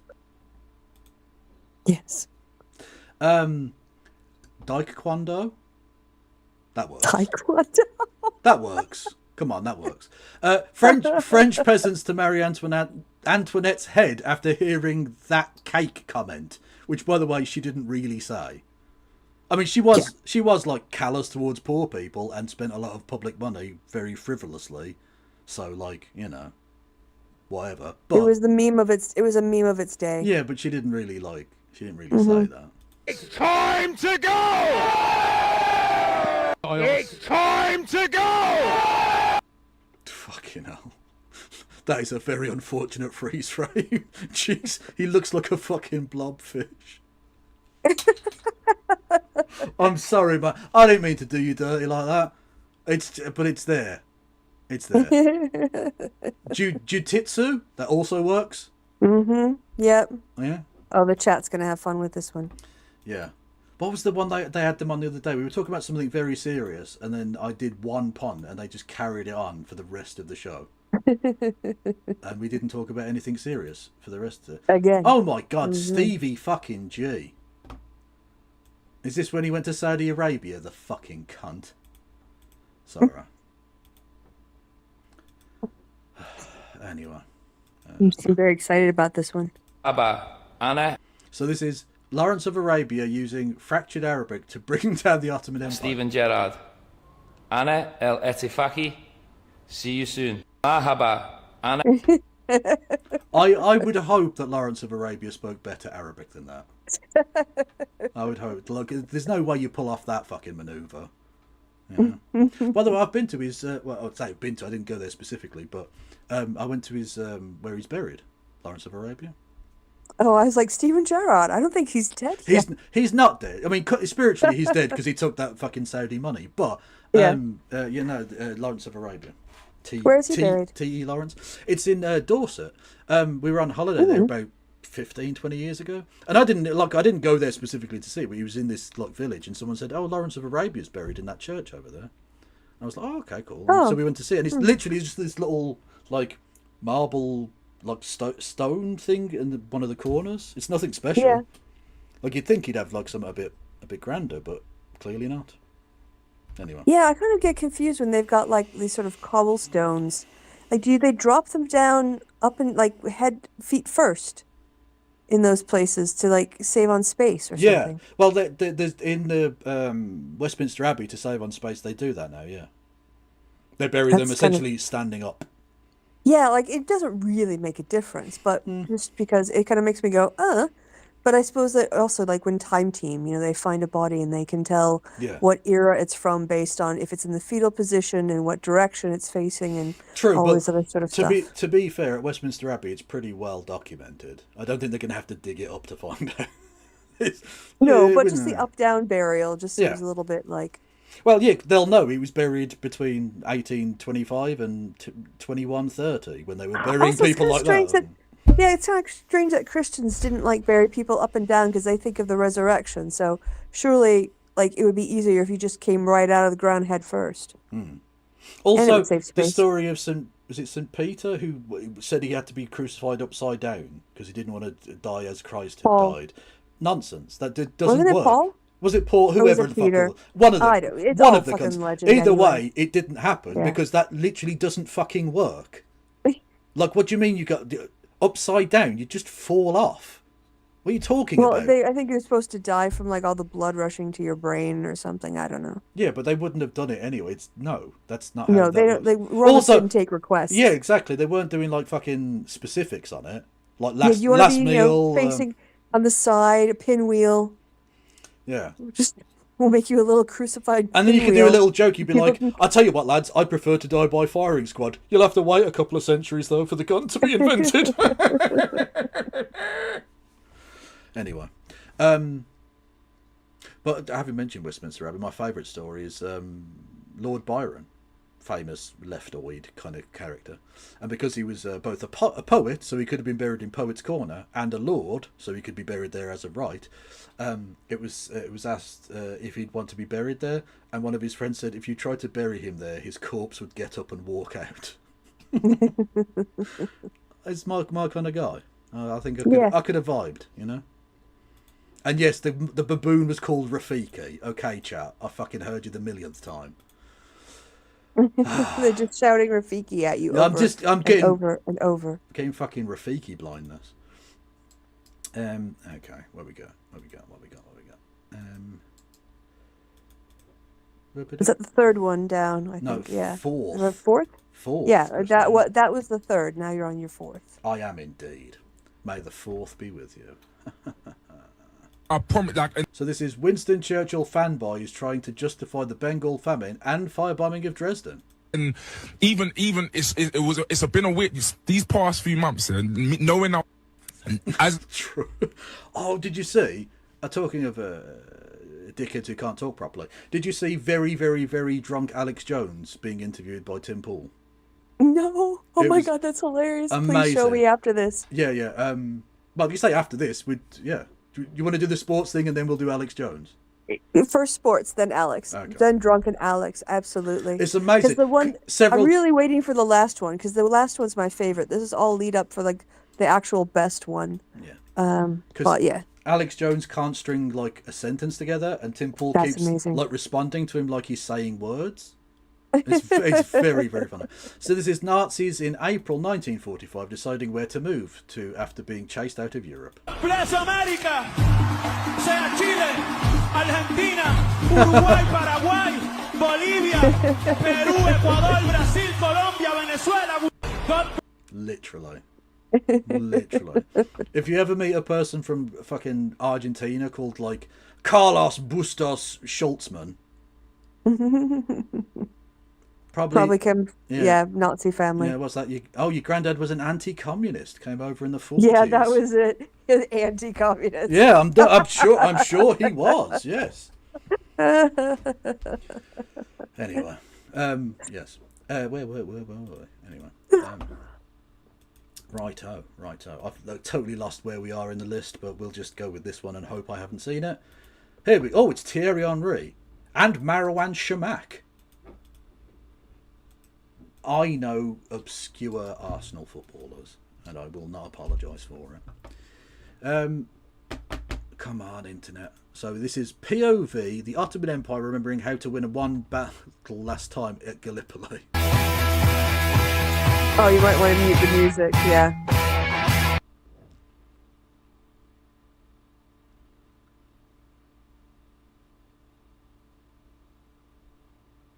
That's how you do it. Yeah. Honestly, if it wasn't for him cheating against Ireland, Henry would be my favourite Premier League footballer of all time. Aw. Absolutely incredible talent. Who I was lucky enough to see play several times. Awesome footballer. Anyway,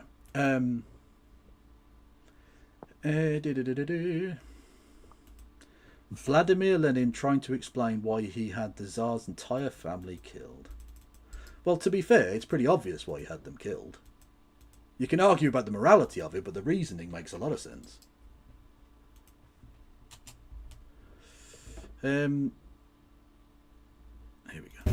Technical decision. Technical decision. It was a technical decision. Yeah, the technical decision that if there's no royal family to take over.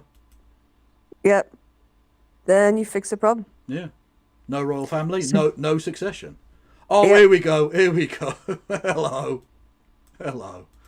I don't even... The meme is secondary just to the still image on this one, I feel. Where are we? Hang on. I've totally lost where you are. There you are. Boom. Some baker in 1660... Well, we know, it's not some baker. We know the man's name. Anyway. Some baker in 1666 watching the whole of London burn down just because he forgot to turn off the oven. Also, that's not really true. You can have what's called... meant to be a joke. Well, yeah, I know, but it's like people always said, oh, they must have not turned an oven off. No, we now know from modern science that you can have what's called flour explosion, which is literally a weird fucking... I can't even explain it properly. You have to look it up. The dust gets in the air and it's flammable, so it just sort of ignites and then it spreads like a chain reaction. And it just creates like a little spark, and that's all it needs, because it catches on the other flour that's around, or paper, or wood, or whatever. And, yeah. And if they'd taken prompt action in the first place, rather than going... Like, they literally said that they should send a woman in there to piss the fire out. Because they didn't think it was that big a deal. And then it was the biggest conflagration in the city's history. Well done, idiots.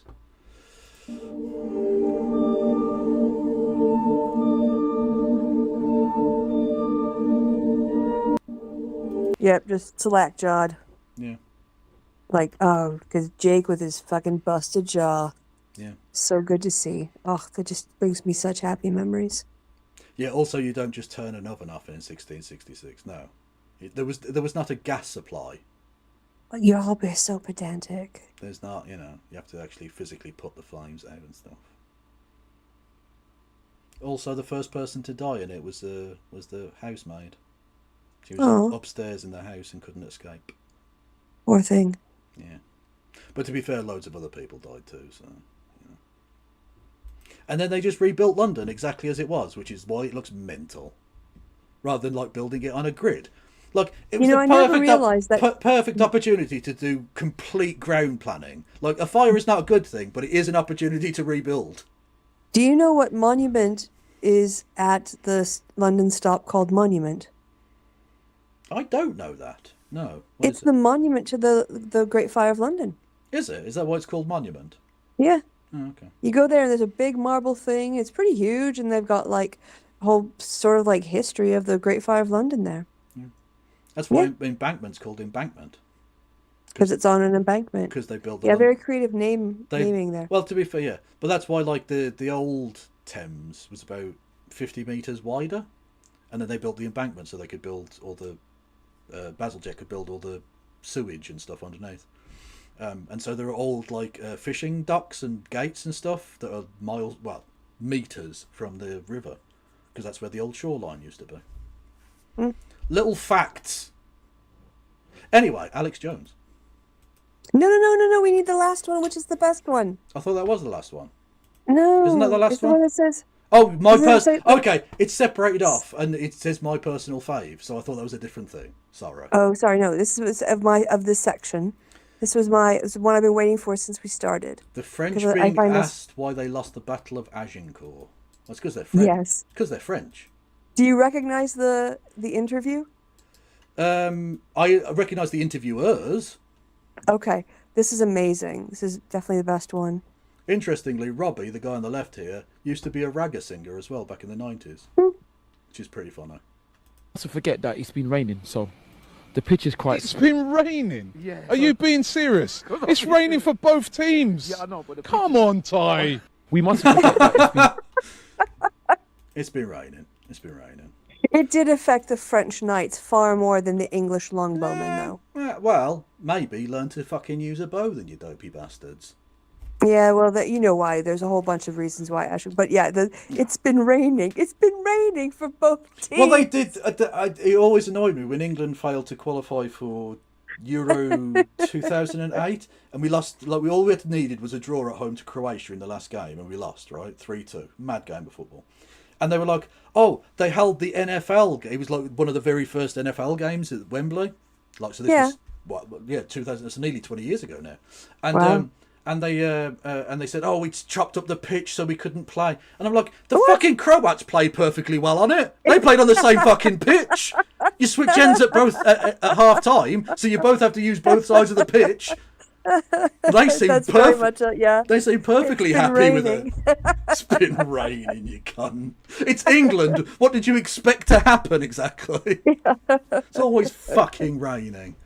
Everybody's like, "Are you serious? It's raining for both teams." Raining, so the pitch is quite... It's been raining? Are you being serious? It's raining for both teams. Yeah, I know, but... Come on, Ty. That is the copious shit.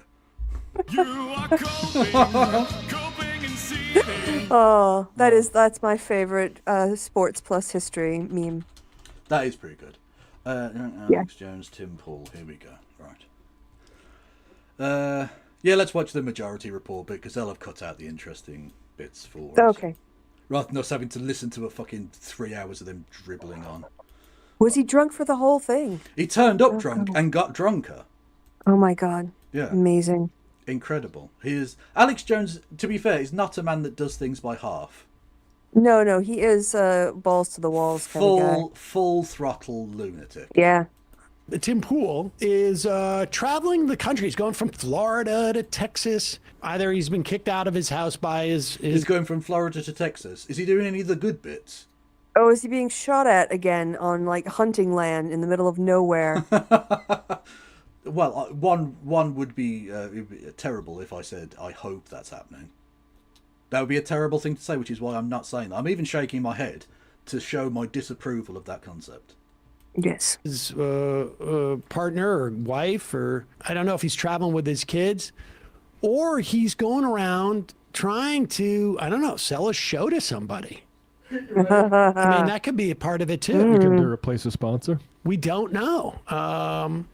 But he's in, it must be in Austin, Texas. And it's going to be interesting to see if Rogan comes on his show. Wonder if he, I mean, he's brought the whole thing to him. Oh no, this is worse than Dreyfus on Bill Maher. This is worse. Yeah, like he doesn't. To be fair, he doesn't slide out of his chair like Dreyfus did. Do you remember Oh that? God! And then he talked about that horrible thing about how he used to get off to his mom or something. Some dumb shit. Yeah. Oh, it was yeah, it was stomach churning. Yeah. Oh yeah, But, but like- Richard Dreyfuss so drunk he was sliding out of his chair is But like he's a thing I'll remember. He's drunker than that. At least Dreyfus was able to say, I mean, horrific sentences, but sentences. Yeah. He wasn't just We should have babbling him into on. a It'd be an microphone. epic conversation. That would be epic. Totally epic.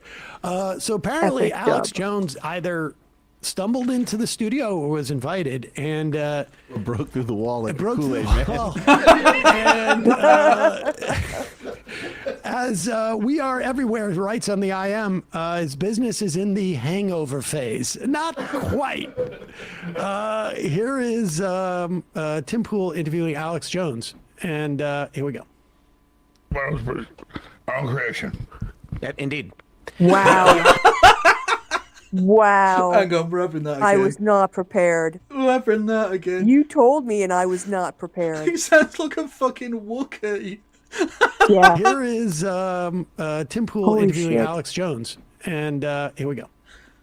On creation. Indeed. The So when we come back, we'll come back. Wait a Come back second. whenever you- Can we go back? I didn't mean to start it there. That was amazing. That was amazing.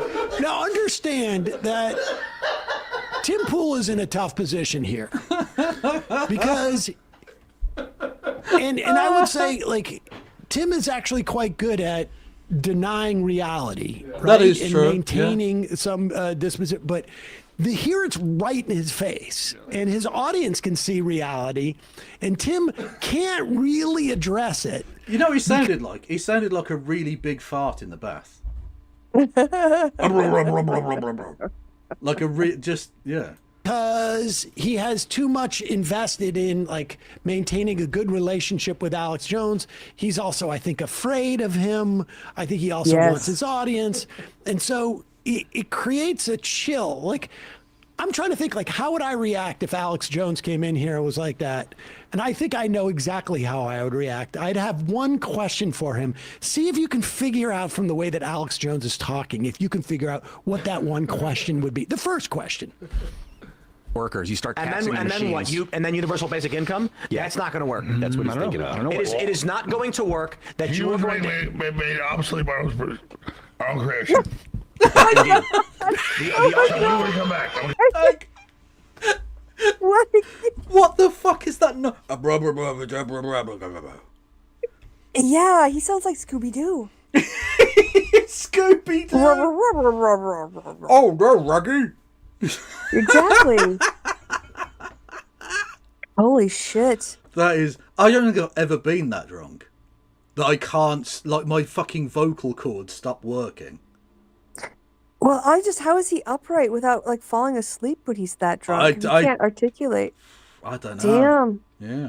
come back. Come back whenever you want. How long you awesome? Couple weeks.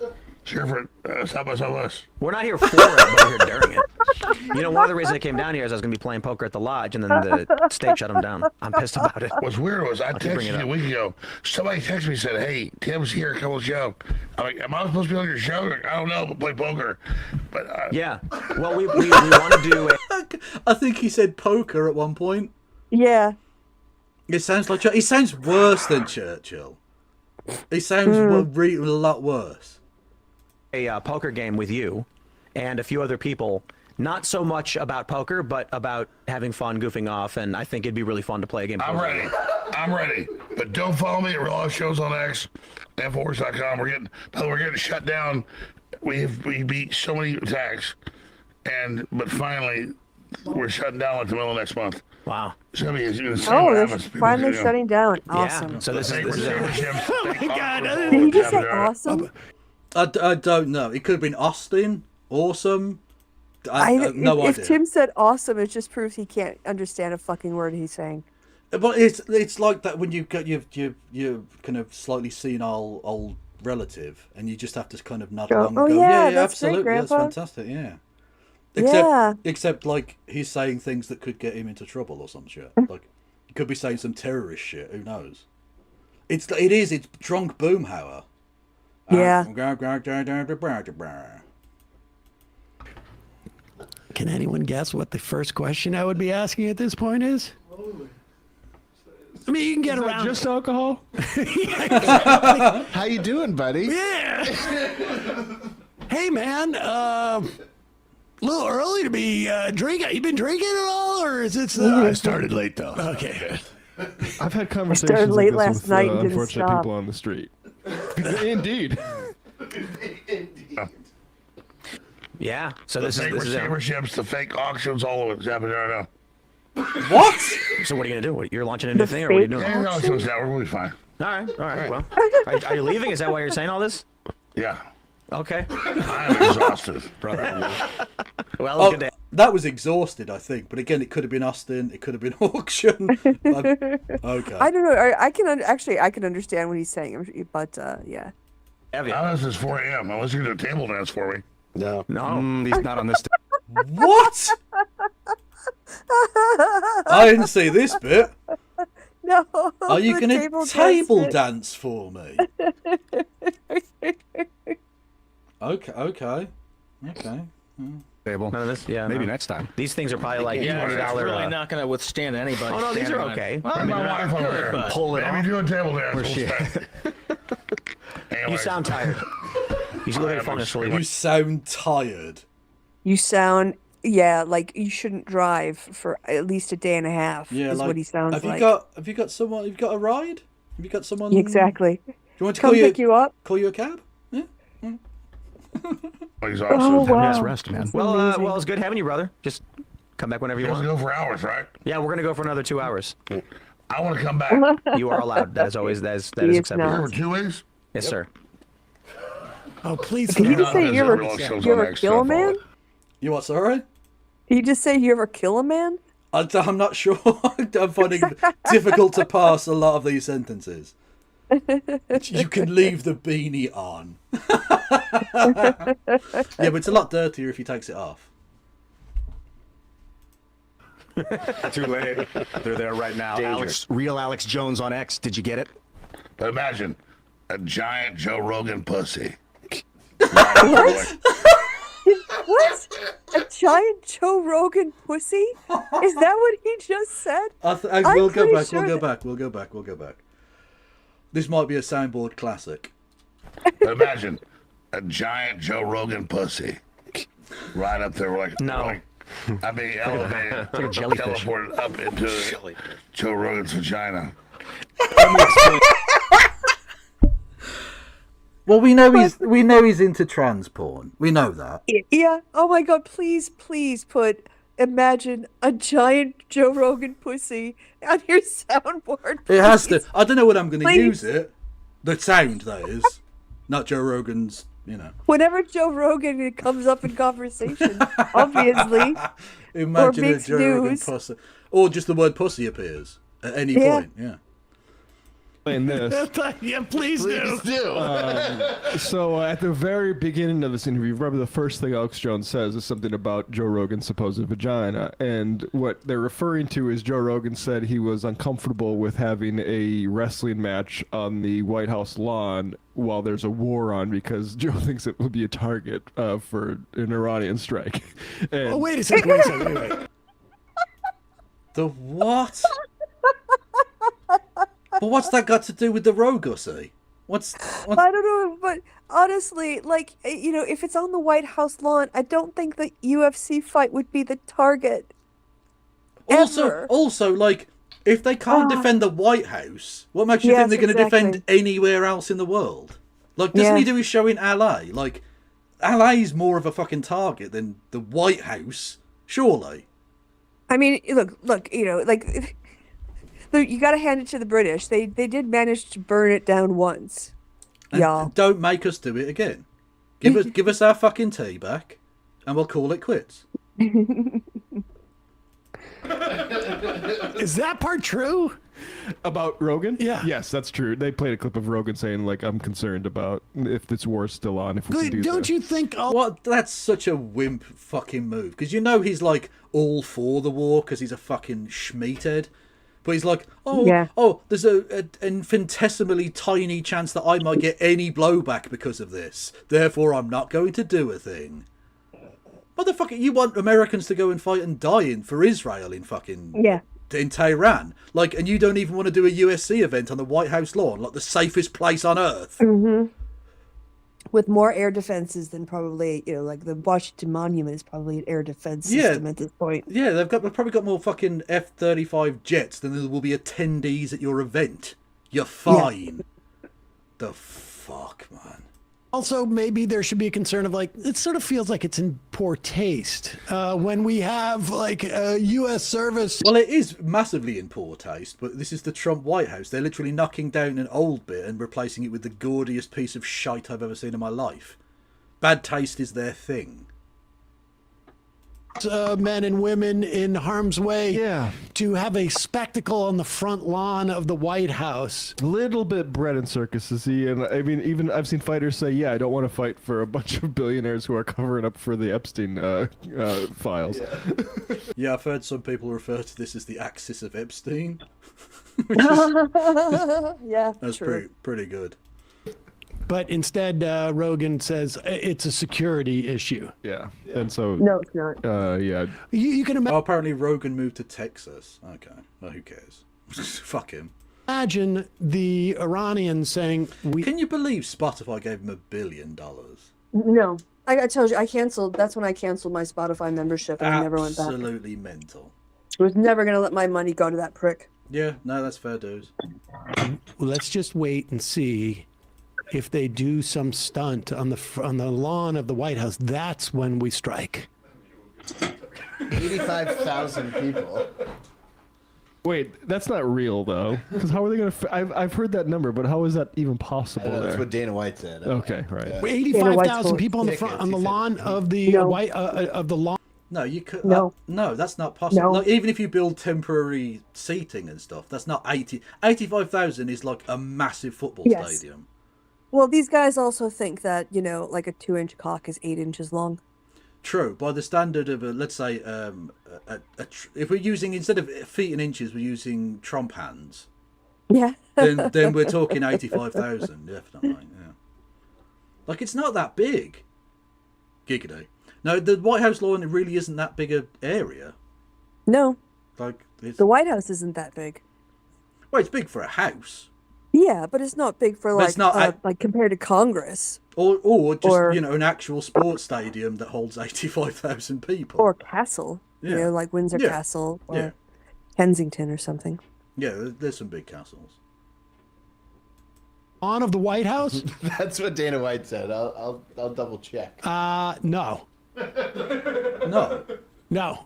I've been to that lawn, and you're not fitting 85,000 people on there. Let's just hear this a little bit because I'm curious about again. Also, again, that actually would be a safety concern because there's no way they could, even if you could build temporary stands big enough to seat 85,000, there's no way the Secret Service could protect that. Because that would have to tower many, many stories above the White House, which is not what they're built to do anything with. He's just full of shit. Yeah, it's almost like he's a lying bastard. Yeah. So, a Trump fan. About the how he gets up. Yeah. I think you don't want to leave. I think you want to keep talking about this. I want the memes of Joe Rogan's vagina.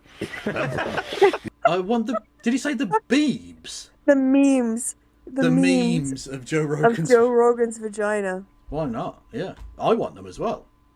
I'll be honest, yeah. Imagine how big it's about to be. The thing about Joe is Imagine how big it's going to be. Yes. Well, no, you forgot to stutter there. Yeah. I mean, that's... What an odd metric he's using for the quality there. I don't know. He's uncomfortable The there. story gets a lot of traction, which creates this ripple effect. Well, ironically, the bigger the pussy, the less traction. Just saying. Fact where Joe's just a guy with an opinion, and I think he's got pretty good opinions. I agree with a lot of them. I disagree with some of them. And then we end up Tim Pool fence sitting. Leading our story because all these websites start running Joe Rogan's opinion as if it's the biggest news of the day. Like Joe Rogan said a thing. And then the issue for us is, this is what people are asking us about. Like, hey... Look, stop fucking hedging your bets on this. Stop flip-flapping.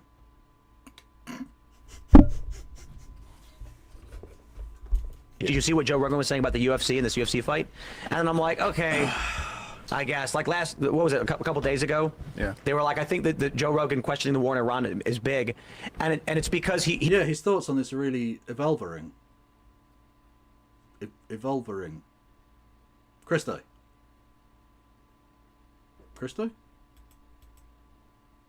Did you drop out? What?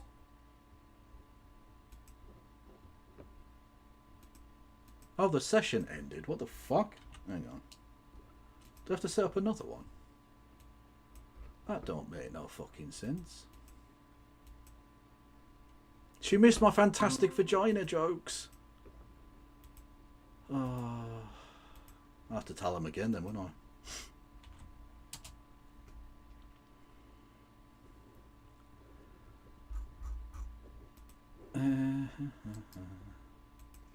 Oh yeah, we did have 3. Oh okay, yeah, I'm with you. Right.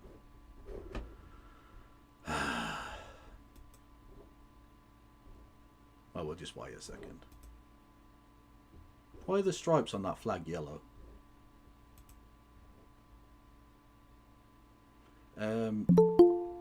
Yeah, anyway, give me money in the form of bits and things. It is a thing you're allowed to do. Until the communists take it away. And we're back. Hello, you missed my pussy jokes. Oh no. I'll tell them again if you want. Sure, let's hear it. No. He sort of represents independent independent voters. voters. In the meeting, so they kicked us out after an hour. Yeah, that's a bit dumb because we stopped having 3 people, so it should. Yeah, it doesn't care about that. Well, it should. It doesn't. Exactly. Anyway. So when he has an opinion, all these news, I was that right about was it. amazing. Oh yeah. Okay. How long have you been streaming, by the way?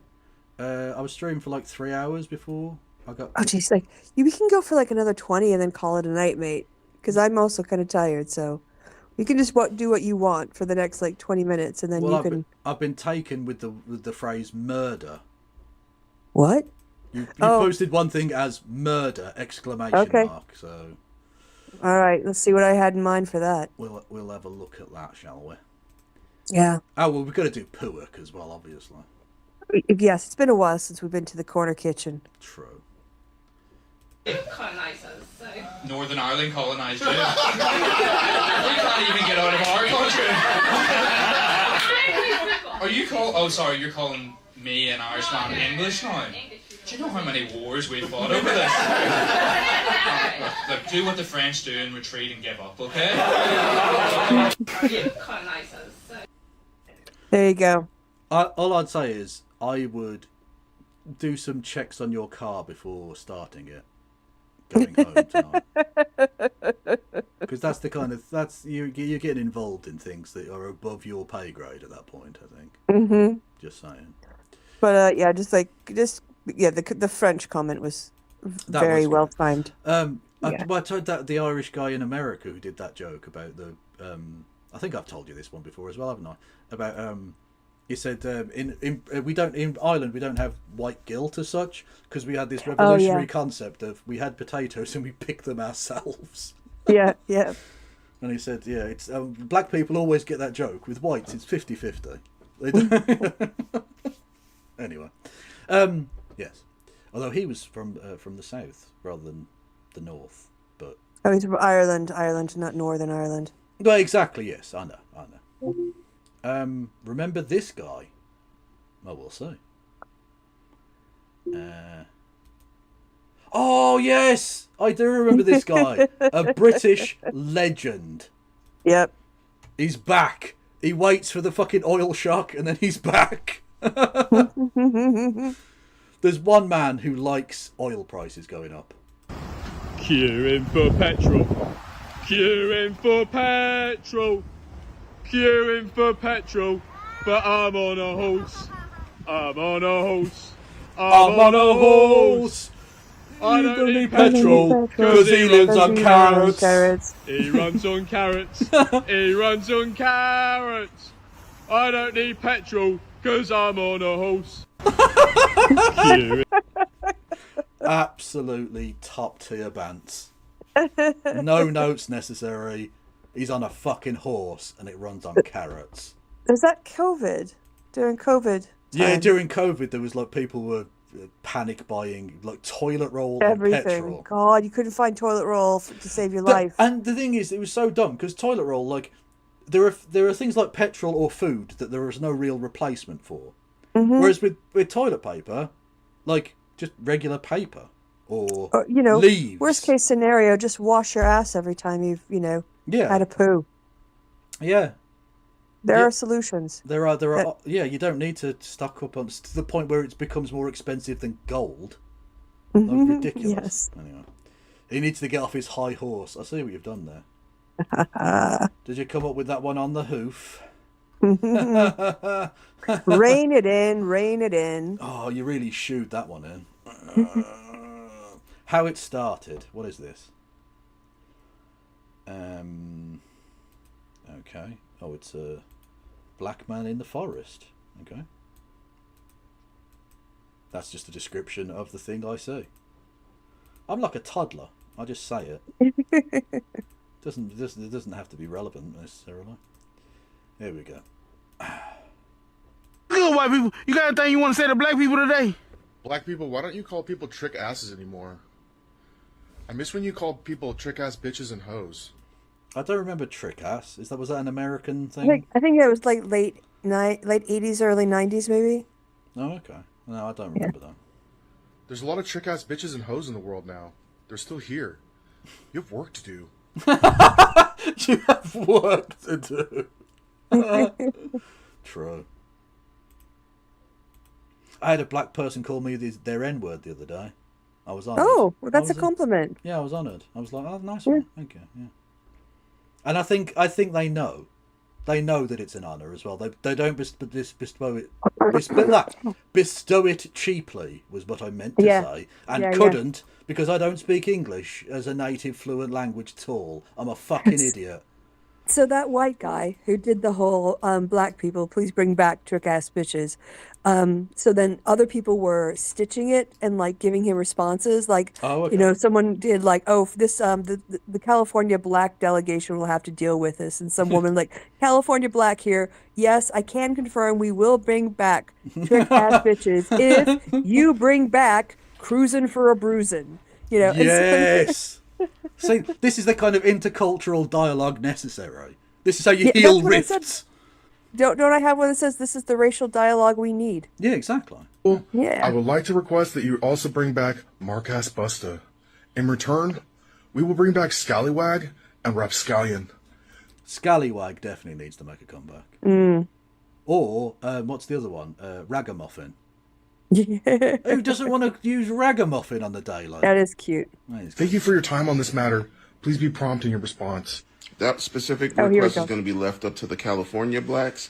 California Black here. I can confirm that we will bring back Mark-ass Busta. I would love if you brought back Cruising for a Bruising. The white delegation sees no reason we can't bring back Cruising for a Bruising. In exchange, we request that you bring back Jive Turkey. Jive Turkey? Jive Turkey is an old cut. You gotta love some Jive Turkey. We can bring it back. It's going to cost you, though. At the bare minimum, we're going to need, for Pete's sake, in return. People. So yeah, this has just become like a thing people are building on, and it's lovely. It's lovely and wonderful. Was that Kev's twin? You cheeky, you fucking little... You just assaulted me. You little pricks. Honestly, I'm going to have to stab a few of you. I swear to God. Stab you with love. And a knife. I'm only joking. So let me just mark that off. Accusation, murder towards audience. Check. Right. Have we got any more? I think we've got more, haven't we? Yeah, of course. There's always more. Yeah, what's this one? Is this another? It's my fucking twin again.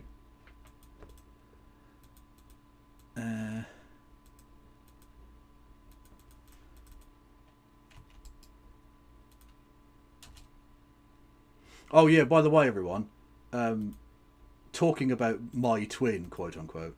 I think I must have informed you about my chat abusing me, calling me Jeremy Beadle. Yes. Yeah, which obviously started because we got onto the subject of Karl Marx being buried in London in Highgate Cemetery, right? And we looked up other famous people who were buried there, including Jeremy Beadle, and I didn't know he was dead. So it became a thing, and I thought, it's just going to be like a one stream thing. No, they're abusing me constantly about it, to the point where I was talking with my dad the other day, and as always, because he's a very death obsessed man, we started talking about funerals and things, and I just mentioned that my chat called me Jeremy Beadle and explained that story to him, howling his bollocks off. He thought it was the funniest thing. He said, "You look fuck all like Jeremy Beadle, but I'm glad they're calling you that." What the fuck is that? What? So you're glad that the people on the internet are bullying your son, and you're happy about this? And he went, "Yeah, and I am." Yeah. Fair enough. I've been informed by the black delegation that the word scallywag has been used by Project Pat in the song Chicken Head. Therefore, in order to bring back Mark Ass Buster, we're willing to also bring back numbnuts and you're skating on thin ice. However, we require that we get to put raisins in our potato salad once a year. The black delegation rejects raisins in the potato salad at any time during the year. We simply cannot accept that. But we will counter with 1 green bean French onion casserole per year. I have been. You know what? Again, it's negotiation. It's good to see the sides are talking. You know. Yeah, it's healthy. Yeah. Indeed. So anyway, sometimes the internet can be a force for good. It can. Where's Puak? Let's do Puak before we burn out. But it's better to burn out than fade away, Christy, is it not? True. I've heard that. I've heard that. Oop.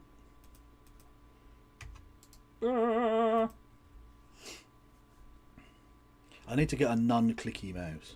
It's very annoying. Oh, you don't want your click, click, click, click, click. Nope. Especially when you're playing a game where you have to click lots. Very annoying. Anyway, so dude from York ordered £12. That's £12 sterling, not weight. Yes. Breakfast sandwich. Although it's probably not far off £12, to be honest. Can you imagine a breakfast that weighed £12? Oh my god. That come to Corner Kitchen and ordered this monstrosity of a breakfast sandwich. I remember going to York to see that crooked spire that they've got. So he's got 3 rashers of griddled back bacon on a buttered bread cake, some tomato sauce, 2 butcher's Puak patties. Still, no one pronounces it like that. Try hard. A flipped egg, a piece of fried bread in centre, 3 more rashers. In centre. That's In so centre, northern. Yep. The only thing more northern than that is someone saying water instead of water. Of griddled back bacon. Oh, the Grand Old Duke of York. He had 10,000 Puaks. He only needed one a knife. Got 2 more. Puak pack. What a genuinely mental little bit of banter to throw in there for no reason. Is fried spam. 2 pieces. Oh no! Yep. Fried spam. Get your fried spam, spam, spam, spam, spam, spam, spam, spam. Spammity spam, spammity spam. Spammity spam. Anyway. Honestly, regularly, Eric the half a bee goes into my fucking head, and I'm just... I think Monty Python are evil. Of Bury, like pudding, then finished off with another flipped brock. You can't... Look how thick that sounds. You can't... Unless you can dislocate your jaw, how the fuck are you eating this? Yeah, you can't get all that in your mouth. It's too much. Too Egg. much. I'm going to slice it in half and show you a cross section. And don't you worry about him. He's coming to him with me. Oh, Georg, look at that. I mean, it does look nice, but there's too much there. So much, right? I can't... Yeah, like, you're going to have to... Any meal that you have to dismantle? Dismantle is the word I'm looking for. Yes. That you have to dismantle is too much. It's like, why did you put it all on bread when you could have just put it on a plate and put the bread on the side? Yeah, have a meal. Yeah. Yeah. Because that is a meal.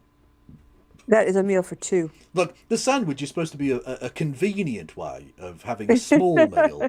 What this is just a big meal in bread. Yeah. Which you can't eat as a sandwich. Nope. Anyway. But I mean, I actually, I don't really like tomato sauce, to be honest. But I'd probably still eat it, because, you know. Anyway, let's finish off with white peepo. Actually, there are 3 white peepos. So Yes, we'll so do we that. can do all 3 of them, because they are white people, white peopling. Oh, it's this guy again. Okay. Yeah. Okay. A man who honestly might end up doing more for race relations than Martin Luther King. Just saying. But will he get a statue? No. But also, will he be killed by the FBI? No. Probably not. White people been awfully quiet today. I wonder what got them so preoccupied.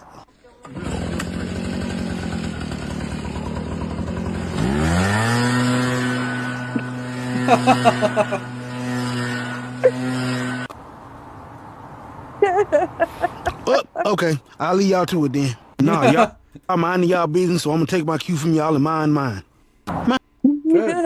Fair point. Fair point, mate. Yeah, yeah. White people do be white people, eh? Yep. More? Got more of that. Yeah, we do got more of that. Got 2 more at least. I think 2 more. I think it's 2 more. Yeah. Hang on, I pressed the same fucking one again. I am a sausage. When all he needed was a knife. Man,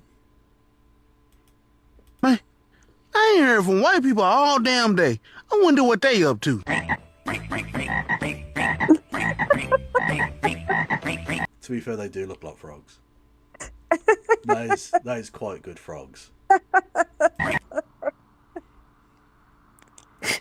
Man, I swear, not asking that question is a lesson I desperately need to learn. Come on, let's go.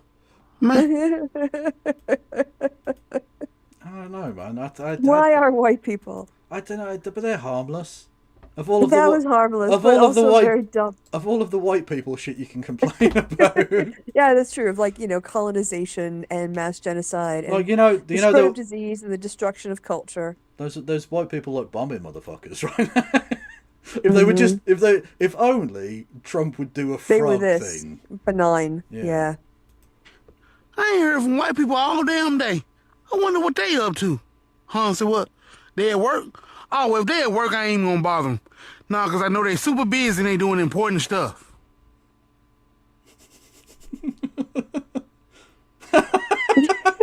Yeah, okay. Yeah, that's fair. Motherfucker, your supervisor know what you're doing on the clock. You know what? Don't even worry about it. I don't even want to snitch. I'm going to just go in the house. Nah, because my job is checking on white people. And to be honest with you, I'm about ready to retire. True. But I like him, actually. I'm going to... Yeah. Oh, I'm not signed in. I'll sign in and off. Actually, I am signed in. Okay, I can follow them. Yeah, you follow him. Boop. Yeah. Lil Shirley's boy. Okay. Anyway, everybody, this was a thing. Yeah, you did a long shift today. I did do a long shift today. Yeah. And people should give me money for that. Yeah, you're working hard, bringing them comedy and sarcasm and threats. True. Thank you, and Antifa Vegan Boy with the 10 gifties. Apologies if I missed stuff. I turned the alert box off because I had a guest/guests. So, and also I forgot to put it back on. So, yeah. Anyway, Christy, what have you got coming up on your channel? Oh, we got some D&D coming up on Sunday. I thought you'd finished all that palaver. No, I've got a couple more sessions and then I'll be finished with it. I took a break because I was really burning out, but now we're in like the end of the 5-year campaign. We're coming into like the last 4 or 5 sessions where it's all the like lead up to the big battle. So, got that coming up. Yeah. Fair enough. Thank you, everyone, all of the new people who followed. Thank you, Maranaka and Miss Hire, and Fogel, and everyone who subscribed. Thank you. And all the members of the Kevolution. Indeed, the Kevolutionaries are stunningly beautiful. Who's going on Twitch that I'll send everybody into?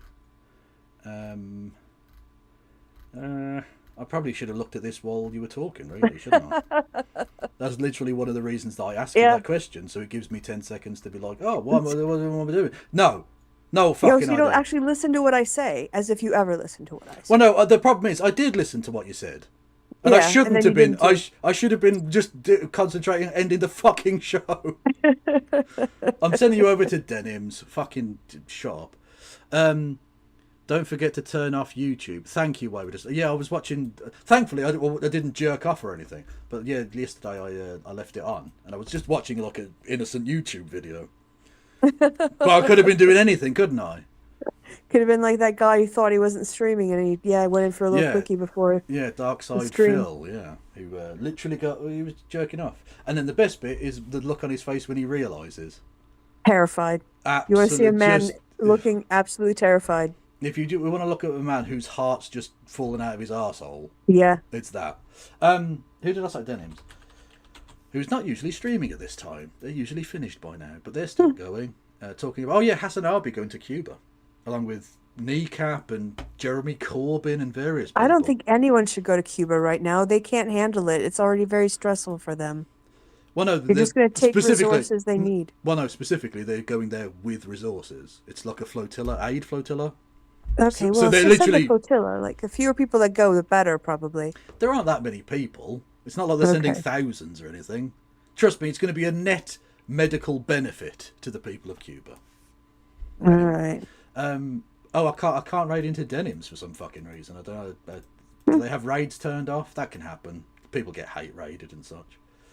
I haven't been blocked by them, so I don't. Yeah, Tina too. Then fuck it. Because it would be inappropriate to send anyone to a man. Yeah, I said it. Owen Jones is in Cuba right now. Really? Oh, that's cool. Where are we? Tina 2. There we go. They're Canadian, but not all Canadians have signed copies of Mein Kampf. Yes, not all of them. Unfortunately, just the Doug Ford appointees. Yeah, unfortunately, not a non-zero number though. No, Yeah. a non-zero number. Yeah, but there we go. Anyway, I'll see you all tomorrow at some point. I don't know, and we'll be on with Christy at some other point, maybe. I don't know. Yeah. We'll figure something out. Cool. I should be free now for a couple weeks. Okie doke. Well, I'll we'll do that then. Just goodbye from me and goodbye from Christy. She did the Alex Jones bit. Joe Rogan pussy. What a fucking ending note. That's beautiful. Absolutely sensational work. Fuck it.